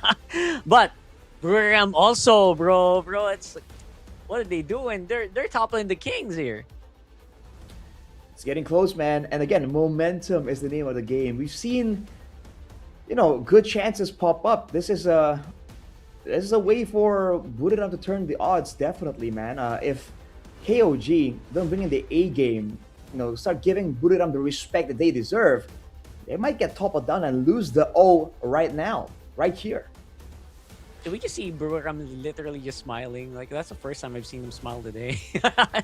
They're finally feeling very good about it. And I don't blame them. I think that was a very sore pain point. At this point, I would just ban 5 marksmen and force Payan onto the Moscow. That's what I do, And let's see what happens. Who knows, man? Who knows? I don't know. I feel like that draft looked somewhat experimental. I guess they meant to, like, they thought it was gonna win, right? There's no way they knew it was shaky, right? They definitely had trials of their own. We'll see, man. I think it's dangerous grass this time. Oh, let's see. Hey, boom! All right, your how does he rates are do up it? Today. I don't know. It's just some things are just nature, bro. So we're going into game number 3. I am very excited to see what a very angry KOG is gonna do, especially after suffering a defeat that feels like it was manageable, right? It felt manageable for a majority of it. Again, we keep talking about what if they just front to back? What if they just didn't split? What if so many what ifs in that matchup that could have been gone wrong from Buriram, but didn't happen. KOG just, and I think you said it best. Might have been just like divine intervention at that point. Don't forget the paid actor, the Lord, as always. There were moments there where he knocked up the members of KOG at the right opportune moment. Dude, it happens too often for it to be coincidence. That thing is sentient, bro. That Lord is not just a code in the game. He knows what's up. I would not be surprised if the Lord suddenly has a good AI, and he just looks for like the softest target or the target he thinks he's gonna make a play. That could work. That could happen. Just calculates like what would make this more interesting? Oh, this team make a comeback? Cool. Knocks up the jungler or something like that. Man, happens way too often to be a coincidence. But good of your pick for Buriram. Worked well for them. No, no surprise there. For KOG though, is it the Suyo again or Leo Sun Moon? rises when I give the word. Oh, neither. I mean, that's what we were saying earlier, right? First pick, Guinevere is very, very viable. And I think now Buram, after experiencing it in game number 2, says, you know what? I love this hero. Let's go ahead and play it. I think Lois was able to just outmaneuver Kaizen so many times in that last game just because of the fact that he was a Guinevere. So I think when coach said, hey bro, pick the Gwyn, Lois was like, oh yeah, let's go. I like that. Why not, right? For KOG though, Valentina Khalid, this is some very strong mid prio, that's to be certain. The Gwyn though, what do they want, right? The Uranus that has been banned out so much, finally back in the picture. Good zoning tool, kind of denies a lot of the jungle picks available to KOG right now. And the Guinevere and Farsa, that's a huge pick-off combo if they're able to get the right information.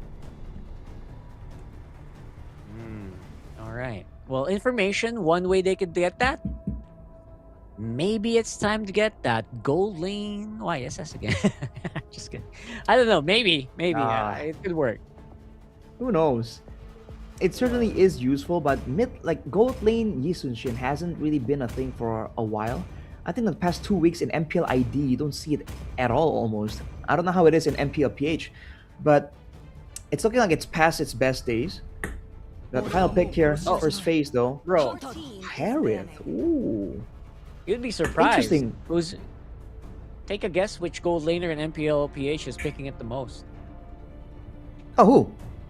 Severo. I see. That's funny. No, that's funny. Okay. I think he bought it from. Yeah, he bought it from your country, brought it here, and now he's just going ham with it. Cool. Maybe it works better there with the whole macro approach that the PH does better. Nile though, not getting the badang that he's used to, bans it himself. Now this is kind of interesting, by the way. They picked the Harith into the Farsa. And correct me if I'm wrong, Rockhart, but isn't the Farsa like a mini counter towards the Harith?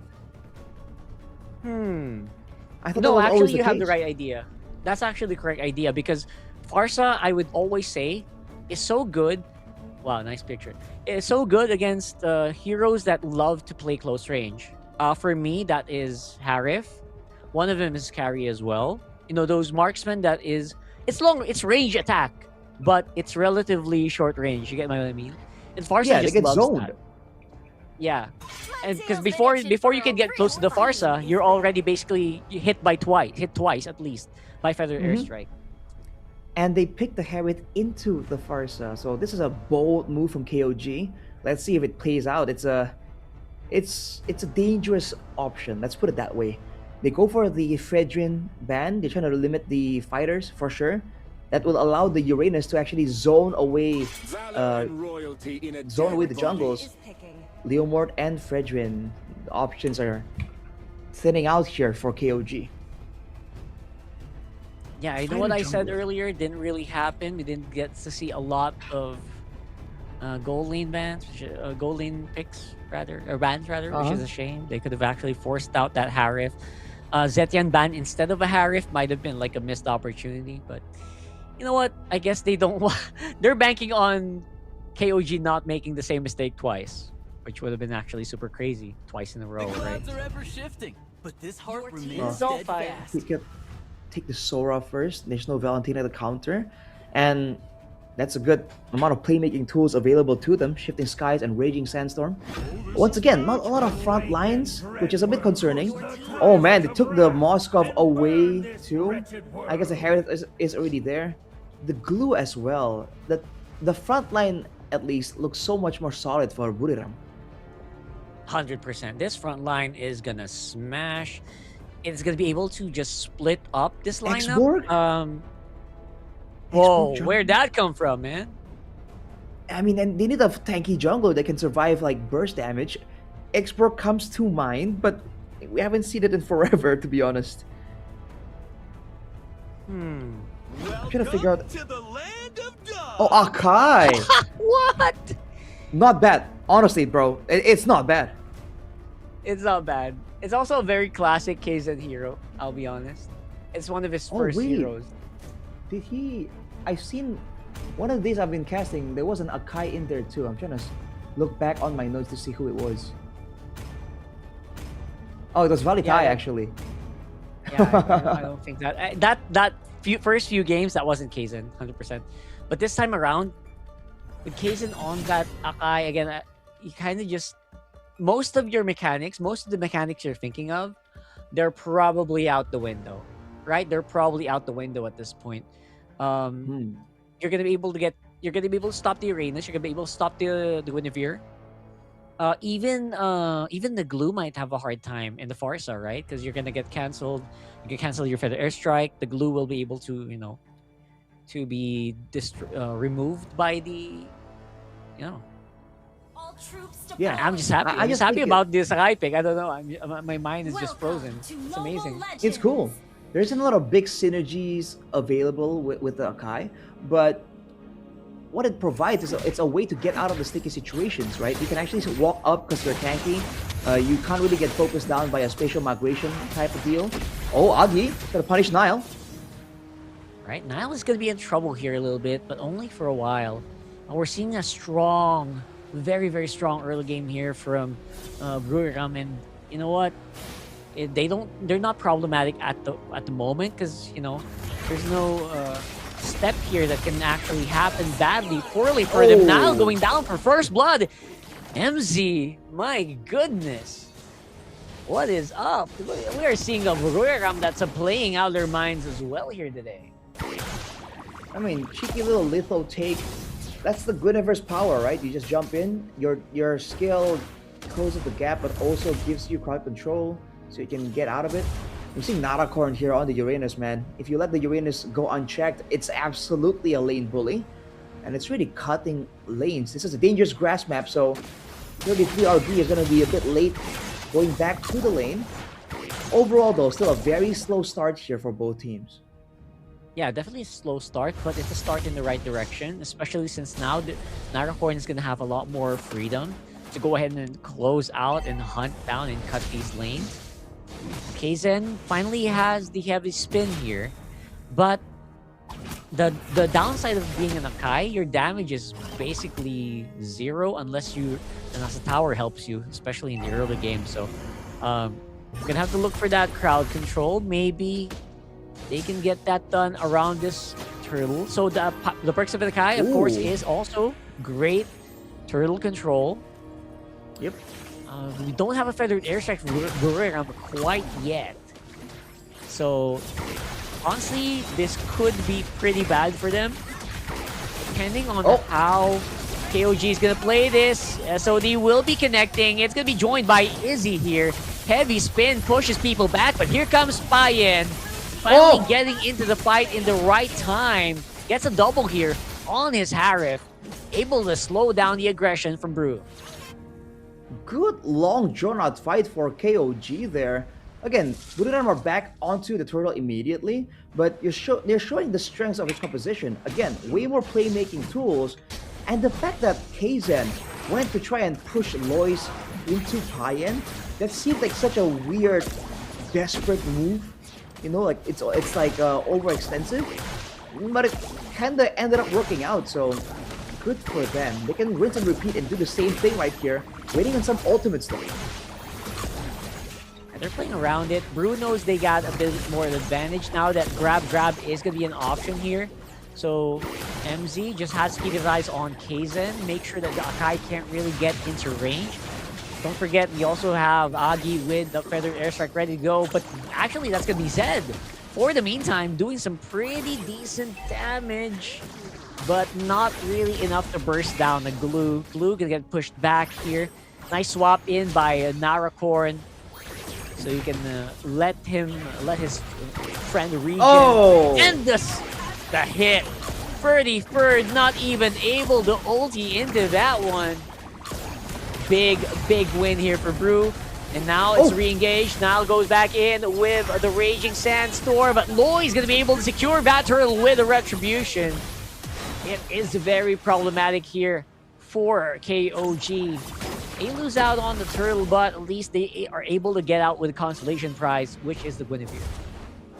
Not bad. The heavy spin was just a bit too early, so Lois was able to get back into range for that red shoe battle.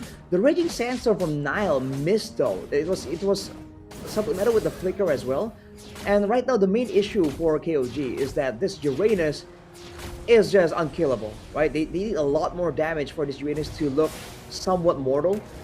I on the weird way though, I feel like the Akai actually does really well against tanks. Because when you mark them with your skill, right, with your second skill, you actually do max HP damage. Just a little bit with your basic attacks. So he can be a threat to Narakorn, but like, he needs a lot more backup if he's gonna take down a Uranus. That's true. Again, you do a little bit percent damage. Whoa. Look at Payen. Where has that Payen been all series long, man? That was crazy movements. And you know what? He does a lot better here this time around, and he's able to fight back, which is very crucial. You have to show Brew that you are willing to take these fights to them if they ask for it. Just make sure you're not bullied. Well, then again, he is on a Harith, and he's 2-0 this time. The movement has always been there. He tried to make those outplays on the Moskov. Unfortunately, it was seen through, like Buriram were ready for it. But now on the Harith, he's more survivable. He has a Purify as well. It's going to be a lot more difficult for Buriram to punish him. But look at 33 RD. He is the target right now for Buriram. Yeah, 100%. Huge target. 33 RD feels like he should go on Lightning form more often than not because of everything that's happening around the map. We've got Case and we got Nile up on front. Very tanky members, but I think without Payen, there's not that friend, especially with a glue up on front. He's gonna go in and grab, goes for the fight, knock up into that Violet Requiem. Great heavy spin, cancels out a lot of these skills. And there you go, the damage is sinking. KOG find their mark. Shifting skies on the 33rd. Barely able to make it out. Brew are only gonna lose out MZ, but I think that might be enough. Now, it's gonna be KOG with a priority onto this turtle here, who seems to be just barely getting pushed out by another port. When Nile gets the Raging Sandstorm back up, he has the Flicker available to surprise Buriram by all means. The Feather Airstrike duo is really impressive right now though. Both mid laners definitely looking past the current moment, trying to predict movements from both teams. Look at this though. Oh, hang on a second. There was a pickup attempt there. Agi already used the Feather Airstrike. That's huge. That's a big tool. That's a big damage dealer removed here from Brew. I don't think they want to fight this. And they will disengage, and they give turtle control over to KOG. And now even Stevens on the economy. Even Stevens on the turrets as well. They took the bottom turret in a trade, and they're giving Payen a lot more gold here. As you can see, almost 1,000 gold difference between him and Izzy on the Moskov. There is the macro angle that KOG has to be concerned about, but in the fights at least, they are proving to be quite formidable. Yeah, this Harith is just so scary right now. It feels like no one can really go toe-to-toe with it unless your name is MZ or Narakorn. So most of the time, this Harith is probably going to be relatively safe here. The one thing you have to worry about is, you're right, the macro that Izzy can provide. But I feel like with the Akai at their disposal, if there's going to be a macro angle, all they're going to do is brute force the neutral objective and then get a guaranteed red tree using the heavy spin. Right? So it's not really as clear-cut as you would think at first glance. But right now, it's just waiting. And in these moments, before the Lord is up, before the neutral objective is up, Buriram, they gotta try and find something, man. They have to use this pick-off advantage, because the Guinevere Farsa is the combo they desperately really wanted. Oh, great combo here. Get used up. Lois decides not to go for the Violet Requiem. MZ is going to go for spread. Might be able to disengage, at least for now, but goes for re-engage once more. Grab. On to Kaizen, knocked up and chained to death, but Kaizen is relatively tanky. Cannot really get damaged that much. And forces the rest of Buriram back. Man, Kaizen is built like a tank in this game. I mean, both the frontliners built like a truck, just taking damage. That's a bit concerning, because later on, Payen can match up to the damage of Izzy, but it's not the same kind of shred that the marksman brings to the table. You know, so Buriram have a late game angle that's just a little bit more dangerous. And of course, with the spatial migration, you've seen what could happen. right? The pickoff threat is definitely there. And I like that Sky Garden helmet pickup from Kazan, dude. He's going to be on the map indefinitely, and he's going to be even more difficult to burst down. That is true. It's going to be so difficult to burst this guy down. And they're just going to be able to have like more staying power. And staying power is what you need in these team fights, right? You need more staying power. You can't just be the guy that, you know, goes low, then goes back to the base. Because at this point, it's a battle of these bush controls. We are in dangerous grass. Any bush can be very deadly. So right now, Buriram is just trying to see if they can find an opening. Ooh. But you know what? The targets are actually very difficult to take down. If you think about it, almost every target is almost unkillable. I think the win condition for KOG is to get the backline members or Lois, and Kazan is beating him up actually. The Panda beating on a young little girl as Natacorn is forced to back away as well. Dude, KOG, good trades here. Look at the HP bar difference. Oh, that's a big one. They are able to take out Nile. 4v5. SOD hits on Zed. They do see that this Lord is getting attacked right now, but what can Buriram do realistically? Since Izzy actually decides to not take the SOD and just keep pushing up on top, it feels like it's going to be a concede onto the Lord with no retry close by. Lois dives in, but just way too late to the party. That's going to be MZ going down, and possibly Natacorn, if he can just walk out of here. He's slowed So into tanky. oblivion. He's so tanky. So tanky on this one, and like you mentioned, staying power for Brew. Right. Again, Natacorn is doing a great job, but his team, oh man, they're getting out-traded again and again here. They're the ones with the pick-off tools, with the Feather Airstrike, the Spatial Migration, but KOG is just maneuvering so well, and they are threatening with their big ultimates so well. The Heavy Spin, the Raging Sandstorm. Once again, a play onto Natacorn. Oh, get a zone. Oh. Alright, Natacorn's up on the tower. He's trying to use his body as a proxy. He says, hit me guys, hit me! But no, they decide against it. KOG wants to get rid of that turret. We've also got Lord walking up on top, so that's something that KOG kind of just has to deal with here.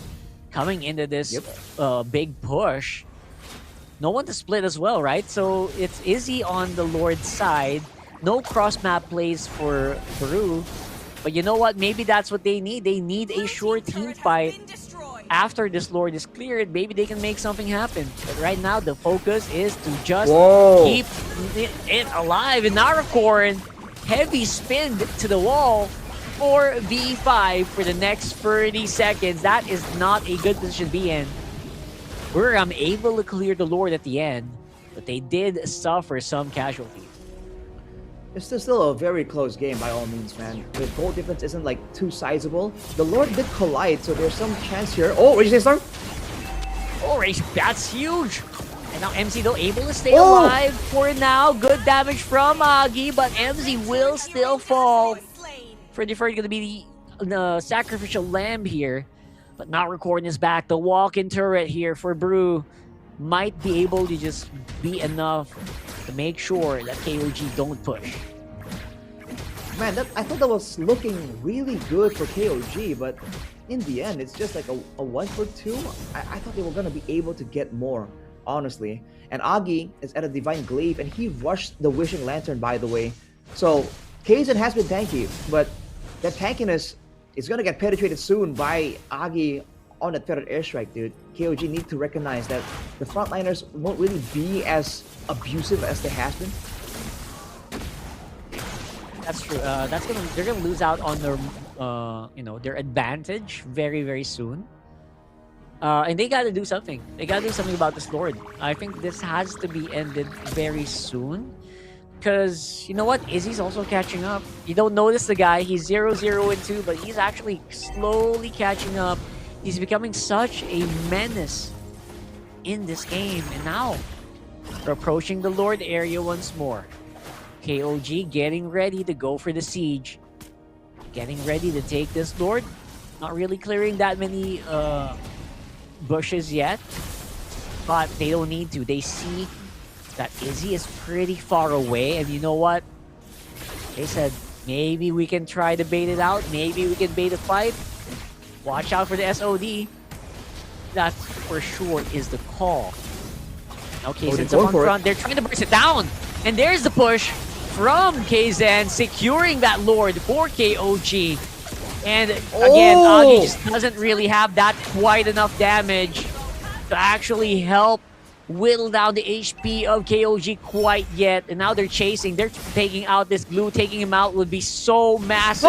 But they're not able to chase him. They find Agi instead. Naracord and Izzy up on bottom.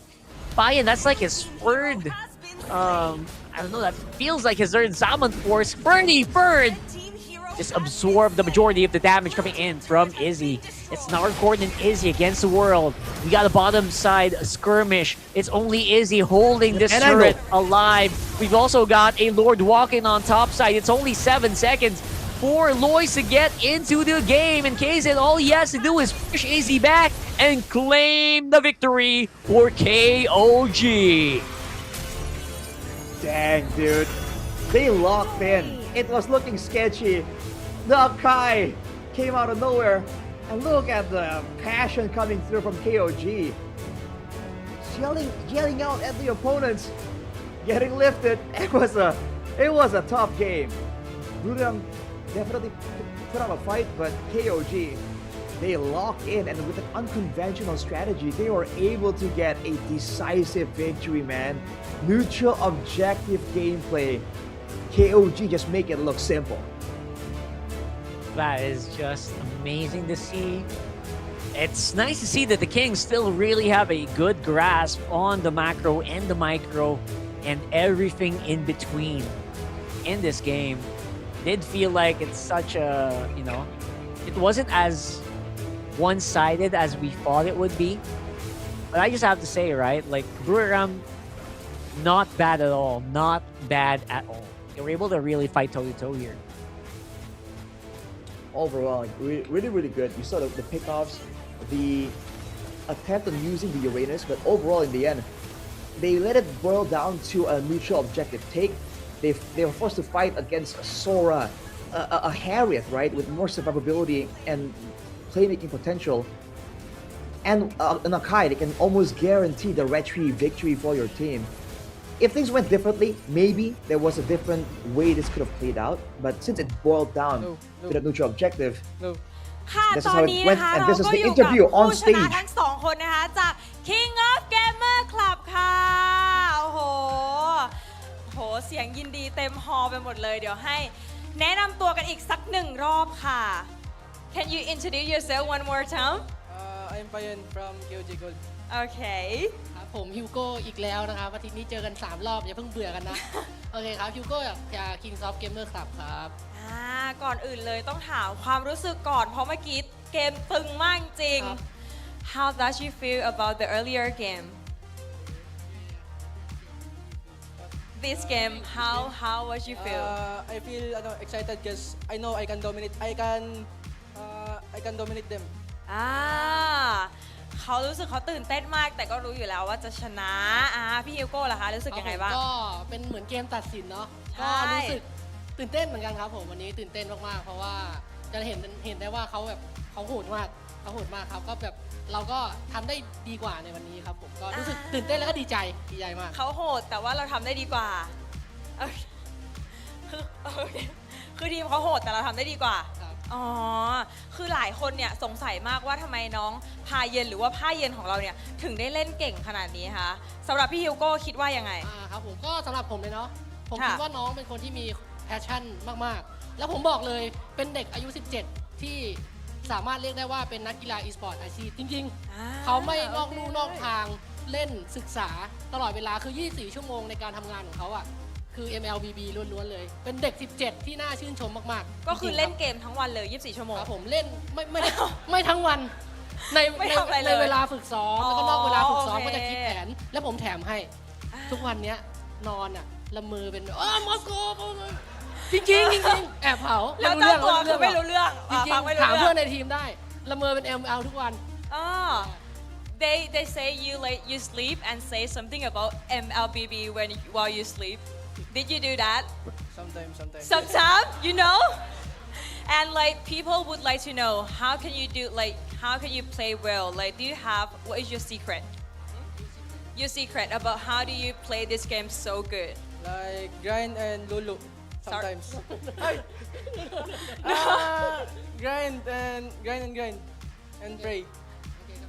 เหมือนแบบฝึกซ้อมครับผมแล้วก็ขยันฝึกซ้อมตั้งใจเล่นอะไรอย่างนี้ครับผมแล้วก็พยายามแบบก้าวขึ้นไปในระดับที่สูงขึ้นครับอันนี้คือแก้ให้น้องอยู่ใช่ครับเขาพูดยิงเชื่อผมเขาเป็นคนอย่างนี้จริงผมเป็นล่ามโอเคได้เลยแล้วคือทีม you good they say you good ก็คืออย่างโซลิกเนี่ยเขาสอนภาษาไทยครับแล้วอันนี้มีสอนภาษาไทยให้พาเย็นไหมนอกจากไข่ต้มไข่ดาวผมสอนไปเยอะพวกผมสอนไปเยอะเลยครับโชว์ภาษาไทยสักหน่อยได้ไหม Can you show more Thai that your team taught you like except than ไข่ต้ม and ไข่ดาวโอเคเดี๋ยวผมเลือกให้ก่อนได้ค่ะครับผมทีมนู้นเลือกก่อนทีมนู้นเขาจูนติดตบหมดนะครับผมขอเลือกก่อนครับได้ค่ะมีเยอะจัดเซฟเลยจัดสวัสดีครับสวัสดีครับเซฟสวัสดีครับสวัสดีครับสวัสดีครับสวัสดีครับอันนี้เซฟสุดแล้วโค้ดเขาอยากให้เซฟไม่สู้กับโซลิกหน่อยนะคะเขาจูนติดตบหมดนะอันนั้นอ่ะแค่นี้พอแล้วครับ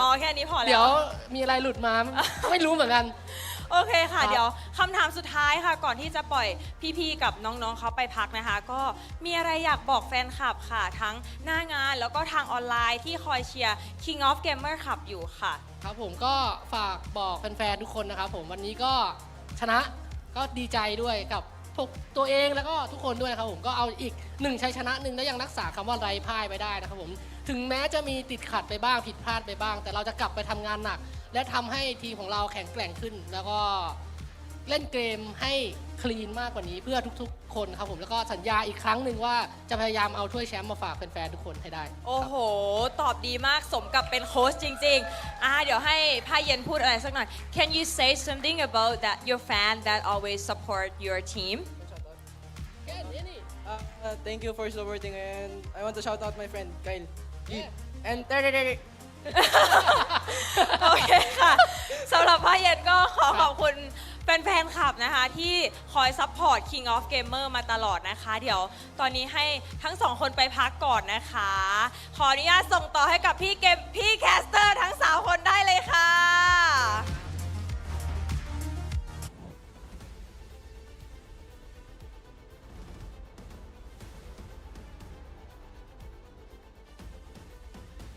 Ryan was I forgot he was Filipino. Oh, just some funny stuff. They were just messing around. Yeah, I think he just got so immersed in MLBB that he talks about MLBB in his sleep. I think that's one of the things I picked up there. They were swapping out so much. That's so funny. Man, yeah, he looks. Do you know how young he is, Rockhart? Like he looks 16 or 18 or something. He looks hella young, and he's showing some great things, man. Of course, in game number 2, sometimes you can see that he gets a bit overzealous to make the play happen. But hey, he recovered from the setback and immediately delivered a performance in game 3. I think it's fair play, man. You know, maybe if he once again made a huge blunder, you can criticize him a bit more. But man proved himself. Although the MVP is Kazan, bro. Dude, the Akai out of nowhere. Sky Garden Helmet rush, I think, into the Athena, into the full magic resist. This game was just unkillable, and it was so annoying to see a Uranus and an Akai. They both kind of spin around and they're just taking damage, and you're like, bro, when is this gonna end? This is basically just like, I think I remember it's in 2020 or 2021 when people were just spamming Uranus and Akai together. I think that might have been season 6 or season 7 of respective FPLs or something. Wow. But yeah, I know what you mean. Those are the stuff that kind of just... I remember before that happened with the Uranus and Akai, there was like a 58-minute game or something, 54-minute game. Wow. That's how badly that triggers me, to be honest. It's pretty insane, man. Insane game as well on this one. Yeah, you can see the pickoff threat is still very much there, but dude, KOG were able to slow down the game.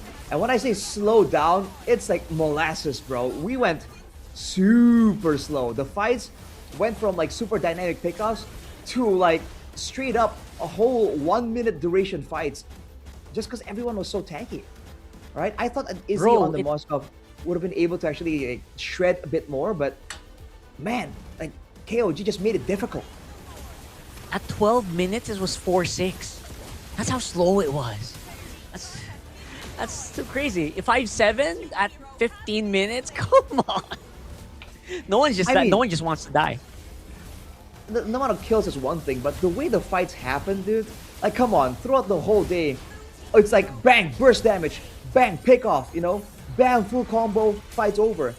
Did you see how the fights were going? It starts off with these two giants lumbering, rubbing on each other, the Akai and the Uranus, and everyone going like, yo, who's winning? What's happening? You know, just circling around like it's some kind of ritual. And then afterwards, once you thought it's over, they just rinse and repeat and do the same thing. And then after 3 rounds of this ritual, finally the fight breaks out, and it's still a slow fight, bro. And you know what? I don't know. I guess I'm just kind of desensitized to it. Right. I didn't mind it. PH, bro. You know what we Good do for there. you. You know? But I'm yeah, not saying it's it bad. feels like I'm just saying it's different, you know. Considering the matches we've seen today, and for the final game to just suddenly slow down like that, it is quite jarring. You know, like with a car, it's not speeding up that kills you. It's stopping like suddenly, right? That's how I feel about this game. Oh yeah, for sure. It feels like it also was someone who stopped, and then the guy who was driving literally flew out the window. That's like how this game ended. Right? So sudden, no warning. It's like, oh, Uranus suddenly died. Okay, GG's, let's go. Finish it off. It's like, it's crazy. It's crazy. Yeah, great choices from Buriram as well. They went with all the penetration, the wishing lanterns, etc. Which is why I think the Sky Gutted helmet really saved the whole neutral objective game. But this is the updated standings. Buriram is still up there, but E-Arena and Hydra Esports all the way down. And King of Gamers Club still very strong with a 7-0. That's right. Still undefeated, at least for their match win. Right? 7-0. You can always say that even if you kind of just lose out on the game in the series, you're still on top of the hill. They are still going to be the king at the end of week number 4. And it's so impressive, man, because again, being able to play your style is one thing, but to be able to switch it around and suddenly slow it down like that and still deliver a clean performance, KOG, man, definitely a real threat. And you gotta feel for Buriram because they probably were expecting some kind of showdown, and they're like, whoa, what is this? You know? But week 5 schedule right here, Buriram are gonna go up against Valitai, Bacon Time, my personal favorite, up against Tenacity, and KOG ACT as the final match. Dang. What a treat. That's a good way to close out the week, or actually close out the season. I think that's only the week. You only go to week 5, right? For regular season. Really? Wow. I gotta recheck, but that's cool. What a way to end it. Yeah. Yeah, I'm checking now. It is confirmed. Yeah, that's the last for this one, and I'm feeling it. I'm feeling this. I'm feeling like we are about to. I like that we're near the end, and we're still not super secure on our playoffs teams. Usually in some MPLs, it's like so done already at week 6 or week 7, right? But now we are seeing the best of the best here. That's being shown by Thailand, and cannot wait to just watch the next ones. There's definitely a lot of impressive things to look out for, man. Considering it's, again, I keep saying it and it feels so weird saying it, it's a young region, even though, we all know about IDNS, right? Like, it's not exactly an accurate statement, but it's impressive nevertheless. You almost feel like, man, what if they had their own league like before this, like earlier, they would have been quite a menace, man, in the past couple of M series. Yeah, like years ago, right? That would have been crazy. And again, that's why better late than never to get this started. And I really love that we are definitely showing the best of the best from the region. And right now, it just feels like there's a king on the top of the hill. Now, the question is there anyone who is up to the challenge to, to make sure they don't stay that way all the way into the playoffs? So exciting to see their next match. Let me just check their schedule real quick. Yeah, their matches are gonna be pretty fun. Their next matches are gonna be ACT is like the next one that I feel like will really take it to the next level here for KOG. They're definitely one of the, aside from Bacon, right? Like they're definitely one of the teams that feel like they should be on par alongside Tenacity. So next week is gonna be a banger, and I hope you guys are also, you guys join us in watching next week, because we do have more action for you guys next week. For sure, man. But it's great to see that the top teams are still, toe to toe. They're still putting up good fights, because the old adage goes, iron sharpens iron, man sharpens man. So you can only see like the next level stuff in MLBB if the opposition, pushes their talents to get even better. But it's almost the end of the whole broadcast, Rockhard. Any final thoughts? I think that we are in for a treat. I think that, whoever the top 6 is, I don't know if it's gonna be Buriram, but I can't wait to find out. And that's all happening again next week. All right, it's only a week, guys, so stay tuned. Keep up with MSL Thailand Season 1. It's been me, Arashi, and Rockhard signing out. มาได้เลยค่ะ Lido Connect ชั้น 2 ฮ3 ค่ะ และสำหรับคนไหนนะคะที่ไม่สะดวกนะคะ สามารถเข้าชมได้ทางช่องทางออนไลน์ทุกช่องทางเลยค่ะ วันนี้นะคะหมดหน้าที่ของมินมินิมินแล้วนะคะ ขอขอบคุณแทนทีมงานทุกคนด้วยนะคะ วันนี้มินและทีมงานขอตัวลาไปก่อนนะคะ แล้วพบกันใหม่ในวันศุกร์หน้าค่ะ